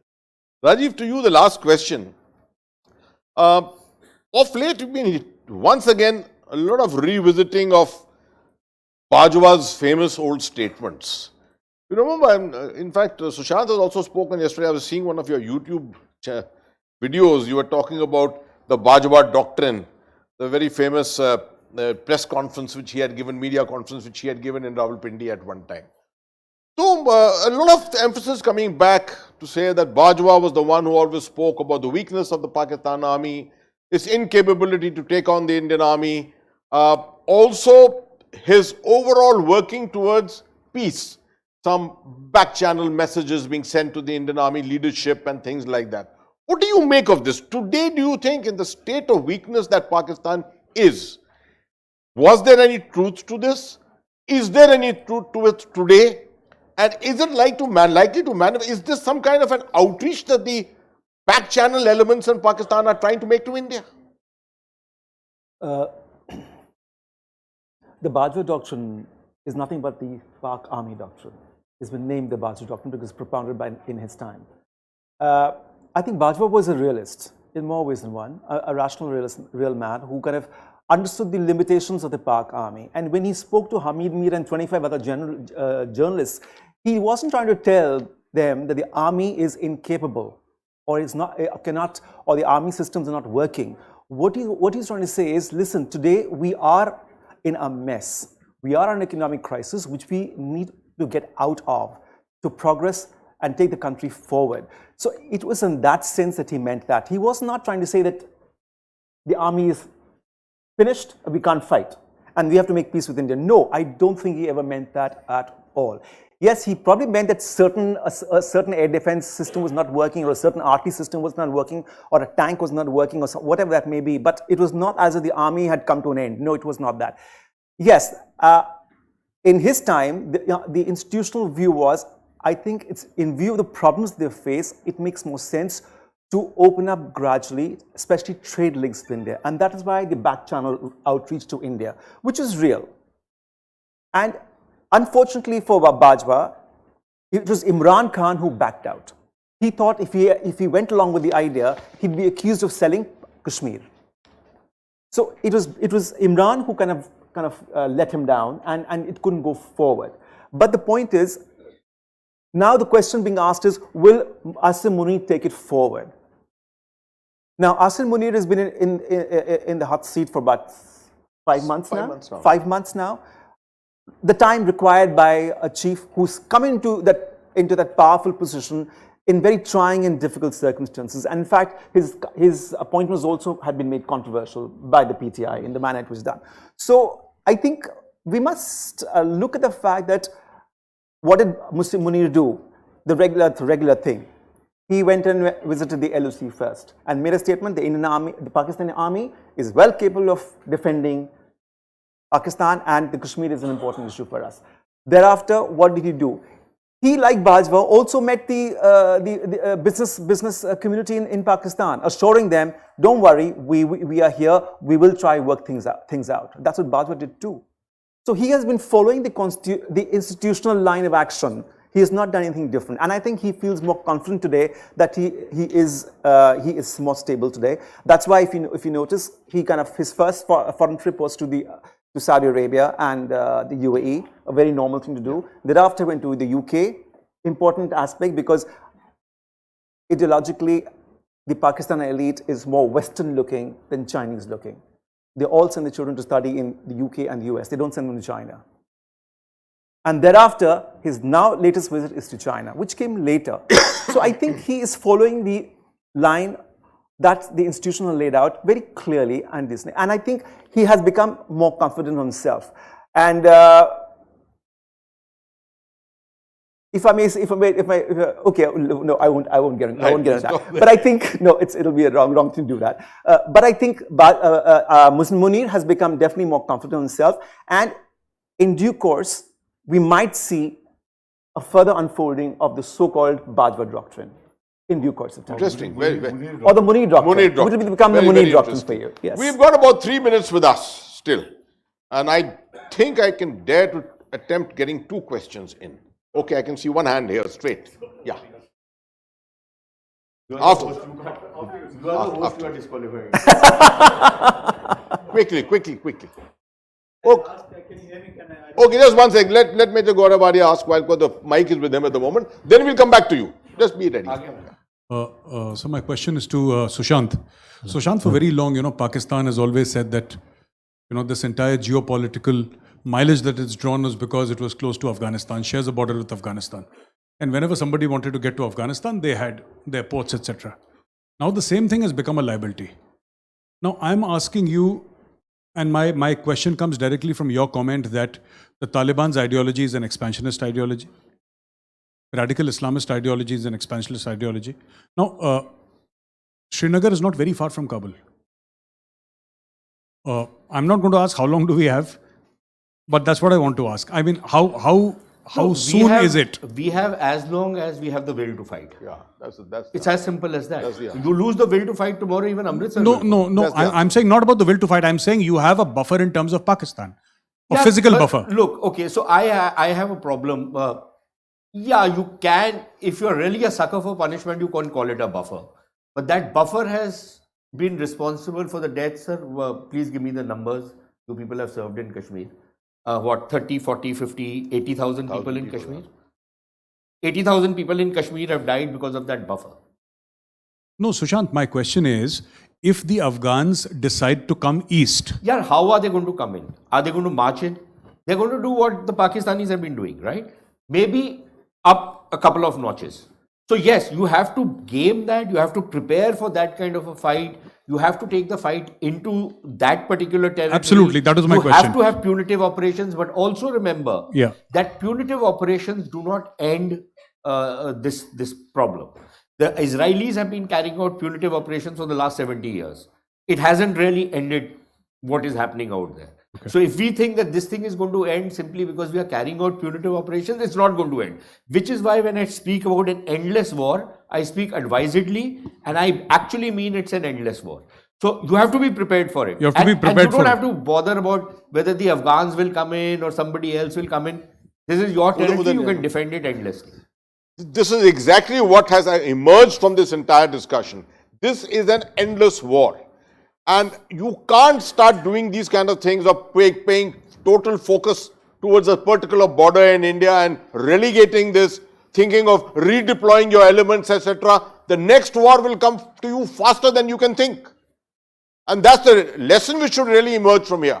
The Poonch attack should be an eye-opener for all of us, that we need not take our eyes off Kashmir at any time. Thank you. Yeah. The same thing. I was just asking about the Afghanistan being interested in Kashmir. You clarified on that. Second point is it the time to solve the Kashmir issue? Because we have been always reacting, but not acting. So we have been always involved in what they will do. Is it not time to finish this issue? Because economic crisis, how long can Pakistan last? May I ask you if you can qualify what you mean by finishing off the problem? I myself is not very clear. But the point is, it has been a bug in the thing and all our focus. You know, sorry to take up the question from the panel. Your question is exactly what I was trying to answer in the last 7 days. Sure. And I was responding to a lot of people who were suggesting this thing itself. And I said, you tell me, do we drop a nuke there? We can finish it off. But ultimately, pragmatic, smart nations have to look at smarter ways, and those smarter ways don't come overnight. So this is a long war. As Sushant has very correctly said, this is a long war. We will have to find smarter solutions than just the idea of dropping a nuke. And please don't look for solutions to problems of which there are none. Thank you, sir. I think the problem has been solved. Yeah, the problem has been solved, the solution hasn't been found. I mean, our side there's no problem. They have a problem. okay, I think we've lady, gone over young time, but they've girl. got one question we can take. Okay. You'll have to get a mic quickly. Yeah. I remember listening to this conversation, and there was a mention about water security. So what I was thinking about was about how the Kashmir issue could become more relevant in the years to come with the Indus Water Treaty and other things, and the headwaters of the Indus running through Kashmir, and of course with China being the larger hydro hegemon. Could we probably look at that as something which is going to become more important when it comes to the Kashmir issue, just not looking at other aspects? So, you see, the Indus Water Treaty has held, despite the wars, the problems and all that, has held since the 60s till today. A lot of people say we should break the treaty, but how do you store the water of the Indus? You know, the Indus in India flows through steep gorges and it comes out into the plains in Pakistan. How do you, so that is one aspect of it. Second, the noises of the Indus Water Treaty are coming more from Pakistan because they have messed up their water resources. You know, today, because of so many other factors, I can't go into, time it doesn't permit, but the Indus during the summer months does not even reach the sea. You know, south of Kotri, there is no Indus, because seawater intrusion has happened. And why the Kabul River is important is that Kabul River brings in 17 million acre feet of water into the Indus at a time when the Indus itself is running dry. That allows Punjab to produce a separate crop. If dams are built, and the World Bank in India is funding those dams, if dams are built on the Kabul River, at least 4 to 5 million acre feet of water gets stopped on the Kabul River. That is why Pakistan is so worried about any dam construction activity over there. So yes, Kashmir comes into the picture because these rivers all originate, or not originate, but at least flow through Kashmir. We have not used our portion of the Indus Water Treaty of water still goes through the Satluj into Pakistan. The waters, the dams that we can build in Kashmir run on the river, we are still not able to do that.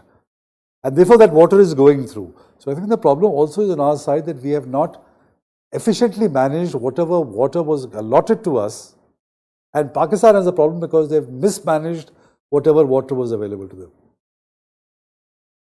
Thank you. I think our time is over. Unless the organizers want us to carry on. Organizer busy in his phone, sir. Gaurav, time is over. Yes, sir. Thank you very much. Thank you. Come, let's have a photograph.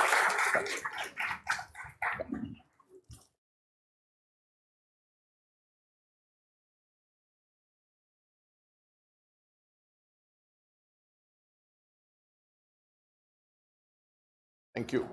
Thanks. Thank you.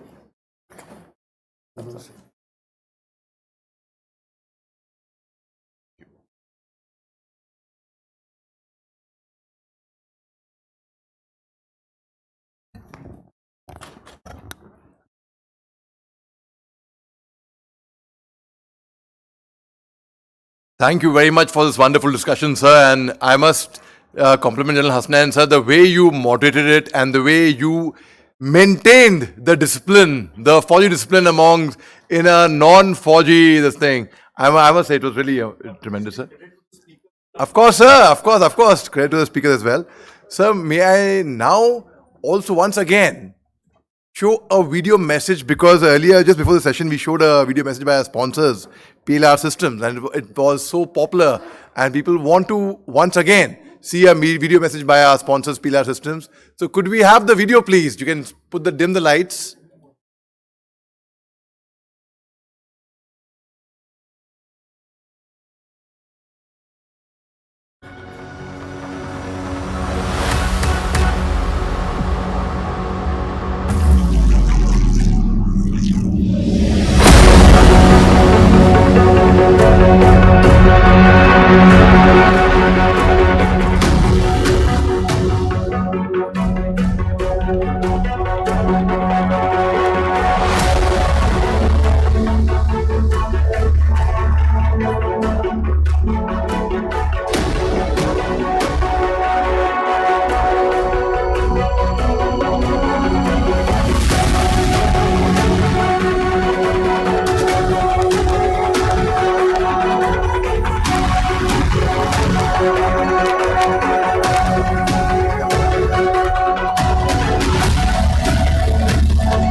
Wow. Wow. Ladies and gentlemen, we are very privileged to have one of the best cybersecurity experts in the house. Yes, we have Lieutenant General Rajesh Pant, who will speak on global challenges and local solutions. Sir, may I please welcome you on stage. Thank you very much, sir.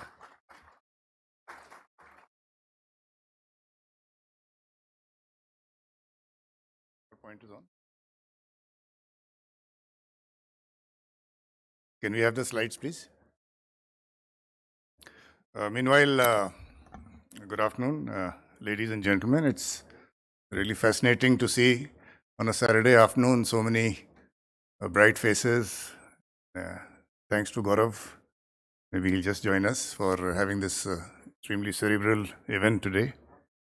I have been asked to speak for about 10 to 15 minutes on global challenges and local solutions. So we'll have a 5-minute Q&A towards the end. Can we have the first slide, please?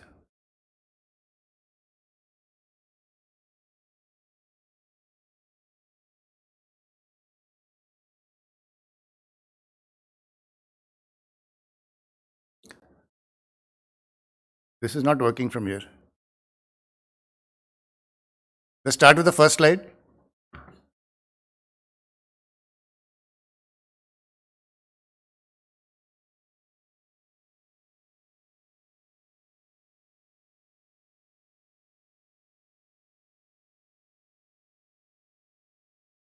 Yeah. No, come to the first one. Yeah. Can't start without quoting the Prime Minister of India. And if you see, some of you can't see what his quote is. It says, "I dream of a digital India where cyber security becomes an integral part of national security." It's a very important statement because national security today, as most of you are aware, goes beyond defending our borders and seas and the sovereign airspace. It also goes beyond energy, economy, society, food, water, and this is where he has realized the importance of cyberspace as a domain which needs to be an essential part of cybersecurity. The next slide.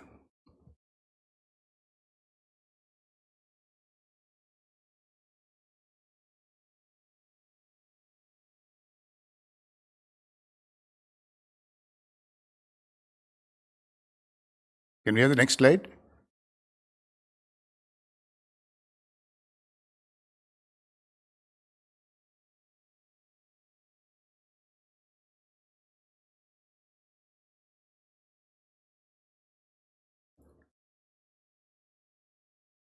I can forget the slides if you want and just keep on talking.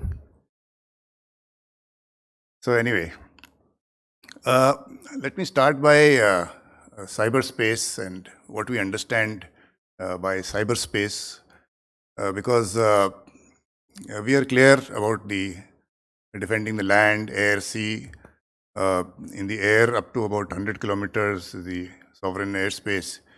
But cyberspace needs to be understood. It is the superset, as is shown on the slides, of the interconnected IT assets. And in this slide, I will just try to highlight a small difference between what we are calling as the national cyberspace and the national sovereign cyberspace. So for example, you have some data, which is our own data, which is residing on an Amazon server, which is located outside the territorial boundaries of India. So that would be part of your national cyberspace because it's your data. But it is not sovereign because you don't have legal rights over the servers that are outside the country, because they come under the jurisdiction of some other nation. So that is where the difference comes, that the national sovereign cyberspace is that over which you have jurisdiction. So that means wherever your data is lying is also within the territorial boundaries of the nation over which you have legal rights. So there is a subtle difference which I thought needs to be understood. Next slide.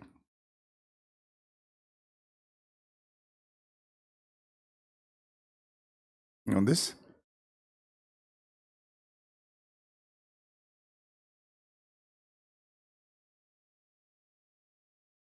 So why is cyberspace important? Is because that all your critical sectors today, the Digital India programs, you take any ministry, and especially after COVID, our dependence on cyberspace has increased so much that protecting it becomes extremely important. Let me start with the global challenges straight away. We can put off the slides. Don't worry, no problems. So let me start with the global challenges in cyberspace. And the first global challenge is geopolitics. Everything today is driven by geopolitics, and we are seeing it on ground. As to what the war in Eastern Europe has done, we've seen big tech taking sides, not only in the surface web, in the dark and deep web also.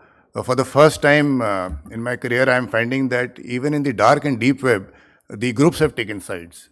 So there is an anonymous group which is now squealing against the Hydra group, and we can make out as to whose alignment is where. So geopolitics is the first major challenge that it has created what is also being called as the future of the internet in terms of splinternet. So China has gone to the International Telecommunications Union with what is being called as a new IP. So they said that the existing internet protocol needs a change. So they have submitted a standard which is called as a new IP to the International Telecommunications Union. Why this is being done is because presently the internet is comprised of about 13 root servers. 11 of those root servers are in the United States, one is in Europe, and one is in Japan. So this is what has irked Russia and China, Iran, etc., that this is a very skewed sort of a distribution. So they have gone and applied for a new internet protocol. They've also said that we have a global system for data security, and the way they are creating the Belt and Road Initiative, and along with that laying the fiber and creating what is called as the digital Silk Road, you can make out that the internet is heading for a split, and that is a very dangerous sign because that is going to make our job more difficult from the cyber security point of view. So geopolitics is the first point. The second is the lack of international regulations. It took the United Nations almost 20 years to create 11 non-binding norms of responsible behavior by states in cyberspace.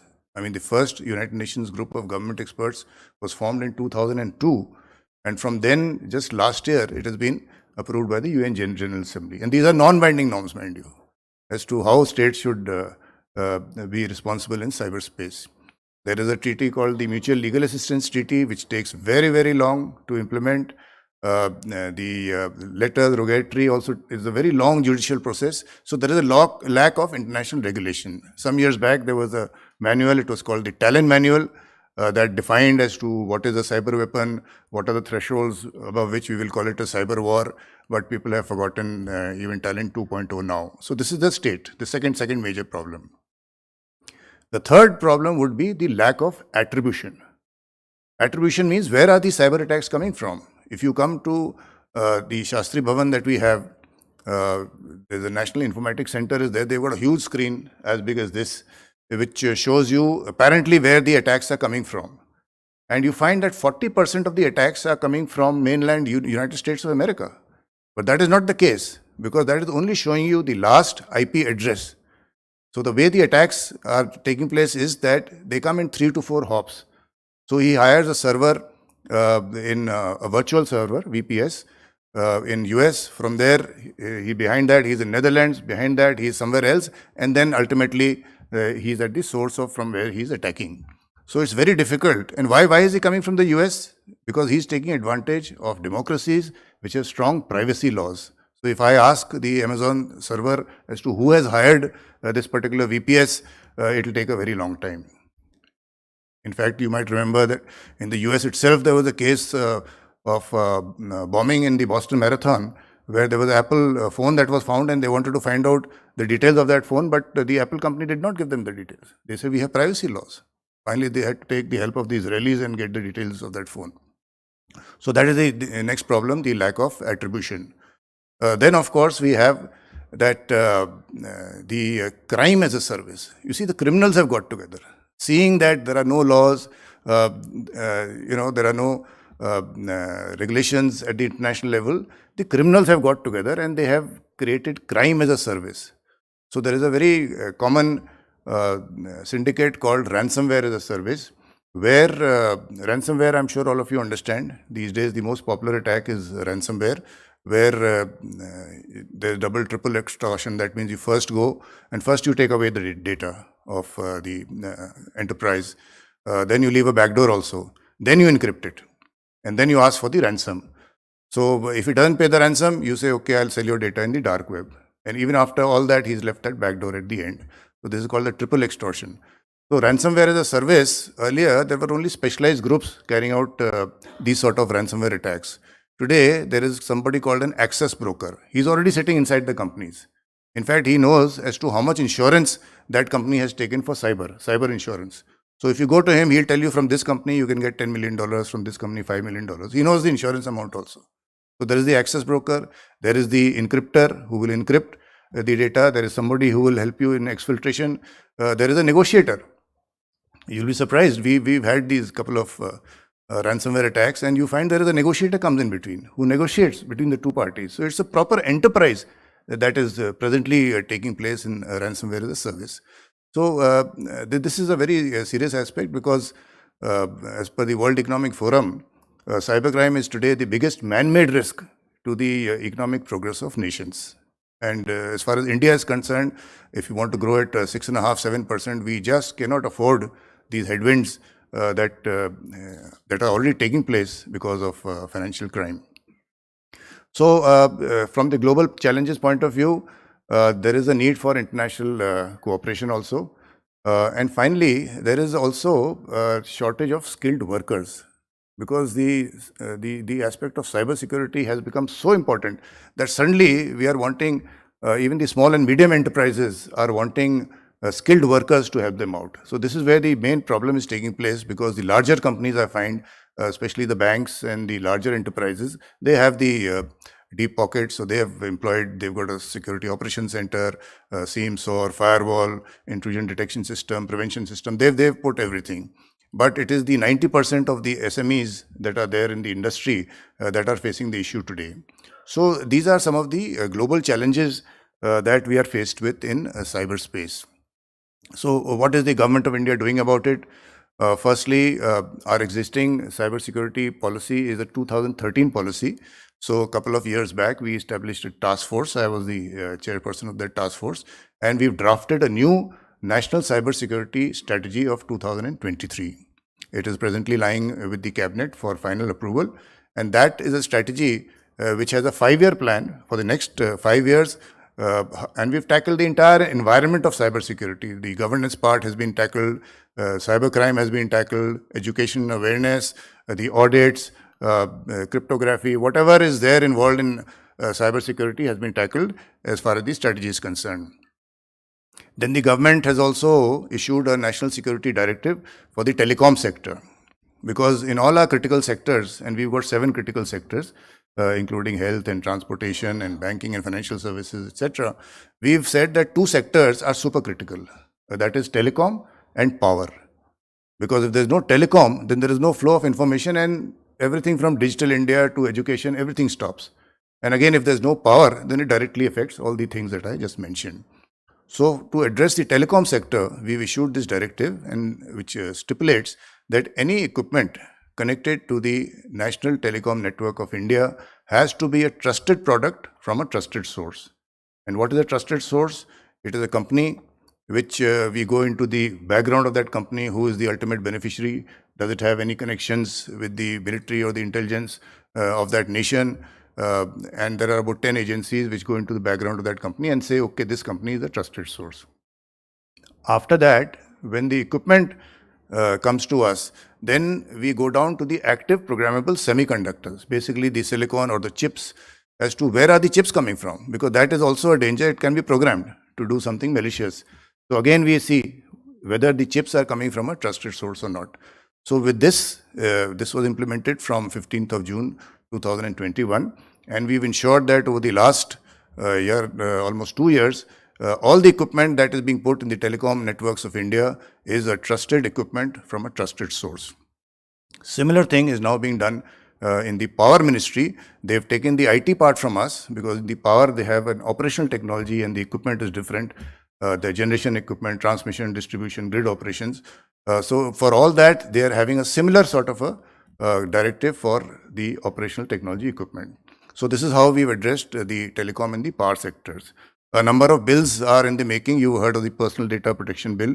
The last 2-3 years, this discussion has been going on. Finally, the minister has said it is going to be introduced in the monsoon session, because a large number of amendments had been made in the previous bill, which started off from that Justice Kuppuswamy case, etc. But the Personal Data Protection Bill is going to be introduced in the monsoon session. Ministry of Electronics and IT is also working on a Digital India Act, which is going to supersede the Information Technology Act of 2000. So that is in the making. The Department of Telecom is working on a telecom bill, which is going to replace, and you'll be surprised, the Indian Telegraph Act of 1885. So the telecom bill is in the making.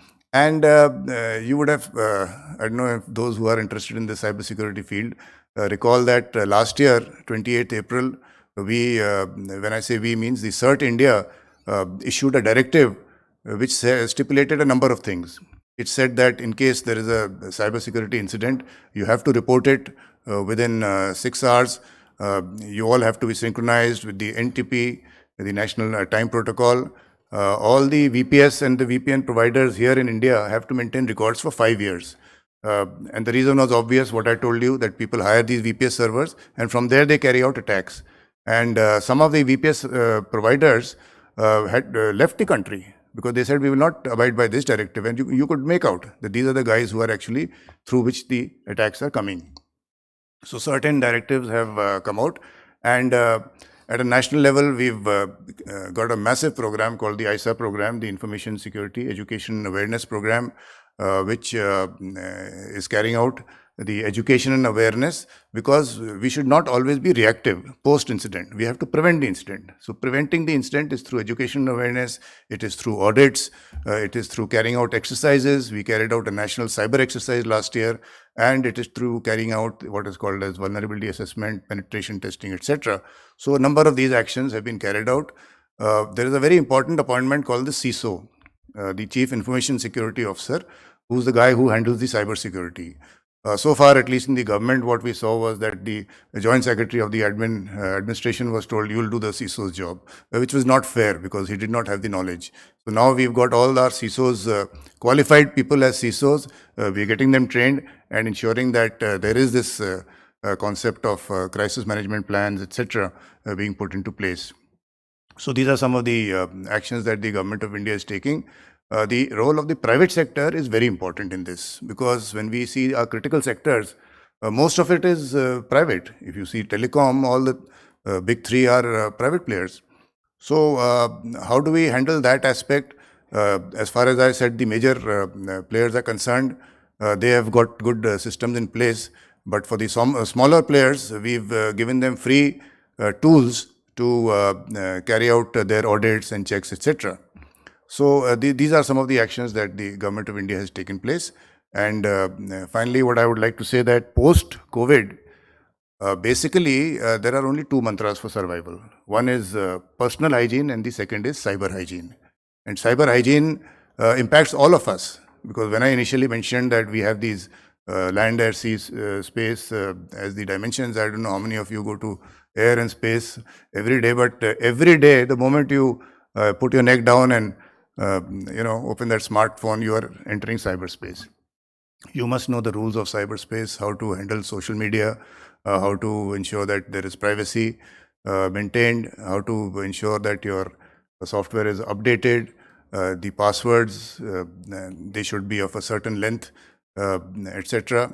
And all those aspects of cybersecurity that are being generally spread around. You hear these messages on the radio, etc. Because cyber crime has become very important. You'll be surprised. I check up for the status from our government portal, cybercrime.gov.in every day. It is more than 4,000 every day people are reporting. These are the people who know that there is a portal, cybercrime.gov.in. Actually, every day there are about 10,000 people in India who are getting swindled by cybercrime. And the methods are various. You are aware of sextortion and phishing, and they just make you click and they make you scared that your electricity will get cut, and people are losing a lot of money. So my last advice to all of you would be, please don't fall for these tricks. There is also voice cloning that I heard the other day. That means you'll hear as if your friend is talking, but actually it is somebody else. So technology has even reached that level. So that is my last advice to all of you, that please don't fall for cybercrime, because that affects you personally, and they are targeting widows, they are targeting pensioners. There's a raid we went to, we found a list. They had a list of all the pensioners, they had a list of doctors, they know who's retiring and who's got money, etc. So, I mean, they are very targeted. They do their homework with social media, etc. and carry out very targeted crime. So, I think I'll end with that. And we can have a couple of questions, but just to summarize, what I've said is that the global challenges of cyberspace firstly emanate from geopolitics. There is lack of attribution, there is a lack of international laws and regulation. The criminals have got together as a syndicate, and all this is creating large loss as far as the nation is concerned. Last year we lost 2 lakh crores from cybercrime as a nation, which is why I said we just cannot afford these headwinds in view of the rate at which we want to grow. And at the government level, the nation has taken a number of steps, from the draft National Cybersecurity Policy to the various bills that I mentioned, the Data Protection Bill, the Telegraph Bill, the Digital India Act, and what CERT, the Computer Emergency Response Team, has done, and various directives that have come out. And finally, I've just given you a sort of advice on how to be very, very careful in terms of financial transactions. Thank you very much. So we can take a couple of questions. Yeah, we can start from you, sir. Thank you, General Sir. I'm Wing Commander Bakshi. My question is related to aspect of combat. The word cyber attack has come. Now, I presume that you can attack a military establishment of enemy country. Now, if the cyber launcher is not located in a military area, but in a civil area of a neutral country, can it be attacked? Or secondly, is the cyber launcher, is the cyber operator, if he's a civilian, is he a combatant or a non-combatant? So, I would like to ask this question, that suppose he's sitting in a neutral country, he's launching, but can I launch an attack? And is launching an attack legal against him? So that's a great question, because what they say in Ukraine is that there are people who carry out a cyber attack, and after doing so, he just picks up his school bag and goes to school. So that is the asymmetry of. Please sit down. Please, you can. When I spoke of the global challenges, one of the aspects is asymmetry. Today, there are nation states getting attacked by individual hackers. That is the level of asymmetry. There are states like Peru and Papua New Guinea, etc., and Latin America, etc., the whole government has been put under cyber attack by just either an individual or a group of individuals. So, as far as the military aspect of cyber attacks are concerned, they can be launched from a third country also, as you mentioned, because the attribution, in fact, in all likelihood, they would be launched through servers in 2-3 countries. I mean, nobody is a fool to directly launch a cyber attack, because your last IP address comes straight away. And with every packet that you send is your destination IP and your source IP. So nobody does that. You directly attack a military installation. It will definitely go through 2-3 hops. And you mentioned a very important point. In warfare, there is now this concept of cyber physical systems. So it's not IT that is being attacked. It is power stations. You remember the 2010 Natanz attack, as to how great a damage could be done because of a cyber attack. That's a very valid question. Yeah. Thank you, sir. I think we are running out of time. Oh, great. Thank you. Thank you very much, sir. Very enlightening, sir. Thank you very much. Yes, sir.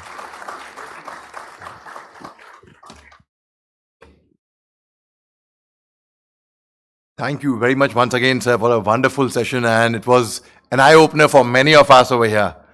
Ladies and gentlemen, now I welcome Lieutenant General Syed Atta Hasnain, who needs no introduction at all. You all know him, and he's going to be speaking on military diplomacy, the pen and the sword. Sir, please. Thank you, sir.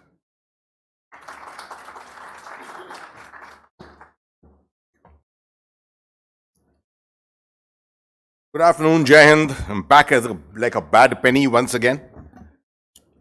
And I can see that the attrition has still not taken place. Still, people are very much present. I was hoping that I'll be only speaking to about 5 or 6 people at the end of the day. But there seem to be many more at the moment.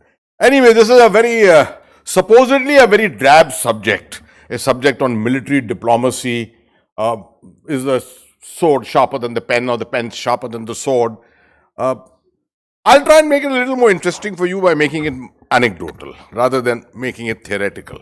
But I go to start with theory because, you know, you have people from all walks of life here who will need to be brought on the same grid to understand what is military diplomacy. Because as far as the common public is concerned, the military is nothing but throwing a couple of weapons at the enemy.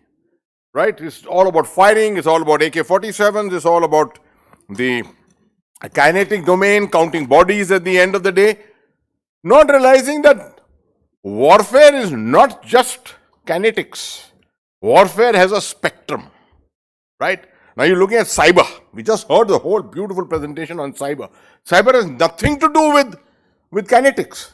It's a kinetic in a different domain, right? But you see the kind of effects it is happening, and it's very much a part of warfare today. Similarly, you will find in the spectrum lots and lots of activities. Diplomacy is one of them. Now, let me try and illustrate this to you.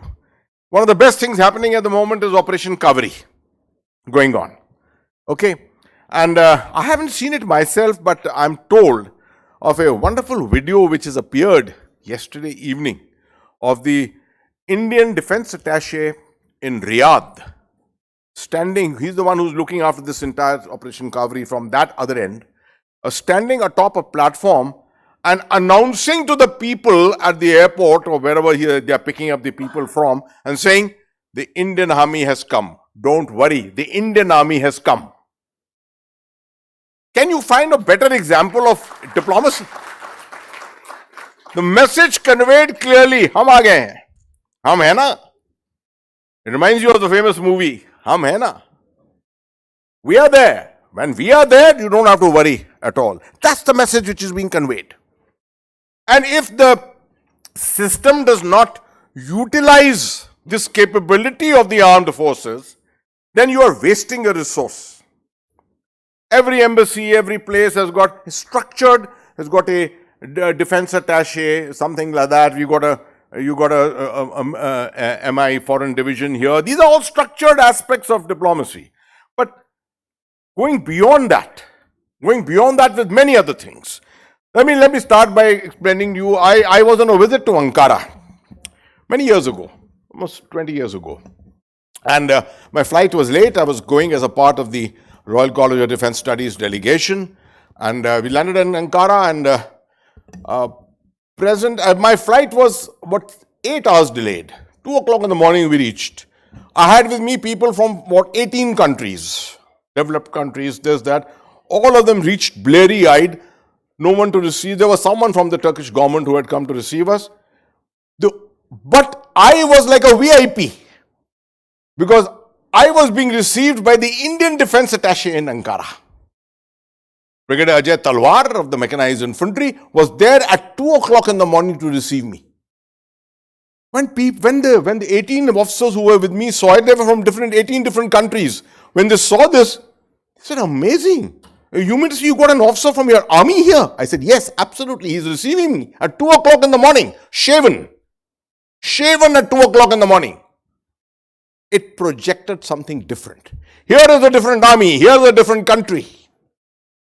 That is military diplomacy in many ways. The projection, the right projection of your nation. And you'll be surprised that 2 evenings later, I was attending a reception at the British High Commission or the British Embassy there, because we had gone as a part of the British setup from London.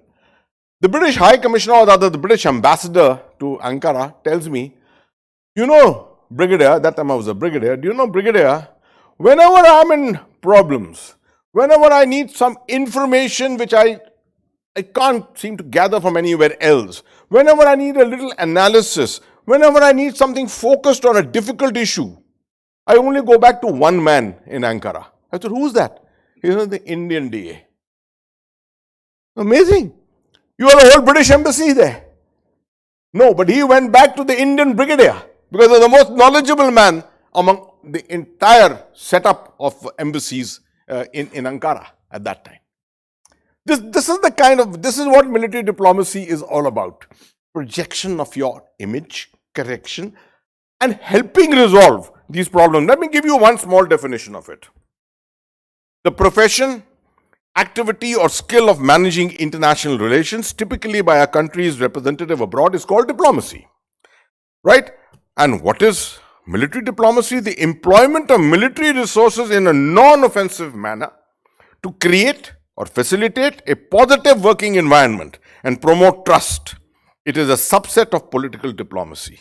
On its back rides national strategic outlook. Let me give you another example. Why do you think Pakistan and Saudi Arabia have enjoyed such a strong relationship over years? Do you know that in 1978-79, when the Iranian Revolution took place, Saudi Arabia perceived a threat to the royal family. What's happening in the environment there, the Soviet invasion of Afghanistan had taken place in 1979. They turned to one country, who were supposedly great friends of theirs, Pakistan. And from Pakistan came an armored brigade and an infantry brigade, and stayed in Saudi Arabia for the better part of the next 15 years. They embedded the relationship between Pakistan and Saudi Arabia. The protection of the royal family was in the hands of the Pakistan army. I'm not giving you only the virtues of the Indian army, I'm saying world over, military diplomacy is a domain which is not spoken of so often, not recognized so often, but is well known and needs to be looked at much more seriously. Let me give you another example. I can keep giving you anecdotes after anecdotes on this issue. I went to Tehran as a part of an Indian delegation, not too many years ago. It was after the 5th of August decisions on Kashmir, 370. You will be surprised to know that in Tehran, our embassy itself, very happy to see my face. Said, you've come, so why don't you detach yourself from the delegation? I said, why? He said, we need you for something different. Let me know, what can I do for you? He said, we need you to speak to the Iranian media. Next 2-3 days, if you can spend time with the Iranian media, television, print media, etc. I said, on what subject? They said, Kashmir. Why? Why? There was no one with hands-on experience there to speak on this, to go to the media. And you know, Tehran is the propaganda capital of the ISI. That's where the ISI goes and talks the maximum.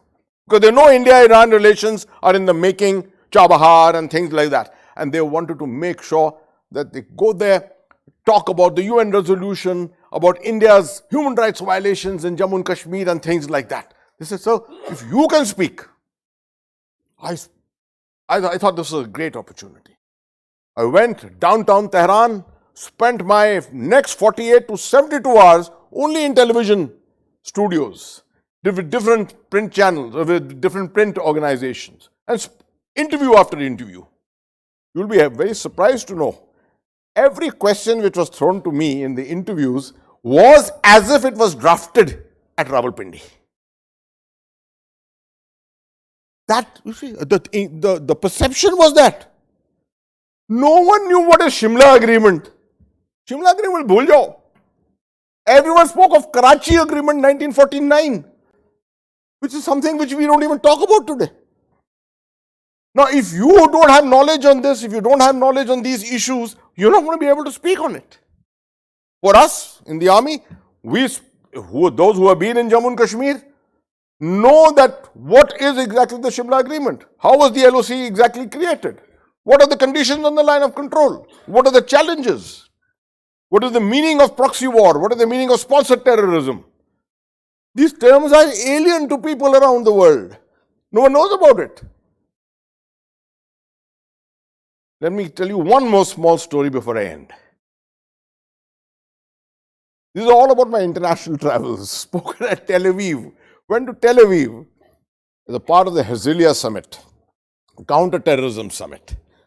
This is one place where we can speak openly. Pakistan does not even have it doesn't have diplomatic relations with Israel. So unlikely that there's going to be anyone here to be speaking against India. So let's give the Indian standpoint nicely. Let's put this across to people, international community here. Let them all hear what the Indian stand on Kashmir is and other issues. You will be surprised. When my turn came up next morning to speak at 10:30, but before that, at breakfast at 8 o'clock, there were 3 Pakistanis sitting with me on the table. 3 Pakistanis were sitting with me on my breakfast table and sharing breakfast with me. They had reached there also. It just shows that someone was very proactive on military diplomacy on the other side of the line of control, who knew that we will be there to cultivate our point of view here in a very important summit. And here, it was important for them to counter our standpoint. So, what I'm trying to essentially explain to you, next 2 minutes only, is that there are domains and domains and domains which can be exploited by those who make political diplomacy, those who are career diplomats, have to understand that there are people and there are domains which can be used tremendously. For example, again, are you aware that our staff college, our Defence Services Staff College at Wellington, established since 1948, has got alumni after alumni from all over Africa, all over Asia, lots of countries of Europe, etc. Sudan is one of those countries which has constantly sent an officer as a part of our ITEC program to India, to the staff college. If someone perhaps had made an effort, you may even have found an PSC officer of the Sudan army there at the moment, with whom you could make a contact. The reason why contacts between uniformed people make such a difference is, first of all, because you're uniformed. You are of a different culture, considered to be of a different culture, of a certain different training. There's a commonality of your thinking, and therefore people who are in uniform normally tend to flock together. It helps in the overall diplomatic posturing. Last part, if there's anything more which I have left to speak. Do you know that India, after having won the 71 war, how did our relationship with Bangladesh flourish thereafter? Not too great, not too strong. I went in 2015 to the National Defence College of Bangladesh to speak there. I was horrified to know I was the first Indian Army general to be speaking at the Bangladesh NDC. We should have had a general officer, an air marshal and an admiral speaking there every year. That's what we should have done. By our neighbor. A country we have helped deliver its independence. We didn't have to talk down to them. We didn't have to tell them that we delivered your independence. No, we were there with you when you were the ones who delivered your independence. That's the way diplomacy works. No, but we were wrong in our approach to that. Over these years, fortunately, amends have been made. Today we have a good, flourishing relationship with Bangladesh. I was very, very happy to go there, speak. I was supposed to speak at only one event, and I spoke at 5 events subsequently. In one particular event at the Bangladesh Institute of Strategic Studies, the Prime Minister sent her military advisor to listen to what I had to say. The Indian general has come from India. Let's listen to what he is saying. And this was the time when Bangladesh was suffering from acute threats of terrorism, internal terrorism, from the Jamaat-e-Islami and things like that. I spoke exactly that. Nothing against in any other way. I wanted to convey to the Bangladesh government the government of India, the thinkers within the strategic community of India are all with you. We support you. That was the message I wanted to convey. And that's the message which came out clear next morning in the media when I found that I was in the headlines speaking that. So it's important, it's a very important aspect. One doesn't realize it, that the pen sometimes, the mind sometimes, there are lots and lots of people in the armed forces who are doing tremendous work. I mean, this kind of cyber work which General Pant is doing at the moment, I can assure you there'll be n number of countries in Africa and Asia, etc., who would love to collaborate with him. Because that's where the future is. And that's where we should be moving. We should be assisting all those countries. And his organization can do wonders in a field like that. So as technologies move on, as India becomes more and more advanced, as we become a $5 trillion and a $10 trillion economy, let's not keep political diplomacy as the only diplomacy. Let's make sure that we look at other domains of diplomacy, among them military diplomacy being one of the primary ones. Thank you very much, and Jai Hind.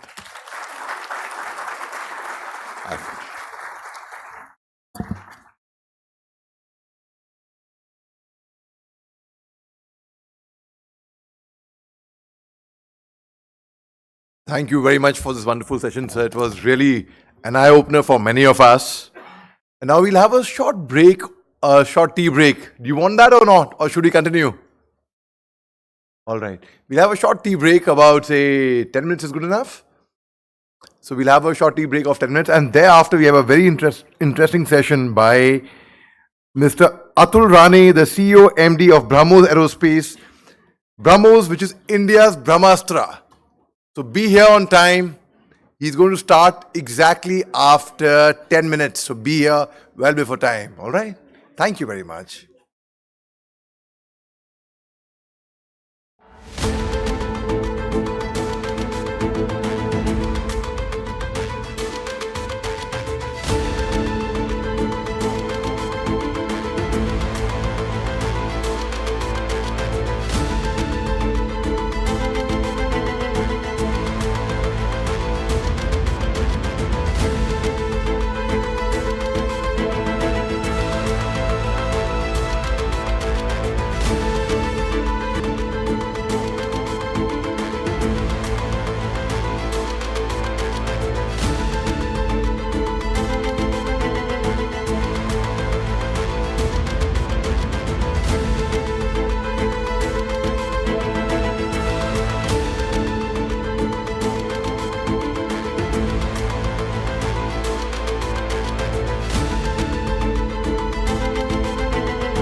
Ladies and gentlemen, please settle down. And may I request you all if you could kindly call your friends or your neighbors or your partners inside. We are starting the next less than a minute, in fact.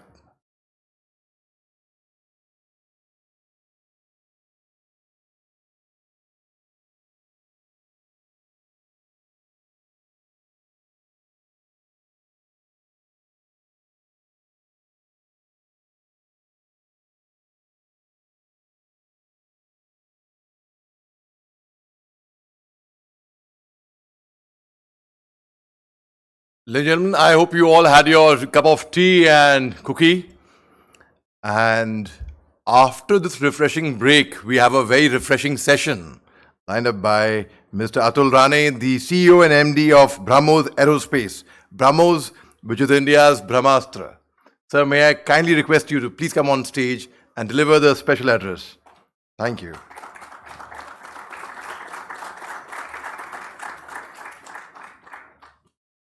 Thank you, sir.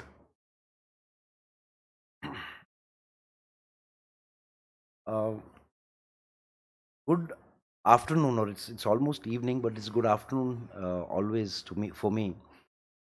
First of all, I'm not able to see what's there behind me. I'll keep turning around to look at it just to make sure that the guys there are in sync with what I'm speaking. It's nice to be here. Thanks to the Chanakya Forum to have a private industry on board for having a talk. You've been having a lot of the government officials here. I'm semi-government. Yeah, I belong to the DRDO, but BrahMos is owned by the government of India and the government of Russia. So we are a private limited company registered in India, which is something which is a very rare thing. I'll be touching upon that also as we talk, because the journey of BrahMos is a very interesting journey, which is akin to many of the things which have happened in the past, and which actually is attached to a few of the events which have happened in the past. Shall we go to the next slide? It's a very mundane slide. I mean, I have a few slides which are even more mundane than this, just a few lines, which are, because being a specific talk and trying to get forward a message, I thought I'll try to make it in a little different way. So there are some which have pictures, some which are just lines. But what I wanted to tell you is warfare is at the forefront of civilization. And all of us, of course, who read, if there is any activity as old as human civilization, it is warfare or conflict. I mean, I know naughty people would have had other ideas also, but yes, conflict has always been one of the things. And the race on the battlefield to be one up on your opponent, on your competition, is what has made the actual fighter or the warrior to become an inventor. And that was the evolution of warfare over the years. One of the small things which I like to have and which I like to keep is what happened in this 18th century, the early or middle 18th century, when the French and the British were actually fighting over the riches of the Indian subcontinent. They came up against Tipu Sultan, a much maligned man today, but he was actually the person who used the first, what we believe, the first rockets in warfare. The Chinese have created rockets, they have used flaming arrows, they have used flaming spears, but as a rocket, it was something, most probably it was Tipu Sultan who used it. And mind you, Tipu Sultan had a rocketeers division in his army, about 1,200 people. The Britishers, after William Congreve started, sometime in the early 19th century, they created their first official rocket brigade. So I'm just trying to bring that there is a history that the British took away from India and went back and created the rockets. Of course, I'm not going to go on a history of rocketry and what happened. That's well known. Next one, please. What we did is, within India, to stay ahead of stay ahead on the battlefield. Sometime in the 80s, the Integrated Guided Missile Development Program was created with Dr. Abdul Kalam as the chief or taking care of the thing. There were 5 projects in that. Essentially a technology demonstrator for the intercontinental ballistic, the surface-to-surface Prithvi, surface-to-air Akash, the surface-to-air Trishul, and the anti-tank Nag. It was very interesting that when these choices were made, it was made with the idea that these are technologies which we may have, we need to work on. It's a long-term thing, and these are weapons which we need almost immediately. But then they worked on this. The IGM-DP has been the workhorse of the DRDO for many years. I am one of the people who has worked in the IGM-DP right since my inception, and till I stopped working in the IGM-DP when the BrahMos program started, because BrahMos was not classically the IGM-DP. Next one, Hari, if you... that's the result of the IGM-DP. We have a huge missile showcase. And it's a very proud thing to say that, actually speaking, if you're talking about ballistic missiles, if you're talking about surface-to-air missiles, if you're talking about anti-tanks, we are totally self-reliant. This is because of the IGM-DP. There are a few other missiles which are added here, which are the extensions of the IGM-DP. And the IGM-DP has actually enriched the technology of our country, not just because we have missile technology, we are strong. It's not that. That's not what I'm trying to say. What I'm trying to say is the industry has grown with the Integrated Guided Missile Development Program. BrahMos figures here as part of the missile showcase because, yes, BrahMos is largely an Indian missile. The next one. There was a little gap when I told you about the IGM-DP was being made. In the 90s, early 90s, 91, the Gulf War started. And the US unveiled the Tomahawk as one of their big weapons. Desert Storm, up to 2003, they used approximately 1,500 Tomahawk missiles. Of course, that was the first time when they did the teaming of the manned and unmanned with the F-116s and with the Tomahawks. The Tomahawks were used massively for Desert Storm, including the presidential palace, which they took out, missile sites and all that. But it has been seen even at that time as well as later on into the later 2001 Afghanistan, deliberate force in Bosnia, Odyssey Dawn of Libya. Massive numbers of Tomahawk were used, and it was very clear that cruise missiles is the future of warfare. That's what the Persian Gulf wars taught us, and it's very clear that the Tomahawks are still in use. Next, please. So then, obviously, we had the IGM-DP. We had, it was already on, it was already moving forward. But then it was very clear that India needed to work on a cruise missile. Now, should it be a Tomahawk-style cruise missile, or should it be something better? We started looking at our partners, who could be our partners. And I think it was but natural. India in those days was being pushed towards working with a partner who you can trust and who can offer something which can be of use to India. Next, Hari. In 1993, that's when I made my first trip to Russia. I was part of a small team. We were working with the Russians. They were helping us as on technical consultancy on a few of our programs. I was an Akash man. I used to work on the surface-to-air missile Akash. We were going there to actually finish off the work which we had gone to them asking for help on Akash. They unveiled the small missile, the liquid ramjet missile. And they said, why don't we start looking at missile around this? The Russians already did have one. They had the P-800 Onyx, which they had created with this engine.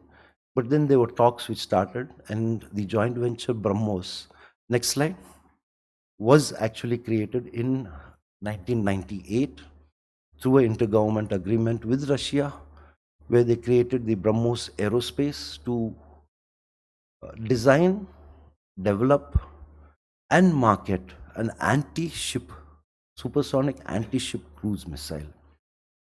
Not a very large capital pushed in. It was put together, but the idea was that the joint venture was created, BrahMos Aerospace was created in 1998, and there have been, excuse me, a lot of pluses after this, a lot of gains, lot of things. I'm going to go into all of them one by one. Next one, please. The main thing is that we shared the technology. There were technologies already available with India, which we had worked on while we were in the IGMDP, and there were the technologies which the Russians had. We brought these to the table as process stock items.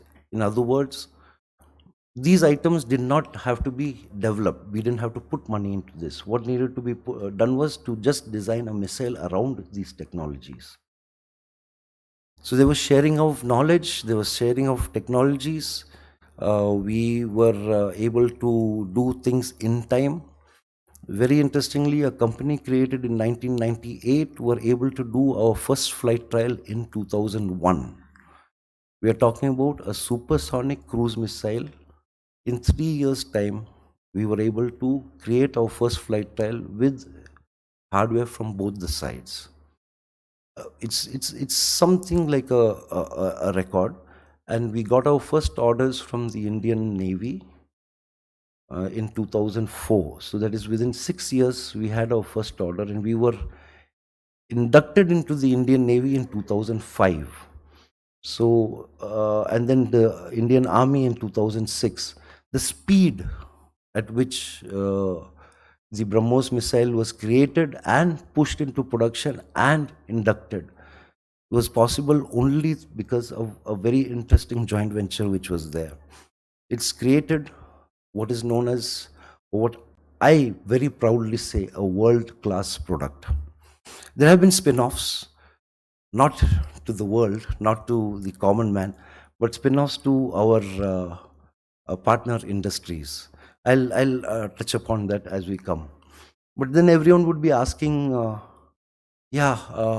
what is BrahMos? I mean, there's so much of hype. Next one, Hari. We are a missile, universal as I use it. It's the same missile in the same form fit, which is launched from a ship, from the land, from underwater. Minus the canister, it just goes underneath an aircraft. In fact, I always say that we are the only country which has a single supersonic cruise missile on all three arms of the forces, a triad of supersonic cruise missile with the forces. This is actually one of the unique points of BrahMos, that it's the same missile which you're able to use in various modes. And next one, please. I would be showing a couple of videos to actually energize myself, and I have a story again about each and every launch of BrahMos from the beginning, from the first one till I think up to the 20th launch. After that, I went into a few other jobs, and I've come back into BrahMos only recently. But we are a missile which is lethal because of its supersonic speed. Supersonic speed from the moment of launch, I mean, it does take some time to reach supersonic speed, but that's only about 8 or 9 seconds. And we are supersonic from that point till impact. There's no other missile like this. I can tell you that. We are multi-platform. We are multi-trajectory. high, low, low, low, that is sea skimming. Yes, in the early part of this millennium, we did say that there was no defense against a supersonic missile, let alone a supersonic cruise missile. Technology moves forward, so now there are defenses, but we'll not go into that part of it right now. I mean, maybe some other day we'll talk about the technologies of what are there. We do have a possibility of firing in a salvo, that is between one launch to the next launch from a single platform, if it's a multi-platform carrying thing like a ship or the land launchers. Time between two launches, 7 seconds. The same launcher has 3 or 4 missiles. We can target 3 or 4 targets at the same time, so multi-targets. What type of targets? Of course, we are an anti-ship missile. We have developed and improved ourselves over the years, gone through a lot of things. Do understand, India was on the wrong side of the MTCR for a very, very long time. The missile technology control regime did not allow transfer of technology to India on missile technologies for missiles greater than 300 kilometers, carrying payloads of more than 500 kilograms. Still, you saw the missile showcase, which actually we were able to do it, and then the world started saying, hang on, these guys better be part of the MTCR, otherwise they might be ready to proliferate. India has never attacked anyone. India has never invaded anyone. India will never proliferate technology without doubt, because it's the technology is with us for our defense. We will maybe export systems to help the defense of other countries in case they are threatened by their enemies or what they feel threatened with. But with time, we have become MTCR signatories, and hence the missile has improved in its capabilities. We don't go into what are exactly our capabilities and what exactly we are capable of. This may be because we are part of a company which is part of a regime which always says that why should we let the enemies even know what we have? But we are lethal, and everyone has been seeing what we are capable of. Our notification to airmen and the marine does give away sometimes what we are doing and what we are capable of. But it's a missile which is unbelievable. What we are going to show you next is one of the first launches of BrahMos with a warhead. With the warhead against a ship.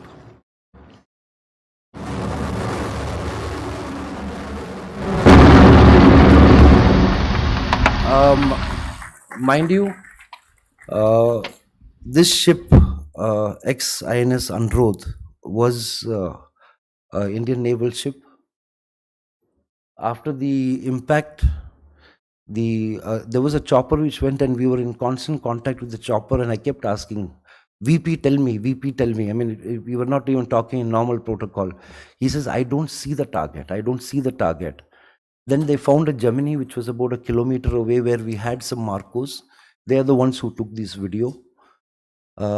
He says, we spotted the Gemini, but we don't see the target. That means target is definitely down. 5 minutes, sir. 5 minutes for a ship to go down. The Marcos were unbelievably happy, and they said that, give me this weapon. I want to go. I want to go east. I want to go west. I want to take this out and show it to the world. But yes, we have done proof of concept. We have taken our missile and gone underwater 30 meters and launched this missile, proving to the Indian Navy as well as to the world that the same missile in the same configuration, in the same canister, is capable of an underwater launch. We have done the design for putting it onto submarines. Now it's up to the submarine designers and the Indian Navy to tell us we want BrahMos. BrahMos is a conventional warhead. We have never ever decided to use a nuclear tipped warhead because we want BrahMos to be used to defend our country. It will be a weapon which can and will be used by our armed forces if and when they desire and need it to be used. The strategic missiles will never be used. Those are deterrents. This is a tactical deterrent. This is a missile which will deter our enemies. Don't come near. We will be able to take out your assets at fairly long distances without your even being able to retaliate. And it's not nuclear. Yeah, we have a land-to-land launch. This is done from, in fact, very interestingly, Port Blair.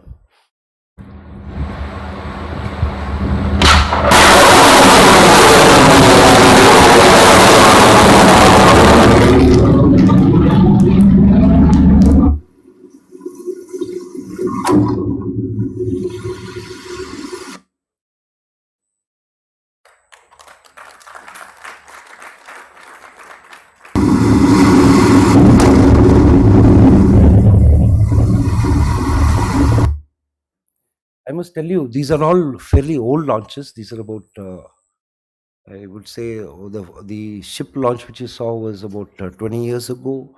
These launches are about 10, 12 years ago. I was still part of the working boys of BrahMos. I spent time on this island just to see what it looks like and what it would be like. So for me, this is, a very emotional time to even see this video, even though it's after such a long time. We have, as I said, we have worked on the air launch version. We have a wonderful squadron Tiger Sharks based in Tanjavur, the south of India, and a BrahMos missile on the Su-30. We had the heaviest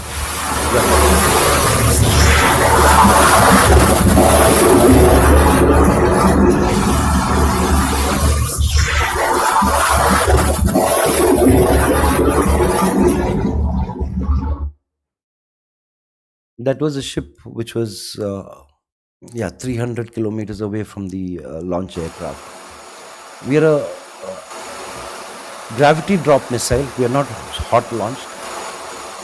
So we fall by gravity and then start launching.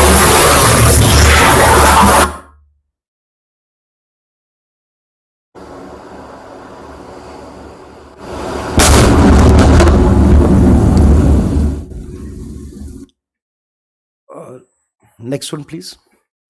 Ladies and gentlemen, let me tell you that the BrahMos missile is the forerunning weapon of the Indian Navy. They have declared it as their frontline weapon. It's not very far away when the Indian Air Force will say that this is the weapon which we want for always. Yes, we are a heavy missile. The Su-30 carries only one. So this is the heaviest weapon which is being carried by the Su-30 today. It may be one of the heaviest weapons carried under the belly or under the wing of a fighter aircraft, but the Su-30 is refuelable. And that means the Su-30 can fly anywhere into the world. In other words, this lethal missile can be delivered to any point of the globe today. We did start off BrahMos with the idea that we would be we're a concept within the mind which would go into the market being the Indian Armed Forces.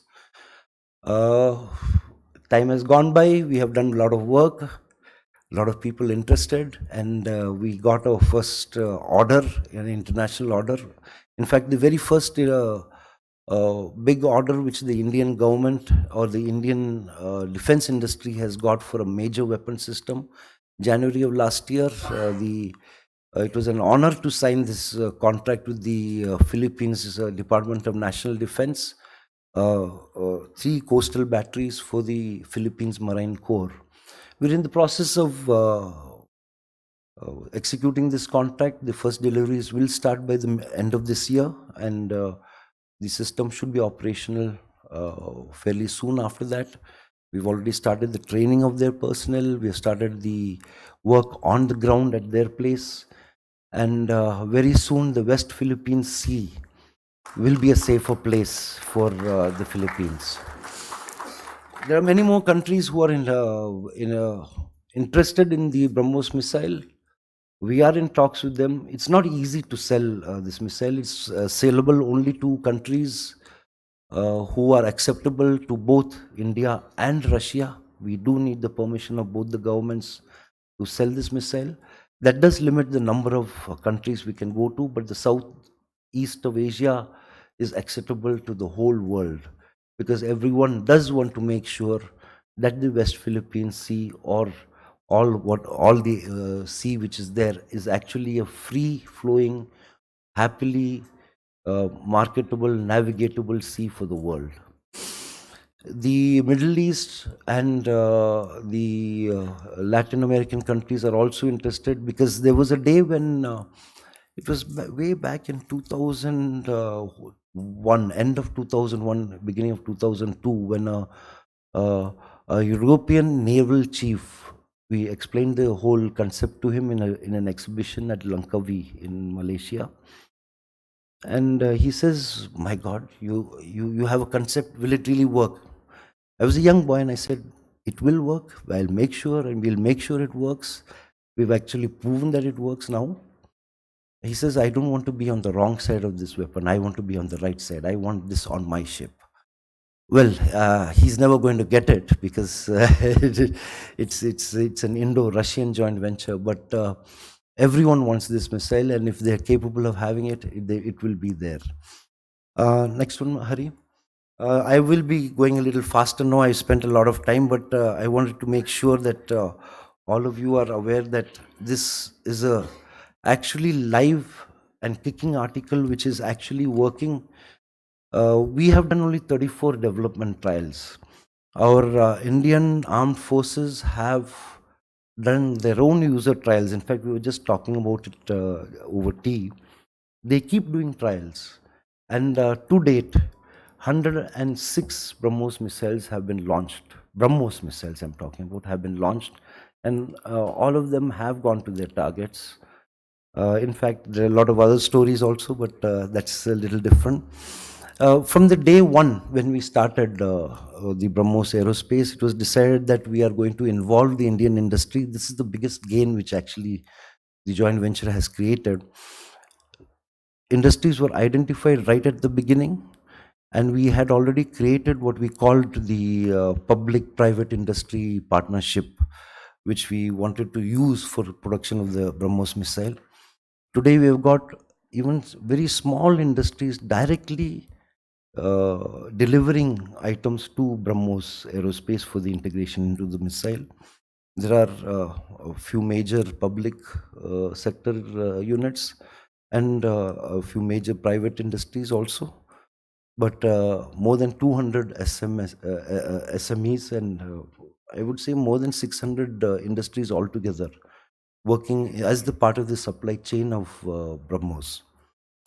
It is what I call the BrahMos Missile Industry Consortium. This was actually created well before the clarion call of Atmanirbharta Bharat. But this is what the whole country is now trying to emulate and make sure that the industry within India is able to contribute to the production of all weapon systems in the country as far as possible. It's not possible for a country to be totally self-sufficient. Let's take it at that. But we should be as far as possible self-sufficient, and we would not be able to then fall into a situation which we have had at some time earlier. Next one, Hari, if I can, this thing. It's something which I call the BrahMos way.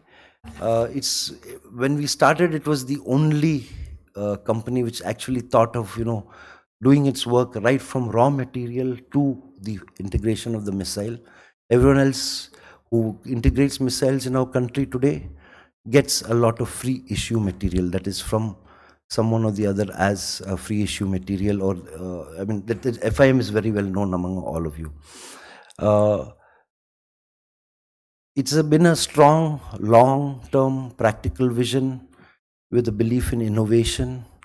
We have followed in those days the concurrent engineering principles because we are an old model. We are not part of the new thing.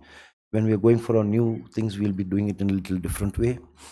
But the various visions which the leaders had before me and which I hope to hold a candle to in the future is the success of this joint venture. We have a long way to go. We have done a lot. We have a long way to go. We are funded by 2 different governments, yet we operate as a private limited company. That gives us the chance to work at speed, with absolute speed. Of course, the execution of the tasks and the autonomous operation actually helps us in doing things really fast. And that's why that speed at which we have been able to reach where we are right now. It's not easy for such a young company to have an order book, which we started with. I must tell you, the infusion of capital into the company was $300 million. Today, BrahMos has an order book of approximately $6 billion. And we hope that it would be about $10 to $11 billion in another 5 years' time. So it is a psychology, a unique venture which has actually moved our Indian industry into a higher gear.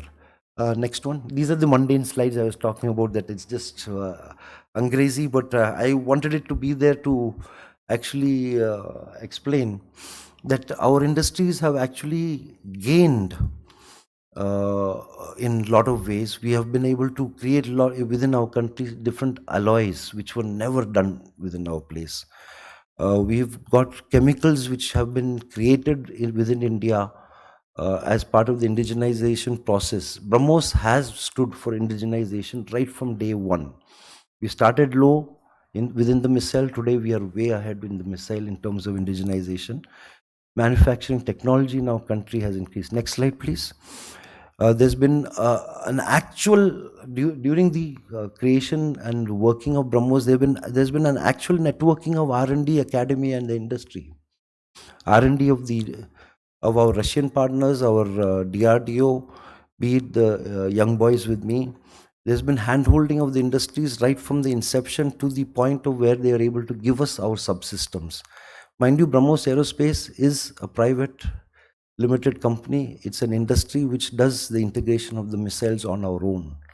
We get inputs of technology in terms of subsystems initially from our partners, but after that we have been self-sufficient. As I had already told you about our achievement in terms of finance, but I must also tell you that our shareholders, the government of India and the government of Russia, have not taken back a single penny or rupee from BrahMos as profit.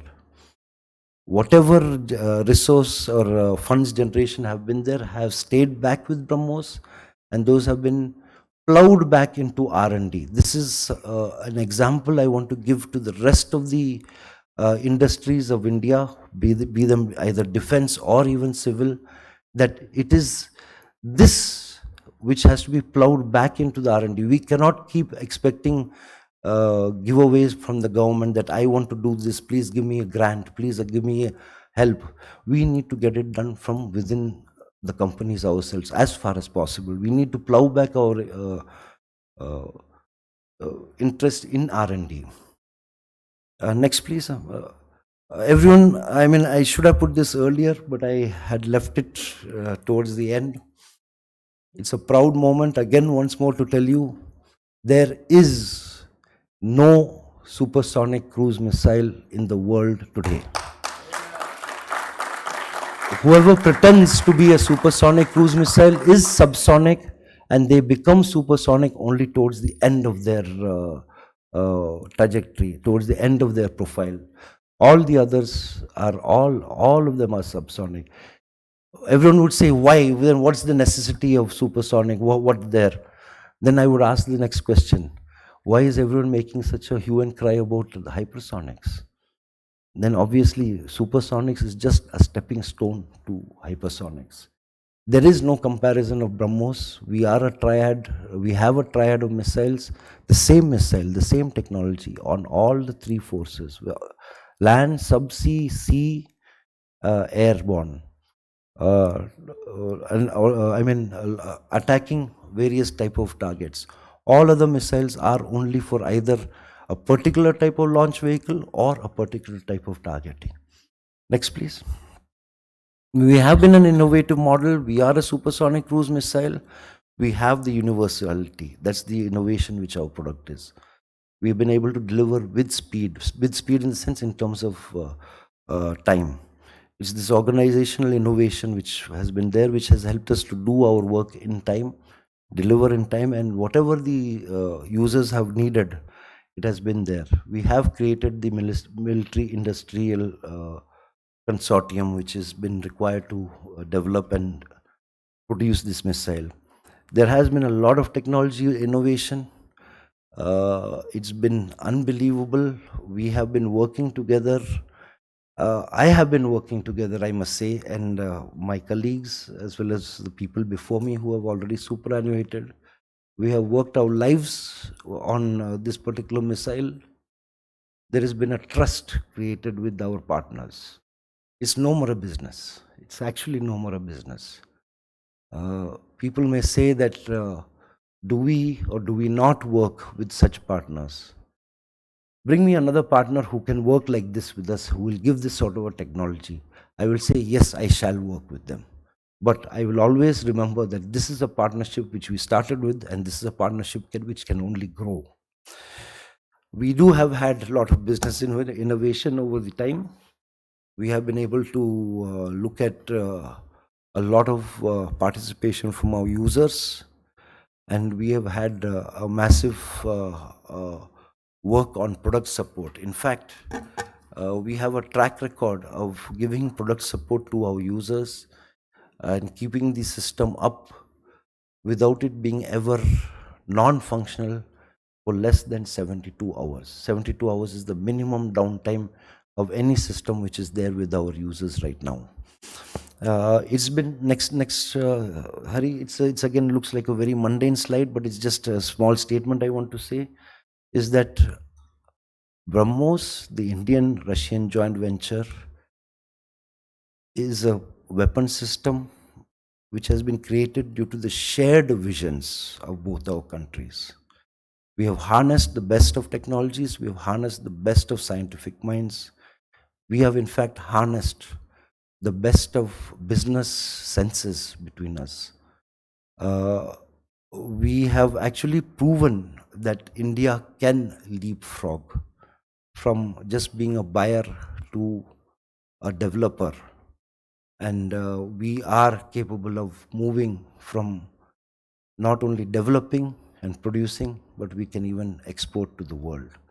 This has been a win-win situation for both our countries actually, and more so for India without doubt. Next slide. Everyone does ask, what is BrahMos going to do next? You have done so much. We are going to be making a missile which is smaller than BrahMos. It's exactly the BrahMos, half the size of BrahMos. I call it the next generation. I don't want to leave the name BrahMos because it has become a brand name. It is a brand name all over the world. We are a trademark symbol now, so it can be used by anyone else as such. But the next generation missile, we would be carrying up to 2 missiles under the wing of an aircraft, be it the Su-30, be it the LCA Tejas, or any of the other aircraft, which means we are going to be force multiplying like very hugely. We do expect, I mean, this is the business sense which we are planning. It's a miniaturized BrahMos. Whatever's there today, it's the miniaturized one. And we have the hope that we would be able to bring this out to the world, into the world market within another 2 years' time. We have already finished work on the preliminary design. We'll be doing trials by the end of next year. Start production based on orders from our Indian Armed Forces and move forward from there. Everyone does ask, what else? Everyone does ask hypersonics. I do claim that this particular missile, everyone keeps asking, what is this you call advancements, the improvements? Is it just range? Is it your capabilities? The enhancement, does it mean range only? Please understand, it's not just range which is important for a missile, it's the speed also. The current conflicts of the world have told us that supersonics may not be enough. BrahMos will be looking at a Mach 5, Mach 4.5 to Mach 5 variant as a stepping stone towards the actual hypersonic missile. Do understand, BrahMos is not a technology company. We are a venture which takes technology from both our designers, puts it together and creates an article over it. It's the technology bricks which we need from our partners. Once they give it to us, then we, partners being both DRDO and Russia, once they work out the technologies and they give it to us, we will be designing a missile around it. This is the future which we are looking at, and gung-ho, we are going forward. We are going to be going forward, and we're going to see a lot. Thank you very much. Jai Hind.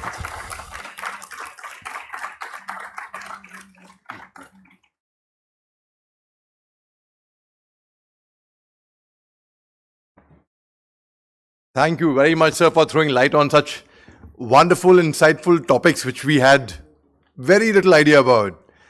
Next, ladies and gentlemen, we have a panel of 4 very learned, educated, highly experienced intellectuals who have one thing in common. Yes, they all belong to the Air Force fraternity, and they are going to be talking about aerospace power and India as a rising power in aerospace, in fact. So may I call upon Air Commodore SP Singh, sir, Wing Commander Swayam Prakash Singh, Group Captain Arvind Pandey, Group Captain TH Anand Rao. Thank you very much for sparing your time, sir.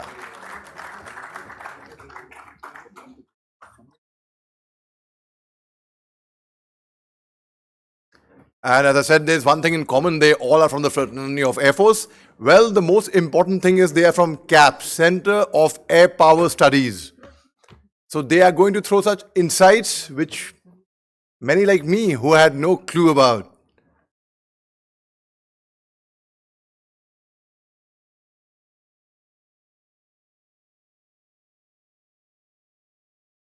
Yes, please.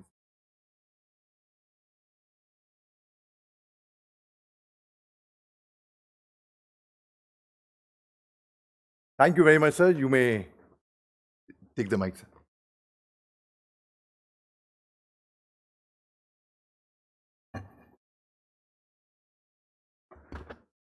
Good evening, ladies and gentlemen.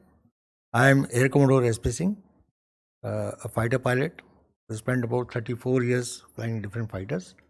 And now I am in Center for Air Power Studies.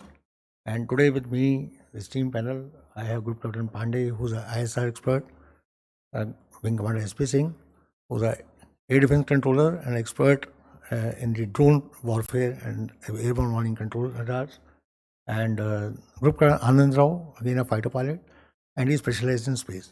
Now today, before I start anything at all, I just want that a lot of people to thank right in the beginning, and there are some challenges that I want to lay out. The first person to thank is Gaurav Arya, and who's given the opportunity, and thank you so much for the Chanakya forum. The next person to thank is General Asosan. He's just left for making my job much easier. He talked about the military diplomacy. I'll talk about the military diplomacy through air. A little bit of it, I'll tell you. And the next person to thank is CEO MD BrahMos, Mr. Arun, who also made my job easier because I don't have to now talk about weapons you already heard about and you've seen the live demonstration of the destruction that weapon can cause and gives you the advantage over the thing. Challenges that we are already about 30 minutes late. That too at the end of the day. So to keep you glued to us and listen to us with attention and finish it in time, that is the next challenge. But I'll show you we'll finish in time so that you are not stuck in traffic. All right, now coming to this, how the Air Force panned out, the topic today of discussion is Rising India and Rising India Aerospace Power. And that is what the main thing is. Before I begin anything else, last thing I want to thank was my own Indian Air Force, because that they made today's job much easier by what has happened just yesterday night. On the night, yesterday midnight, there was a massive evacuation carried out from Sudan, which we all are aware. And this evacuation was the most audacious in my entire service career. I'll tell you why.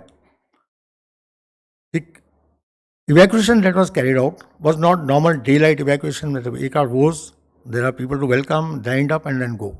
What happened yesterday, it had to be done in an airstrip, which was a disused airstrip. It didn't have any landing facilities. It did not even have the runway lights available.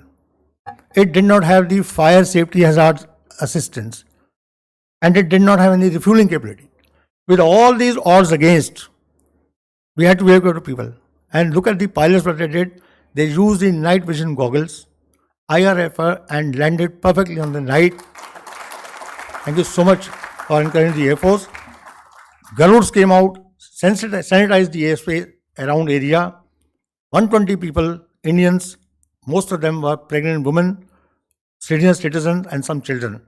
They were all brought in, and within short time, it took off to the skies and landed back safely. Today, they all are in India. That is what the capability today we have in Air Force, and that is what is Rising Air Force all about, and that is what exactly military deployment. It sends a very strong signal across the world. I'll tell you, when I was a youngster in 1985, I started my flying career. My first lecture which I had to give was on Osirak nuclear reactor attack by Israelis. It was one of the perfect attack carried by Israeli Air Force, and the next thing I heard was the Entebbe operation by the Israeli Air Force. I was in awe as to what kind of Air Force is this that carries out such absolute perfect operations and nobody can touch them. And today, I can tell you with confidence that we are well ahead of the Israeli Air Force today, and we have gone past that. That is the Rising India. The Indian Air Force has always come up to the challenges that are posed, and they are unprecedented challenges. Within 1 year of our independence, in 1948, we had the so-called Kabbalists about to take over the J&K sector, cut off the J&K from India, Kashmir Valley. And that is where the Indian Air Force came to rescue and gave a winning hammer. Air Commodore then, Baba Meher Singh, rose to the occasion, took his Dakota aircraft, flew the 1/6 regiment from Jammu to landed Srinagar airfield through the Pir Panjal ranges, which are higher than the capacity of the aircraft, through the valley, through all the dangerous routes he flew and landed them there. And the 1/6 regiment thereafter was able to save the Srinagar airfield. The best example of the joint operations and the kind of capability that we even possessed that time. From there, we have come a very long way. You all must have witnessed the Kargil warfare. Our army was stuck very badly. There was a lot of opposition. Enemy was sitting on the higher heights, and army didn't know how to counter. We were losing a lot of jawans. And that's where once again air came to rescue.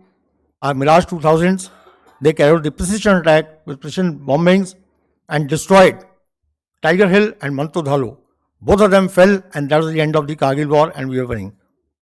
That is how the air power is, insurgent air power, and that's what we are going to talk about. Not only this, I have given you an example of the various warfare, where other roles the Air Force has always been participating, and the diplomacy that General Atal Hussain talked about. The most famous case is the vaccine diplomacy, where the 108 nations were given the vaccine by the our aircraft which moved to various countries during the period of pandemic, with pilots taking all the risk of reaching those nations and carried out. The world has acknowledged it, WHO has acknowledged the capability. Along with that, if you all remember what happened in Delhi, there was a huge shortage of oxygen, and the oxygen tankers were brought in from various countries and brought in short time. And that is what the capability today we have. And we are going to move even further. BrahMos already told you what weapon capability we have. I am also talking the capability otherwise in HADR mission. Whether it was the water shortage in Maldives, overnight we provided about 3,000 liters of tons of water, or the Ukraine, where the war started and our students were stuck, medical students, all of them were, not even one chap was left. Everybody was brought in. So this is the entire gambit of the Indian Air Force, Rising Aerospace India. And obviously, air is not the only domain, aerospace is the complete domain. For this, that's why I have the panel with me, and we are going to discuss a few issues. Since space is the overarching over us, it's an umbrella, and it's right that we start from space and come down back to the closer air. So I will actually invite Guru Anand Rao to tell us that does he see the India becoming a global space power in the present day, the way space is growing, the space assets are growing, space is a focus. Today, you'll see large number of things happening in the space. A lot of companies have come in, private companies have come in. Ukraine war showed us that how it was used, Starlink was used for providing information to the Ukraine forces, how it was effectively used, there are large number of issues. So I will request Dr. Anand Rao to tell us about as to is India going to become a global space power and what do we need to do about it? Over to you. Good afternoon, everyone. I think India is already a global space power. If you look at the global space rankings, India ranks 5th or 6th in the global space rankings. But it's not just the statistics. If we have to tick certain check boxes to say that we are a global space power. And what are these check boxes? One, I'll say launch capability. India does have a decent launch capability. We'll not go into how many rockets we can launch and what weight we can carry into space. But we are one of the few countries which has a launch capability, and that itself is an achievement. We can make our own satellites. That's a big achievement. We have a booming private industry which manufactures satellites and contributes to space services. We are using space services in a very big way, even in the armed forces. We have our own navigation satellites, the IRNSS. We have an indigenous capability for ISR, that is intelligence, surveillance and reconnaissance through Earth imaging satellites. And we have our own communication satellites. So the entire gamut of space services, India has its own capability to be called a global space power. And beyond the satellites, we have also gone beyond the orbital space into deep space, where we have done missions to the moon, the Chandrayaan 1 and 2 and the 3, which is going to be shortly coming. And even to Mars. In fact, we have gone to Mars before China also. So all these activities say that we are actually a global space power. And now that we have reached here, we have to move ahead in this chain of hierarchy. And to do that, there are two very important things. Firstly, we need to have space technology, and we need to keep upgrading our space technology, and which ISRO is doing a very wonderful job in this. And along with that, we also need to have a space economy to drive the space technology, because both are complementary to each other. Space technology drives the economy, and the economy drives the technology. And both, a nation which has both these can be called to be having a space superiority. At the same time, it's not just enough to have space superiority, because there are threats and hazards in space. We need to deal with the threats of the adversaries, and therefore a certain measure of space defense capabilities are also required, which is also called a space control. So a nation which has space defense capabilities will be able to maintain the space superiority. And when you have both these, then there is a certain degree of space dominance that can be achieved. Can you all hear me? Okay, I think this is very well conveyed to this, but I must bring it to the focus to the once again what the IF is all about. The military organizations are about the safeguarding the sovereignty of the nation, and IF per se is for targeting. That means what the Army and the Navy cannot reach, Air Force has a reach, can reach farthest of the targets, fly down there and destroy the targets. So the enemy backs is broken. Now for these things, for doing a targeting, what I understand is the most important thing is the information, that you must have correct intelligence, and that intelligence is gathered through various means. And the assets in the air which can give you the information are very important. They can give you timely information, they can give you accurate information, they can give you continuous update about enemy disposition. Now for these things, space assets become very important, and the ISR, intelligence, surveillance and recce, these three portions become very, very important. And for this, I will invite Group Captain Pandey to tell us something about as to with the two enemies, that is to our north, northeast and west, we have a large land area to be covered, as well as now the Indo-Pacific becoming a major challenge, where the last oceanic area is to be covered, and China is expanding its fleet over there. So what kind of ISR capabilities do we have, and how do you think we are going to utilize these facilities in the future war? Thank you, sir. ISR has been defined as intelligence, surveillance and reconnaissance, and it takes us to the targeting part of Indian Air Force, as we are known for the targeting. Now, as we say intelligence, it is all-inclusive intelligence, which could be from air and which could be from space. As you know that we are growing from air part to aerospace part, so our aim is to take this capability from air to space. As of now, we have a lot of capability in air regarding collection of intelligence, all air assets, whether it is fighter aircraft, whether it is unmanned aircraft, or whether it is any other sensor which is available to us. Now we want to take this further to space so that we can have the enhanced range, or maybe we can, in military terms, we can call this as strategic depth. So when we call this as strategic depth, then as is being said, the air intelligence platform have a limited kind of range and capability. But then as we take it to the space, it increases multifold. So if we take this Pakistan challenge or China challenge or Indo-Pacific challenge, then certainly we cross this China challenge and this Indo-Pacific challenge and the Pakistan challenge. And once we take all these things to space, we have all the capabilities. Now, I'll give you some example of how this thing works. In Ukraine war, you must have seen, because it is the latest example which is now available. So how does this intelligence comes to us? So if you have heard that in Ukraine, you have attack wherein the Russian forces were attacked tracking their mobile phones. So this is also a kind of RF intelligence which is available to the forces by tracking the mobile phones. Mind you, all of you sitting here, including us, are being known, our location is known at every times, and that is why this problem of location and in sensitive areas, this mobile phones are not permitted. So this is the kind of capability we have. Now, once we know the exact location, we can easily task our aircrafts or missiles or whatever things we have to target the targets available, whether it is east, whether it is west, or whether it is Indo-Pacific.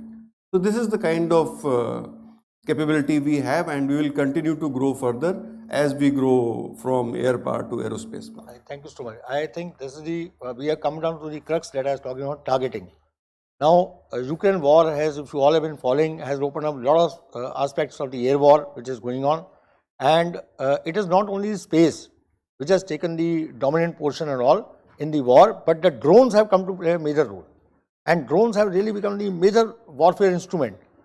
Main thing is that they are very small, non-detectable, and they can be operated easily and very low cost option. The cost is also not much, and they can carry some weapons, they can become a kamikaze drone, they can go and hit the target themselves, and they can be controlled from anybody with a little bit of learning. So unlike the air power where you require aircrafts to be trained, pilots have been trained for almost 5-6 years and they become operational, here it is not the right requirement. So very quickly can be trained.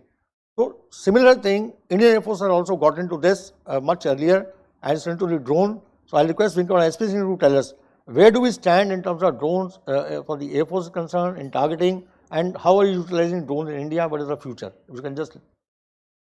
Thank you, sir. Journey of drone for Indian Air Force started almost 2 decades by now.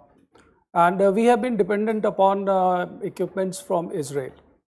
Recently, if you have seen in the last 2-3 years, there has been a top-down approach by the government and rather than the Prime Minister himself.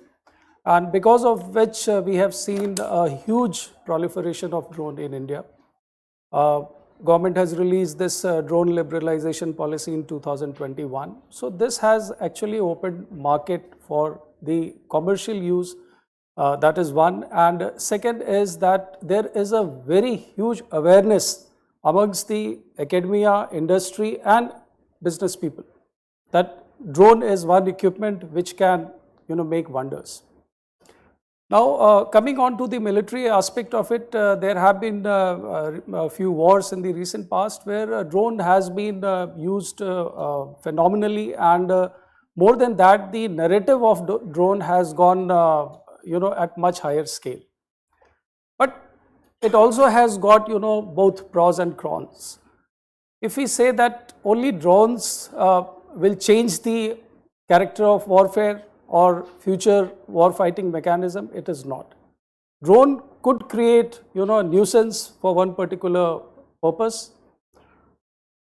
but drone replacing the manned fighters or drone replacing other potent equipments what conventionally a Air Force operates, that will not happen. Drone, there is another concept which is coming and every Air Force is now trying to practice, is of man-unmanned teaming, MUMT. So that is one way where Air Force is also looking at, industry is helping us, that how these drones can be clubbed together with manned fighters in our combined offensive counter-air operations. So Indian Air Force is also working on that. For Air Force, another point what is important is that drone is used for ISR as described by previous speaker. Drone is a very potent platform to get that, because our manned aircraft cannot remain on station for long, whereas drone has the capability. Drone also has got certain characteristics as per height, that is they are high altitude drones, medium altitude drones, which is required for a continental size of country like us. Indian Air Force and rather Indian Navy also, Army, Tri-Services, we are procuring a whole lot of drones in these categories. And I think next few years we will see mass induction of these. Very nice. Thank you so much. And actually, what you brought up a very important point is that drone itself will not be the only portion that will be taking part. They cannot replace the manned fighter and all. Obviously, Air Force has had to concentrate not only on the drones, but also on the fighters, transport, helicopters, everything which is a war waging machinery. And during the war, during the operations, it will be a kind of net-centric warfare. So communication will play a major role. ISR, as brought up, will play a space assets will play a role. And all of this will be combined together through a secure communication through weapons and carried out. Now this particular thing, so as far as the fighters are concerned, like till late, we are all dependent on the fighters from the various countries, friendly countries, that's Russia, USA, France and UK to some extent. And this is how we have been inducting. The latest induction was Rafale, which is once from France. Definitely, yes, it is good to have the aircraft from there. But what happens is during operations, once you have the war and all, you are fully dependent on the maintenance support as well as the weapons coming from those countries. So if they have different alignment at that time when you are in war, obviously your supply chain will stop. And this is what is the biggest bugbear. So for this, the entire initiative given by our Prime Minister, Mr. Modi, Atmanirbharta, is the soul of this. And that's what has moved forward. Even IAF has taken leaps and bounds in this Atmanirbharta. We now have the LCA, Light Combat Aircraft Tejas, which is indigenous built for last about 20 years and is now operational in the Air Force. So two of these cons are there, and another 2 years we'll have 84 more aircrafts, which are in the annual, and we'll have about at least 8 squadrons of the LCA with us. Similarly, Navy has gone in for the LCA. LCA Mark II, which are a higher version, has come up. We are also working for AMCA, which is Advanced Military Combat Aircraft. The design is already frozen. So by 2025, even that will start coming up. And as far as the helicopters are concerned, combat helicopters, just last September, our Honorable Raksha Mantri Rajnath Singh Ji has handed over the aircraft Prachand, that is a light combat helicopter, to the Air Force, and large number have been inducted in Air Force as well as the Army, and they are going to be the mainstay. As far as the replacement of Mi-17 fleet is concerned, look at the way Russia is at war, so a lot of supply chain problems have come up, so this is going to be replaced gradually by indigenous aircraft. So similarly, transport aircraft, all this will happen. Air defense also will play a major role. The eyes in the sky, they play a major role in controlling the war from there. Radars will play a major role to give you the right information about the enemy, and all this is how it's very well integrated. That is what is of essence. So for eyes in the air, as far as the DRDO has done a good job, they have developed the aircraft Netra, which is on the Embraer aircraft. We have developed our own airborne early warning control system, which is almost indigenous, not completely indigenous, but it is doing a good job. Along with that, we have the airborne warning control radar systems, AVACS. And I'll request Wing Commander to talk something about the AVACS and AEW as to how do they assist us. Yes, sir, there is a very important assets of Air Force, and when we speak of air power only, not going to space, I think eye in the sky, AVACS is the thing. And one important aspect I want to bring out here in this audience, that so far there has been understanding that AVACS, which has the ability to look into deep into the enemy airspace, is a support element to our main war fighting. From there, then people graduated that, okay, from support it has become enabler of air operations. But it is not so. AVACS, which has got tremendous potential not only for surveillance, for controlling, it also has got tremendous potential for online networking, ELINT, SIGINT, COMET. So these actually makes AVACS as an orchestrator of air operations. So I want to bring that point, very important point, which should be driven to the industry and to concerned people, that it is no more enabler, this is orchestrator. As far as Indian effort is concerned, DRDO has made Netra, which is already in service, and they are also making another 6-7 aircraft, which is information is available in open media. But AEWNC, Netra, that is called Airborne Early Warning and Control, this is a limited version of AVACS. AVACS has got the capability of 360-degree around with active airborne radars, whereas AEWNC has got limited of 240-degree or something like that. So it is very important that our industry must also look into this aspect, and we need to have more number of AVACS as compared to AEW. The present inventory, whatever we have for the continental size of our country, we require something around, if we multiply by 5 times or so, that is the requirement which is with. I think you're absolutely right. And you brought out a very important point that this, what we are talking about, the airborne warning control system and the enablers are in the air power domain. The main overarching is the aerospace. And there's been a lot of talk about the militarization of the aerospace. And huge amount of things are going on in the space. From the earlier talk about it's for peaceful use, and ISRO was working throughout for peaceful use of the space, has now changed dimension. And like it was brought up by Gopi Pandey also, that the Ukraine warfare has brought to the forefront that how the space has been used effectively for the warfare. So militarization of space is one of the major worry, and obviously India has to rise to that challenge. We have to make sure that we are defending. Gopi Rao had brought out, we must have the space defense capability and space offense.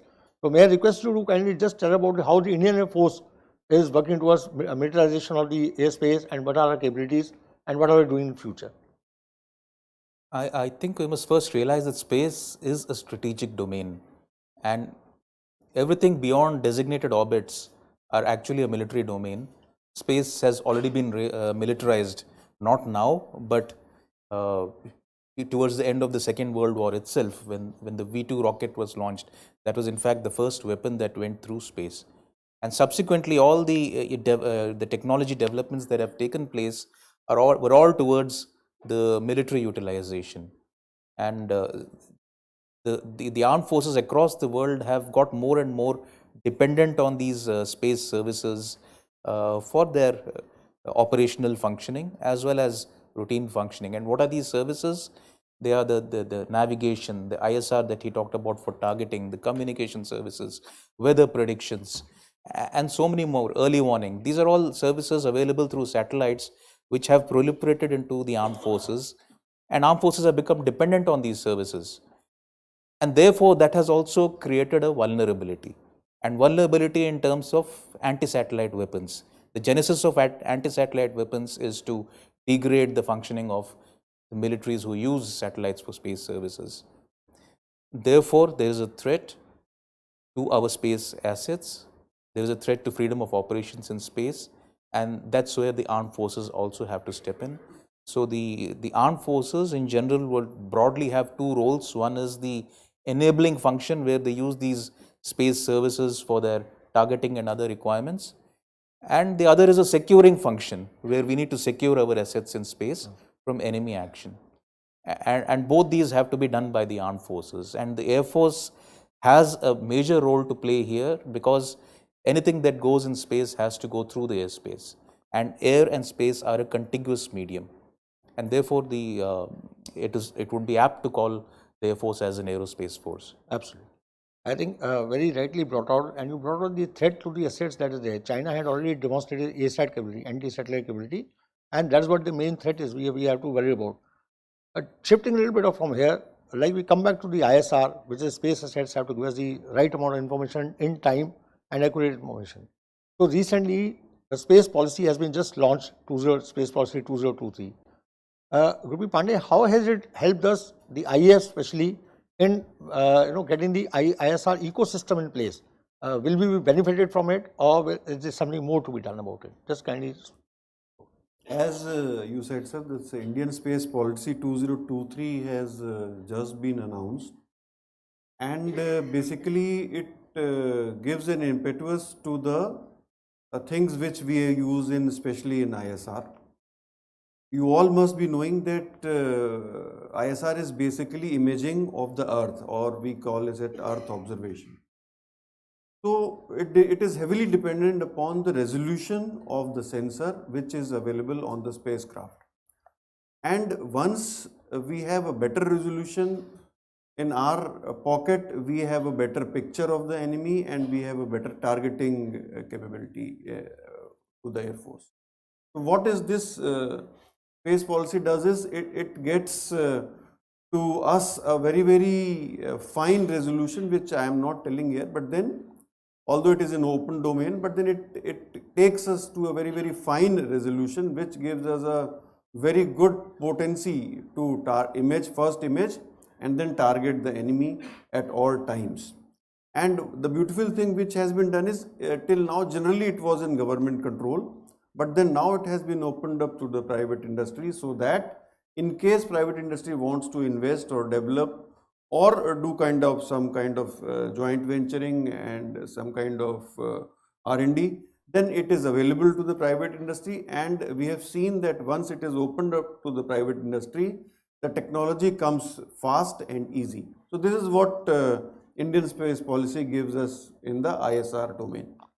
Absolutely right. Now, remaining on space, which is obviously the mainstay aerospace part, one of the major things, Group Rao, that we see is that every country today is launching satellites, and whole number of satellites now, it has gone multiplied by almost 10s and 20s. So with so many satellites over there, is there any kind of regulation? Is there kind of space traffic management? And how is it being done? If you could just throw some light on it, that will be nice. And this will be the last question before we wind up. Thank you so much. I think you're absolutely right, sir. The traffic in space is increasing and increasing rapidly. And just 3 years ago, there were less than 2,000 satellites in space, but today there are more than 5,000 satellites. And there is an estimate that in the next 10 years, or rather in this decade itself, there will be at least 1 lakh satellites in space, and that's because a lot of small satellites are being put up, and they're calling them mega constellations. And the Starlink of SpaceX is one example. There'll be many more which will come. So the traffic in space is definitely going to increase, and we need to be prepared for it. Now, how are these objects which go into space controlled? As of now, there is no management of space traffic, but there are regulations. And these regulations are basically to control the traffic, which is being done by the ITU, the International Telecom Union, a UN body, as well as the UN COPUS, the United Nations Office of Outer Space Affairs. They both combine and control, and the active control part is being done by the Space Operations Center of the US Space Force. So now space traffic management is an evolving phenomena, and there are hectic discussions going on in the UN on how do we manage the space traffic. And to understand space traffic management, we need to look ahead at least 10 years from now, what kind of traffic is going to be there. Today, we don't see more than one rocket being launched from any part of the world. But It is predicted that there will be multiple rockets being launched from various parts of the globe in future. There will be space planes which will be taking off from runways, flying in the airspace, going into space, coming back, landing back on runways. Aeroplanes will go higher altitudes. There will be balloons which will be going to higher altitudes. There will be UAVs which will be going to much higher altitudes. And there are pseudo satellites, and there's a huge suborbital region which has been unexplored. So the traffic within the airspace, which extends up to 100 kilometers, is definitely going to increase. And even in the orbital region, we have seen the orbital satellites numbers will increase. So how do you control all this is an issue which is under deliberations, but it's not possible for one control center in the US to manage all this. There will be a requirement of regional centers to manage the space traffic. And there's an opportunity for India here, because India being in a geographically an ideal position to take on this responsibility when regional space traffic management centers may be set up. So this is an opportunity which India has to explore, and especially for the Indian Air Force, this is an opportunity. So it's actually not space traffic management, it has to be air and space traffic management which has to come up, because there will be a lot of traffic within the airspace and the suborbital region also. Absolutely right, and thank you so much. And in the last about compressed time frame of about 25-30 minutes, we have tried to cover almost the entire gamut of the aerospace warfare rather, for you, and give you the glimpse of what the Air Force, your IF capabilities are, both in times of peace and war. And obviously, what we see visibly most of the time is the peace warfare, as I cover the HADR missions and the airlifting of various people, vaccine diplomacy. But just to assure audience, everybody else, especially the younger lot, IF has come a long way, and especially with this Atmanirbharta initiative, we are moving very fast in terms of self-reliance. And soon we'll have a very formidable force number, technology we already have. Our pilots are well trained. We carry out a large number of international exercises with various countries like Australia, US, UK, France, Sweden, as well as Singapore, and ongoing. These are ongoing exercises, we keep doing them. Our pilots are well trained and very well exposed to various things. Aerospace already been covered as to how the space is going to cover the thing. Future warfare are going to be drone warfare, space warfare, and obviously net-centric warfare at the level of the aircrafts. And this is how going the whole gambit will be. But to assure everyone else, IF is fully capable to undertake any challenge as it was there even in 1947. With this, we come to the end of the session, and I think we have time for just about 2 questions before Mera Gaurav gives me dirty looks. So just 2 questions, okay? He's already giving me dirty looks. He sent me slips, don't worry. Sir, we had just 2 minutes. Sorry, 4 minutes, 2 questions. Yeah, thank you so much. Yeah, anybody, any questions you have? Yeah, please. Sir, I know. Sir, let him first finish, youngster.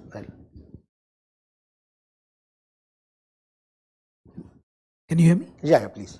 Hi, Manish here from Hypersci. My question is regarding AWACS. So between 2012 and 2015, we heard a lot of chatter and discussion among defense forums regarding AWACS and Netra program. However, after it's like 8 to 10 years, and we haven't heard much development. So is it a strategic decision to not go with be it IL-76 with Israeli radars, or is it a focus on going with Netra program with smaller aircraft? Every Air Force would like to have as many AWACS as possible, and so is the case with IAF. IAF had moved a proposal to get AWACS under AWACS India project, but because of prioritization or budgetary constraints, that could not move ahead. So, and thereafter this Atmanirbharta thing has come. So India is moving ahead, and our main concentration as of now is to get AEW from DRDO. The concern with IL-76 aircraft, you are well aware that it is an old aircraft, and Russia-Ukraine conflict is telling us that one has to be self-reliant, we can't be dependent upon spare parts and all. So having AWACS on a legacy kind of aircraft, it requires a serious brainstorming, and so discussion is there on that. So we would like to have, a better platform for AWACS, and work is on. Work is in progress. Sir. Thank you, Air Commodore sir, and your wonderful team. We have brought out things very clearly. But I would like to ask you a small thing. As we know that 100 kilometers is our area over where sovereignty is there of a country. Now when the space war is taking over, the satellites are there, there will be space stations, and there will be civil traffic. There will be civil. And in case of a conflict, now what happens?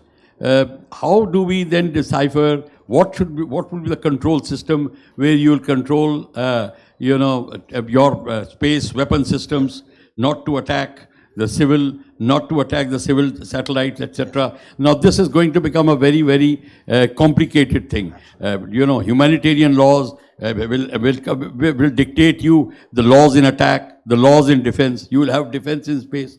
So will that be a study separate?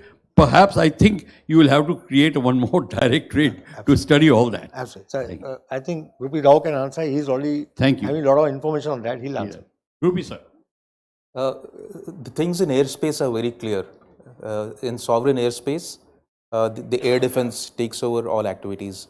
But what is not clear is what is going to happen in space, because whatever you mentioned is all possible. The UN Charter of Self-Defense also is applicable. NATO has declared that if there's any attack on any of their satellites, they have the right to respond. So warfare in space is very much a possibility. None of the existing laws prohibit it. The only thing that is prohibited is the use of nuclear weapons in space. Conventional weapons are all, that's an open-ended thing. It's likely to happen anytime. Not banned yet. Yes.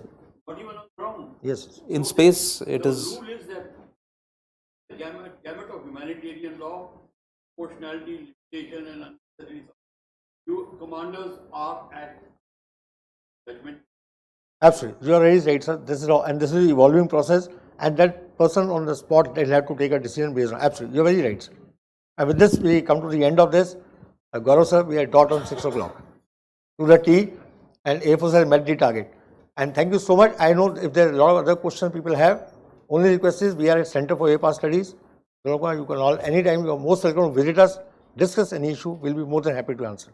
And thank you for being such a nice audience. Thank you. Thank you so much. Thank you so much. Thank you for being a wonderful audience. Yeah, please, okay.